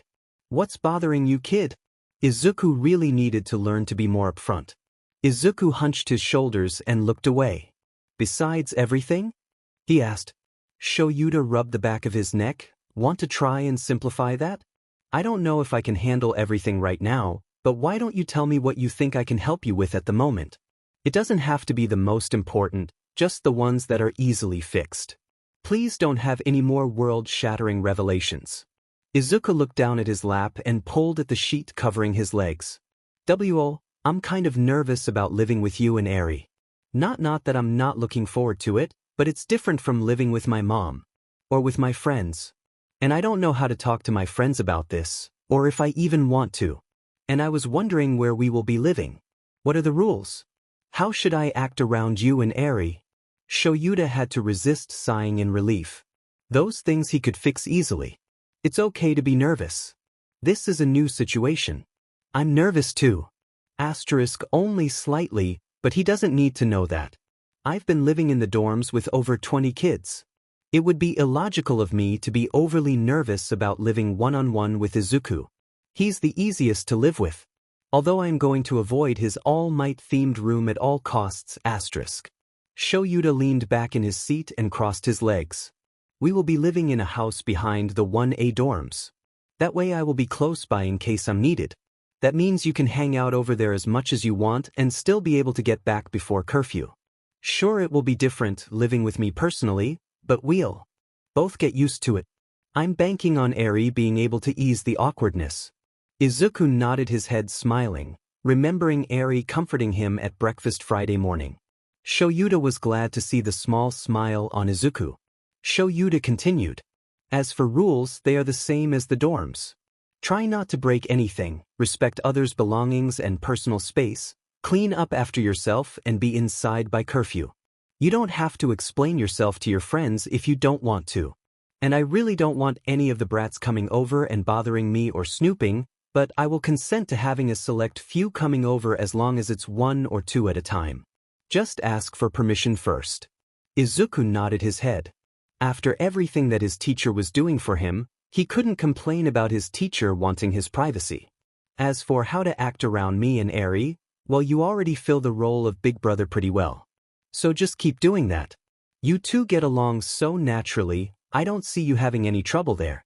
As for me, you don't have to treat me like a teacher while at home, you can just treat me like a guardian. Unless it makes you uncomfortable. You can just think of me as a roommate that gets to boss you around and is the one to provide food for you if that makes you feel better. You also don't have to try and be the man of the house anymore, because I am the man of the house and it's my responsibility to take care of you. So feel free to act like an angsty teenager. Please go easy on the angst. Izuku looked up at Shouta finally and gave him a small nervous smile. Thank you, Mr. Aizawa. Shouta.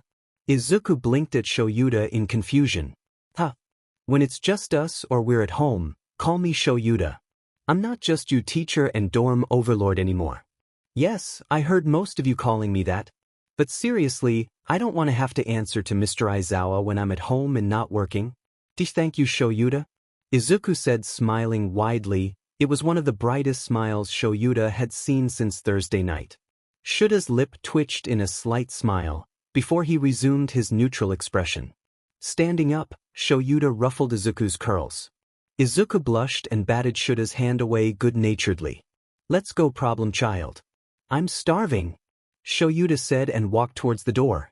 He heard Izuku throw the sheets off of him and his quick footsteps as he hurried to catch up to Shouta. Out in the hallway he fell in step beside Shouta. Izuku had his notebook cradled close to his settee as they walked. I'm actually not hungry, Izuku said. Lunch rush brought me some katsudon around 1 o'clock. Shouta hummed in response. So he's been awake for a while, sorry about making you wait so long. I had some things to deal with, and then I had Midnight use her quirk on me. That's why I was gone for so long, and also why I had that drawn on my face. Midnight is an opportunist and likes to take advantage of her friends' trust in her. Izuku shook his head and hugged his notebook closer. It's fine. You needed the rest. I was a little anxious at first, but Recovery Girl came and sat with me for a little while. She even brought me this notebook to write in.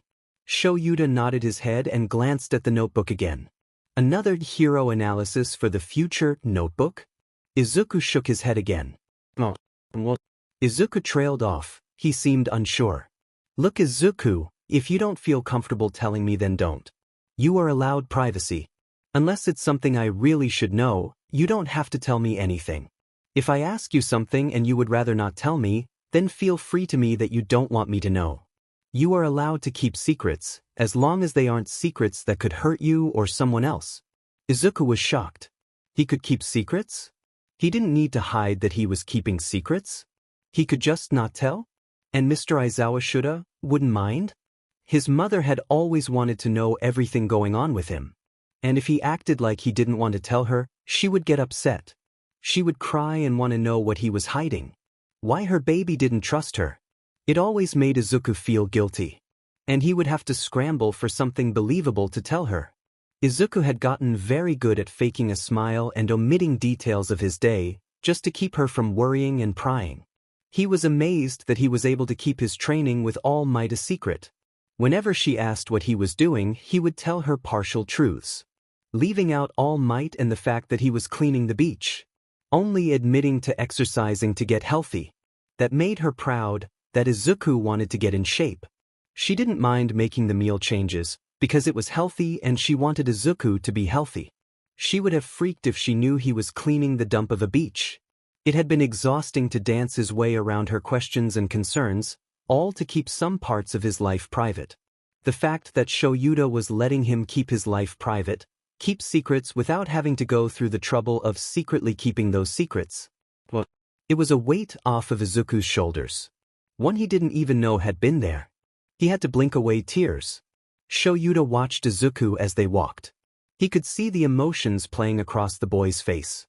Shock, confusion, then finally relief. Shouta could only imagine how nosy Izuku's overprotective mother had been. Izuku finally got control over his emotions. Shouta had been worried the kid would start crying again. Shouta looked away before Izuku could notice that Shouta had been watching him. Thanks, Shouta. And, well, Recovery Girl suggested that I keep a diary of sorts. That's what the notebook is. For me to write down my thoughts and feelings so I could go over them. It's easier to write things down than to say them. And if I write down what I felt that day, it might help me work through them. She also suggested I get a notebook for both of us to use. Izuku said quietly. Shouta was touched that even after telling Izuku he didn't need to share with him, he still chose to do so. But sharing a notebook? Why would we both need to use a notebook? Shouta asked. Izuku seemed to gain a bit of confidence and looked up at Shouta to explain. Izuku always shows confidence when he's explaining something. Well, if I don't feel comfortable telling you something outright, I can write it down. And you can respond through that if I'm too nervous to talk about it at the moment. Or we could leave suggestions for each other. Make lists of things we like and don't like. She also said I don't have to share my personal journal with anyone, it's just for me to use. But if you were worried about me, you had the right to look through it to find out what was wrong. Izuku said the last part nervously. Probably not liking the idea of someone having access to his personal thoughts, but understanding the importance of someone needing to be able to find out what was wrong. Shouta nodded his head.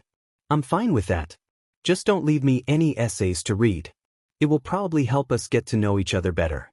Of course, I already know you're a problem child, and that's the most important thing. Izuku shouted an indignant hey, which made Shouta chuckle. I won't read your personal notebook unless it's the last resort.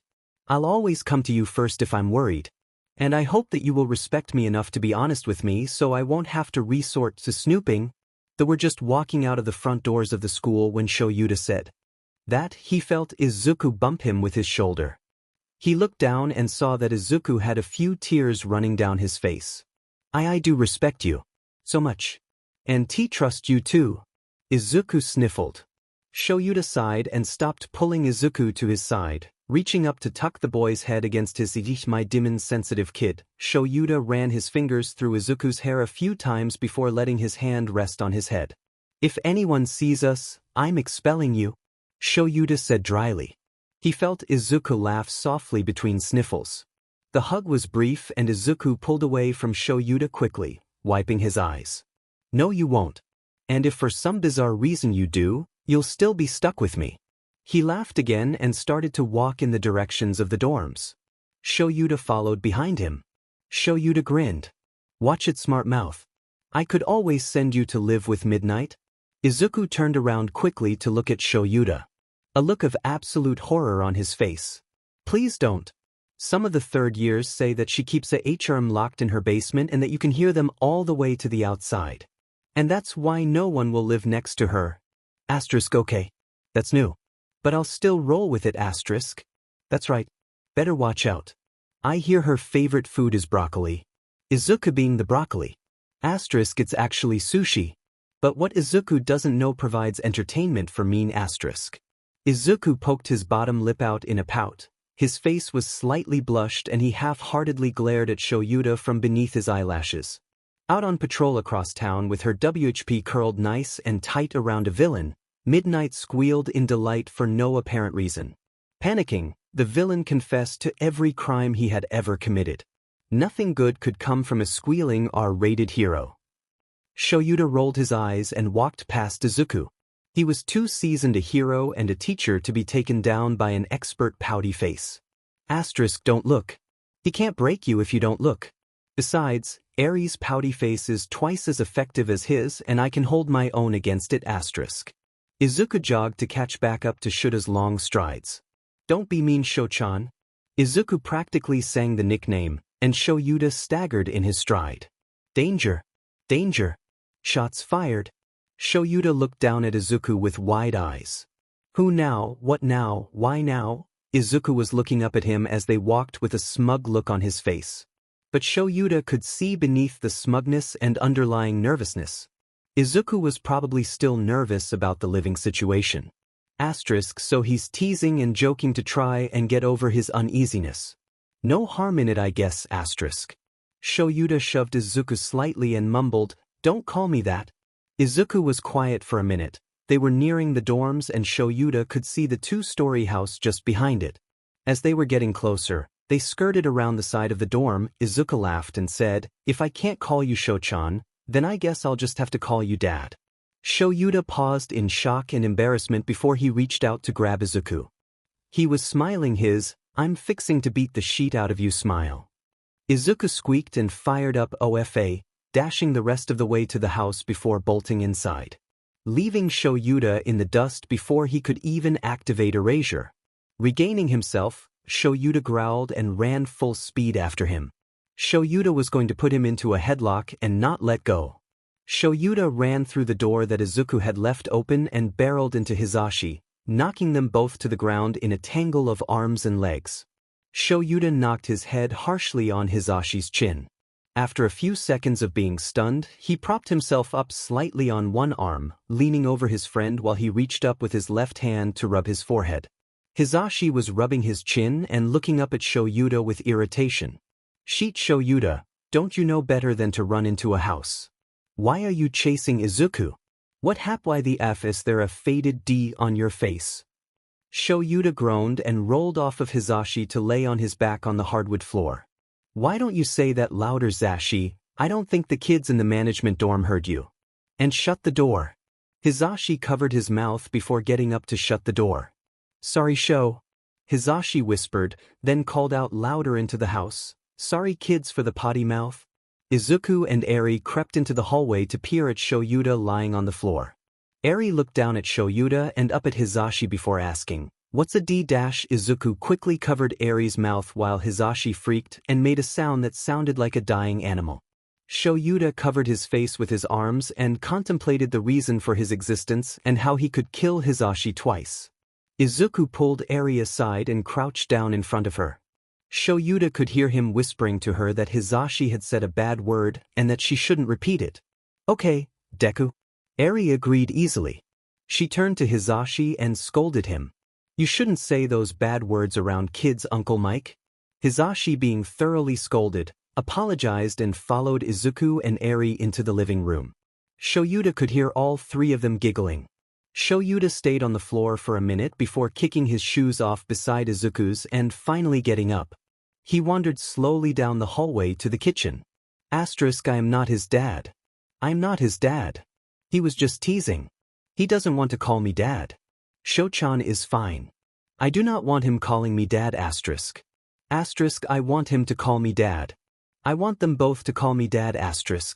Shouta made his way to the kitchen and grabbed one of his jelly pouches out the refrigerator, opening it and taking a large gulp of the contents. He turned around to see what all the giggling was about. It had gotten pretty loud, Hisashi being the loudest, and almost choked at what he saw. Hisashi had his sweat breathes pulled all the way up over his shoulders, doing some weird grabbing/pinching motion with his hands through the backside. He was walking backwards after Eri, who was running away from him giggling like mad. Hisashi kept trying to say something through his giggling, but Shouta could only understand him giggling out the word but. Izuku was doubled over on the couch, wheezing and clapping his hands together. Every time Hisashi would get near him, Izuku would pull his feet up on the couch and his giggling would increase. Shouta just stood there, watching the insanity unfold. They're crazy. They are all crazy. And they are all mine. Shouta smiled to himself. Hisashi noticed him and moved as quickly as he could backwards to chase Shouta. Shouta humored him a little, letting Hisashi chase him around the kitchen table much to Eri's delight. Shouta grew bored of it quickly. Clearing his throat, he said calmly, "The floor is lava," and jumped up onto the counter. Eri squeaked before throwing herself into Izuku's arms on the couch. Hisashi shrieked and scrambled to get his shoulders and arms from out of his breathes. Apparently it was a bit of a tight fit once he got the over his shoulders, so Hisashi flopped around on the floor trying to free himself. His frantic struggles only resulted in him getting even more stuck. Shouta, in a monotone voice, announced, "Hisashi has been consumed by the lava. May he rest in peace. Long live King Shouta." Hisashi whined out a long drawn-out no, as Eri and Izuku repeated, "Long live King Shouta." Shouta hopped down off the counter, and after taking a quick picture of Hisashi still trapped in his breathes, he finally helped end his friend's suffering. Once free, Hisashi got up off the floor and scowled at Shouta. "That wasn't fair, Shouta," Hisashi whined. Shouta just rolled his eyes and whispered as he walked away, "All's fair in love and war, and I don't love you." Hisashi let out a low whine and called Shouta a liar as he followed Shouta into the living room. Shouta flopped down on the couch beside Izuku and reached over to ruffle Eri's hair. She was still sitting on Izuku's lap. She smiled happily at Shouta, and it made Shuta's heart warm. He loved seeing her so happy. Hisashi claimed the love seat next to the couch. "Deku gets to stay with us, right, Shouta?" Eri asked. Hisashi flinched and Izuku stiffened slightly. Eri looked at Izuku when he stiffened, but he just smiled at her and nodded. This didn't seem to reassure her. She turned back to Shouta and looked at him questioningly. "What's wrong?" she asked. Shouta sighed and tried to explain to the little girl in front of him what had happened. "Well, Izuku and his mom got into an argument. They still love each other, but I decided that it would be best if I kept Izuku for now while she takes care of herself. It's like how I'm taking care of you now." Eri sat silently for a minute, thinking over what Shouta had said. Izuku watched her closely but didn't move to disturb her. She looked up at Izuku, then looked back at Shouta. "So you're going to be his dad too?" Izuku blushed. Shouta blushed. And Hisashi squealed like a little girl. "Foster dad?" Shouta clarified. "I'll be his foster dad once I get the paperwork filled out and get custody of him." Eri frowned. "You said you would adopt me after the year was over, can't you do the same for Deku?" Hisashi chipped in, "Yes, Shouta. Can't you do the same?" Shouta glared at the man-child. He was not helping. Izuku was biting his lip and looking at the floor, clearly uncomfortable. "Eri," Shouta began. "This isn't forever. Izuku loves his mom, and once she gets better Izuku will want to go back to her. He'll still live here during the school year, but on holidays and breaks he'll go back to his mom. Eri pouted. He can do that even if you adopt him. Stubborn girl. Sighing, Shouta tried again. Eri, I can't adopt Izuku when she gets custody of him back. Custody will go back to her and her husband. Izuku's father. I can't adopt him when he has both of his parents. Hisashi growled. That man is no more of a father than a duck is a cow. Izuku nodded his head in agreement. Eri turned around to look at Hisashi. But a duck isn't a cow. Eri said confused. Exactly. Hisashi said, throwing his hands up. Shouta sighed and Eri turned around to look back at him. What Hisashi means is that Izuku's father isn't a good one, and shouldn't be considered one because he hasn't tried to be one. Understand? Eri nodded her head. But doesn't that mean you should be his dad even more? Doesn't that mean he needs you more? Eri's lip wobbled. She didn't like the idea that Deku needed Shouta to be his dad but couldn't have him. Izuku wrapped his arms around Eri and pulled her close to him. Don't worry about it. I don't consider Hisashi my dad. And even though Shouchan can't legally adopt me once I'm back in my mom's custody, that doesn't mean we can't consider him my secret dad. Shouta blushed and looked away. He didn't know if Izuku was saying this to placate Eri, or if he actually meant it. Hisashi was grinning like a madman behind Izuku and Eri, who were facing Shouta. She snuggled closer to Izuku and whispered, Does your mom have to get custody of you back? I want you to be an Aizawa like me. Eri whined. Hisashi was clutching his sissy over his heart and looked like he was close to crying. Little girls do not know the power they hold. Or they do, and that's why they stab everyone in the heart with feelings. I don't know, Eri. Izuku whispered. Shouta and Hisashi looked at Izuku worriedly. Do you want to go back? She asked. Izuku paused for a minute, thinking. I don't know. I'll always be my mom's son, and I want her to have custody of me, I do. But I don't know if that's a good idea. I do know that I don't want Hisashi to have custody of me or any say in my life. Hisashi jumped to his feet. Even if Izuku's mom earns back the right to have custody of Izuku, you can still file for permanent custody. Shouta rubbed his face. Zashi, I can't just take Dash. No, listen, Shouta. You get permanent custody and adopt Izuku. Older kids get put through the process faster, so you won't have to wait as long as with Eri. Then you can do shared custody with Mrs. Midoriya. She could have like partial custody while you have full. It's possible to do that with someone who is married. Only she would have the custody, not Hisashi. When you removed Izuku from her, you removed him from Hisashi too. And being overseas and not having a part in Izuku's life, his rights are less. Nedzu already has the foster paperwork going through. Because you're a hero and his teacher, they aren't questioning your decision. If you want to adopt him, you have so much leaning in your favor. Don't you see? This could work. Sure, you would have to go to court, but she's probably going to take you there anyway.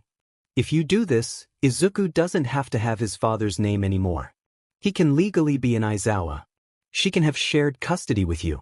You would be able to make the rules for how things would be with Izuku, and she would have to follow them. And she doesn't have to divorce that jackass of a man, even though she should. It's perfect. You have to dash. Shouta threw one of the cushions on the couch and smacked Hisashi in the face. Calm down. Shouta growled. Don't jump the gun. You didn't even ask Izuku if he wanted this. You're moving too fast. Shouta knew that he wanted this, but he couldn't be selfish. This was about what Izuku wanted. What Izuku felt he needed. Hisashi huffed but sat back down, straightening his glasses. Everyone looked at Izuku who had frozen. He was quietly mumbling under his breath, but Shouta couldn't understand what he was saying. Eventually Eri reached up and patted Izuku on the face. Deku? She asked. It could work. Izuku gasped. Shouta had to keep his jaw from hitting the floor. Hisashi let out a loud whoop that made the windows rattle. You would have primary authority and would make the important decisions regarding me. She couldn't pull me from school whenever she got the notion. You would be able to step in and stop her from trying to force Hisashi into my life. I could still live with her when I wanted, but I would have a safe place to go to without her being able to stop me. And I would never have to deal with Hisashi. Izuku wanted to believe in his mom, believe that with the right help she would change. But years of having his mom defend his father no matter what and stay blindly faithful gave him reason to doubt. And truthfully, Izuku really wanted to have a father figure in his life. Wanted to be around Eri as much as he could. She was his little sister and he wanted to be there for her. He also wanted to be away from her obsessive hovering. He was a teenage boy, and having his mom following his every step and popping in on him at random wasn't ideal. Izuku looked at Shouta with so much hope, it took all of his self-control not to call Nezu and demand the adoption papers right then and there. Shouta took a deep breath and rubbed his face. "Are you positive about this, Izuku?" "Yes, I am," Izuku said firmly. "This would legally make me your dad," Shouta warned. Hisashi muttered, "You're practically his dad now." "This would just make it legal." Eri and Izuku snickered. "Fine," Shouta sighed. "I'll have Nezu set everything up. It won't be easy, your mom is going to fight this. Your father will probably fight this too. But I don't doubt that Nezu can wiggle his way around this and get it to turn in our favor. And you're free to change your mind whenever you want before things are settled." Shouta's phone pinged and he pulled it out of his pocket to look at it before he continued. A shiver ran down his spine. It was a text from Nezu. "Nezu, you're absolutely right that I can get this to go in our favor. I'm sure with yours and Izuku's testimony, and Hisashi's absence will be more than enough to settle things. Am I right to assume you recorded today's meeting with Mrs. Midoriya?" Everyone was looking at Shouta as he typed on his phone. "Aizawa, you're always right." "Nezu, splendid. I'll get to work right away." Shouta looked up at everyone in the room. "Nezu scares me." Hisashi and Izuku both nodded in agreement, even if they didn't know why Shouta was saying this. "I like him," Eri announced. Shouta's phone pinged again. Looking at it, he saw it was from Nezu again, saying he liked Eri also. Shouta told her, and she smiled happily. Asterisk note to self, keep Nezu away from Eri and Izuku. He could take over the world with these two sunshines. Asterisk. Another ping from his phone. "Nezu, yes I could." Asterisk what the F dash. "How?" Asterisk. Ping. "Nezu, not telling." "What was that?" Eri asked. "Nothing you need to worry about. Why don't you go show Izuku upstairs?" Shouta suggested as sweat dripped down the back of his neck. Eri hopped down off of Izuku's lap and did her best to pull him to his feet. Izuku chuckled and got up, letting the little girl drag him to and up the stairs. Once they were gone, Shouta signed to Hisashi, "Our thoughts are not safe." Hisashi gasped and signed back, "How?" Shouta shrugged his shoulders. Worrying about it wouldn't do anyone any good. And he'd be crazy if he wanted to know. Meanwhile in Nezu's office, the rat-slash-bear-slash-dog creature was just finishing up a meeting with a telepath detective about a case that the police department needed Nezu's help with. "So what happened today?" Hisashi signed to Shouta. Shouta signed back about everything that had happened, leaving out the bit about OFA and most of the reasons he had chewed out All Might. Hisashi was visibly mad, but kept himself under control. He didn't want to do anything to disturb the kids laughing upstairs. Hisashi got up and walked over to sit beside Shouta, pulling his brother in for a tight hug. Hisashi knew today must have been hard on Shouta. Shouta returned the hug, burying his face in Hisashi's shoulder.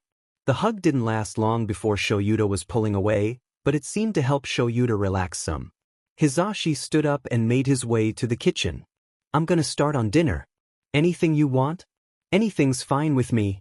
Shouta yawned, settling deeper into the couch. "Curry it is." Hisashi cheered. Upstairs, Eri and Izuku were sitting in her room at a small table having a tea party. Izuku was wearing a sparkling crown and a bright pink glittery scarf. Eri had on a large pink and glittery crown and a princess dress. Eri would keep looking up at Izuku and smiling widely. It wasn't long before dinner was done, and everyone was sitting at the table enjoying Hisashi's cooking. Hisashi couldn't cook a lot of things, but he prided himself in his curry. It was one of the few things that Mrs. Akashi, Shouta's guardian, had taught him before she passed away. After dinner, Shouta and Hisashi watched in the living room as Izuku laid sprawled out on the floor with Eri tucked close to his side as he read her a book. Hisashi and Shouta made small talk while listening to Izuku do funny voices for each character of the book, But it wasn't long before both Izuku and Eri were fast asleep. Shouta got up and nudged Izuku awake, while Hisashi unhelpfully took pictures. Once Izuku was awake, he sent him off to bed before picking Eri up and following behind. Izuku went to his room, closing the door softly behind him. Shouta took Eri to hers, sidestepping the tea party disaster in the middle of the room. Shouta quickly changed her out of her princess dress and into pajamas, tucking her in and giving her a quick kiss on the head. She stayed asleep the whole time. Once he was back downstairs, he found Hisashi waiting at the front door with his shoes already on. He had changed back into his hero gear while Shouta had been upstairs.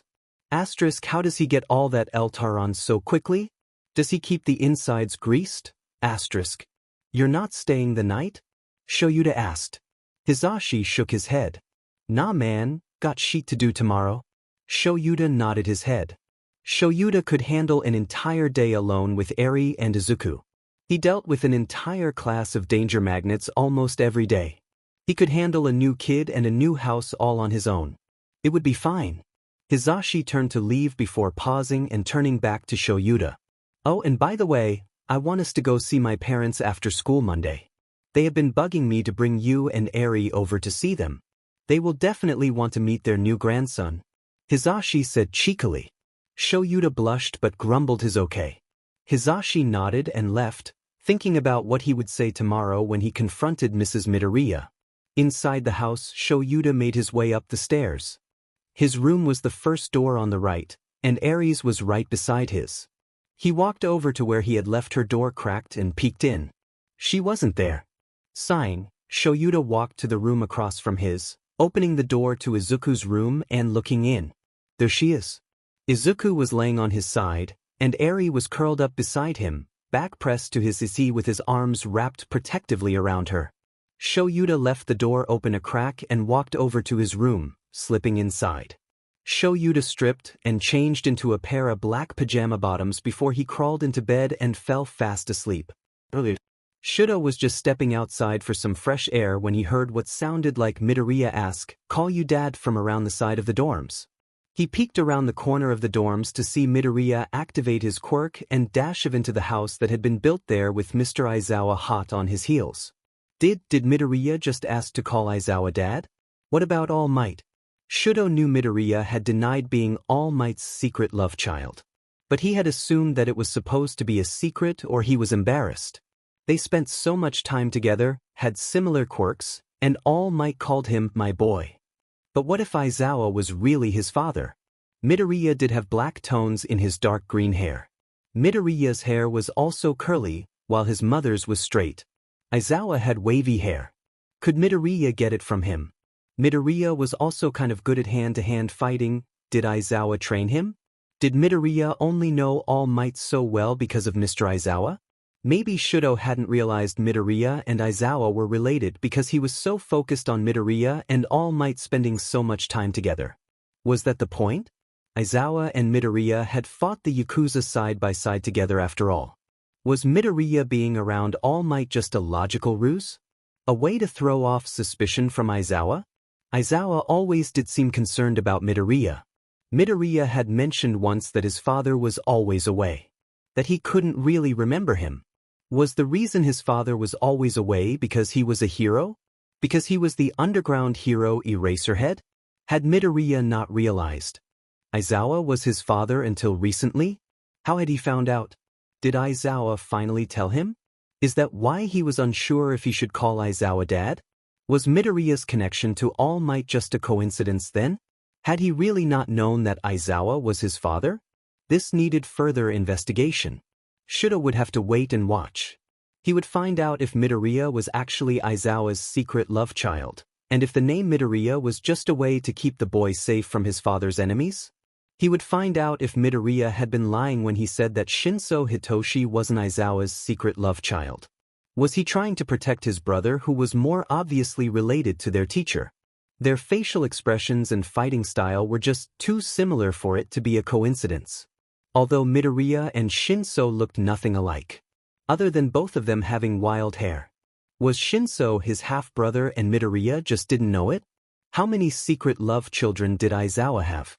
Was Eri actually his child too? She did have red eyes, and Mr. Aizawa's eyes glow red when he uses his quirk. There were just too many possibilities and uncertainties. Shouta would find out the truth. Shouta would find out.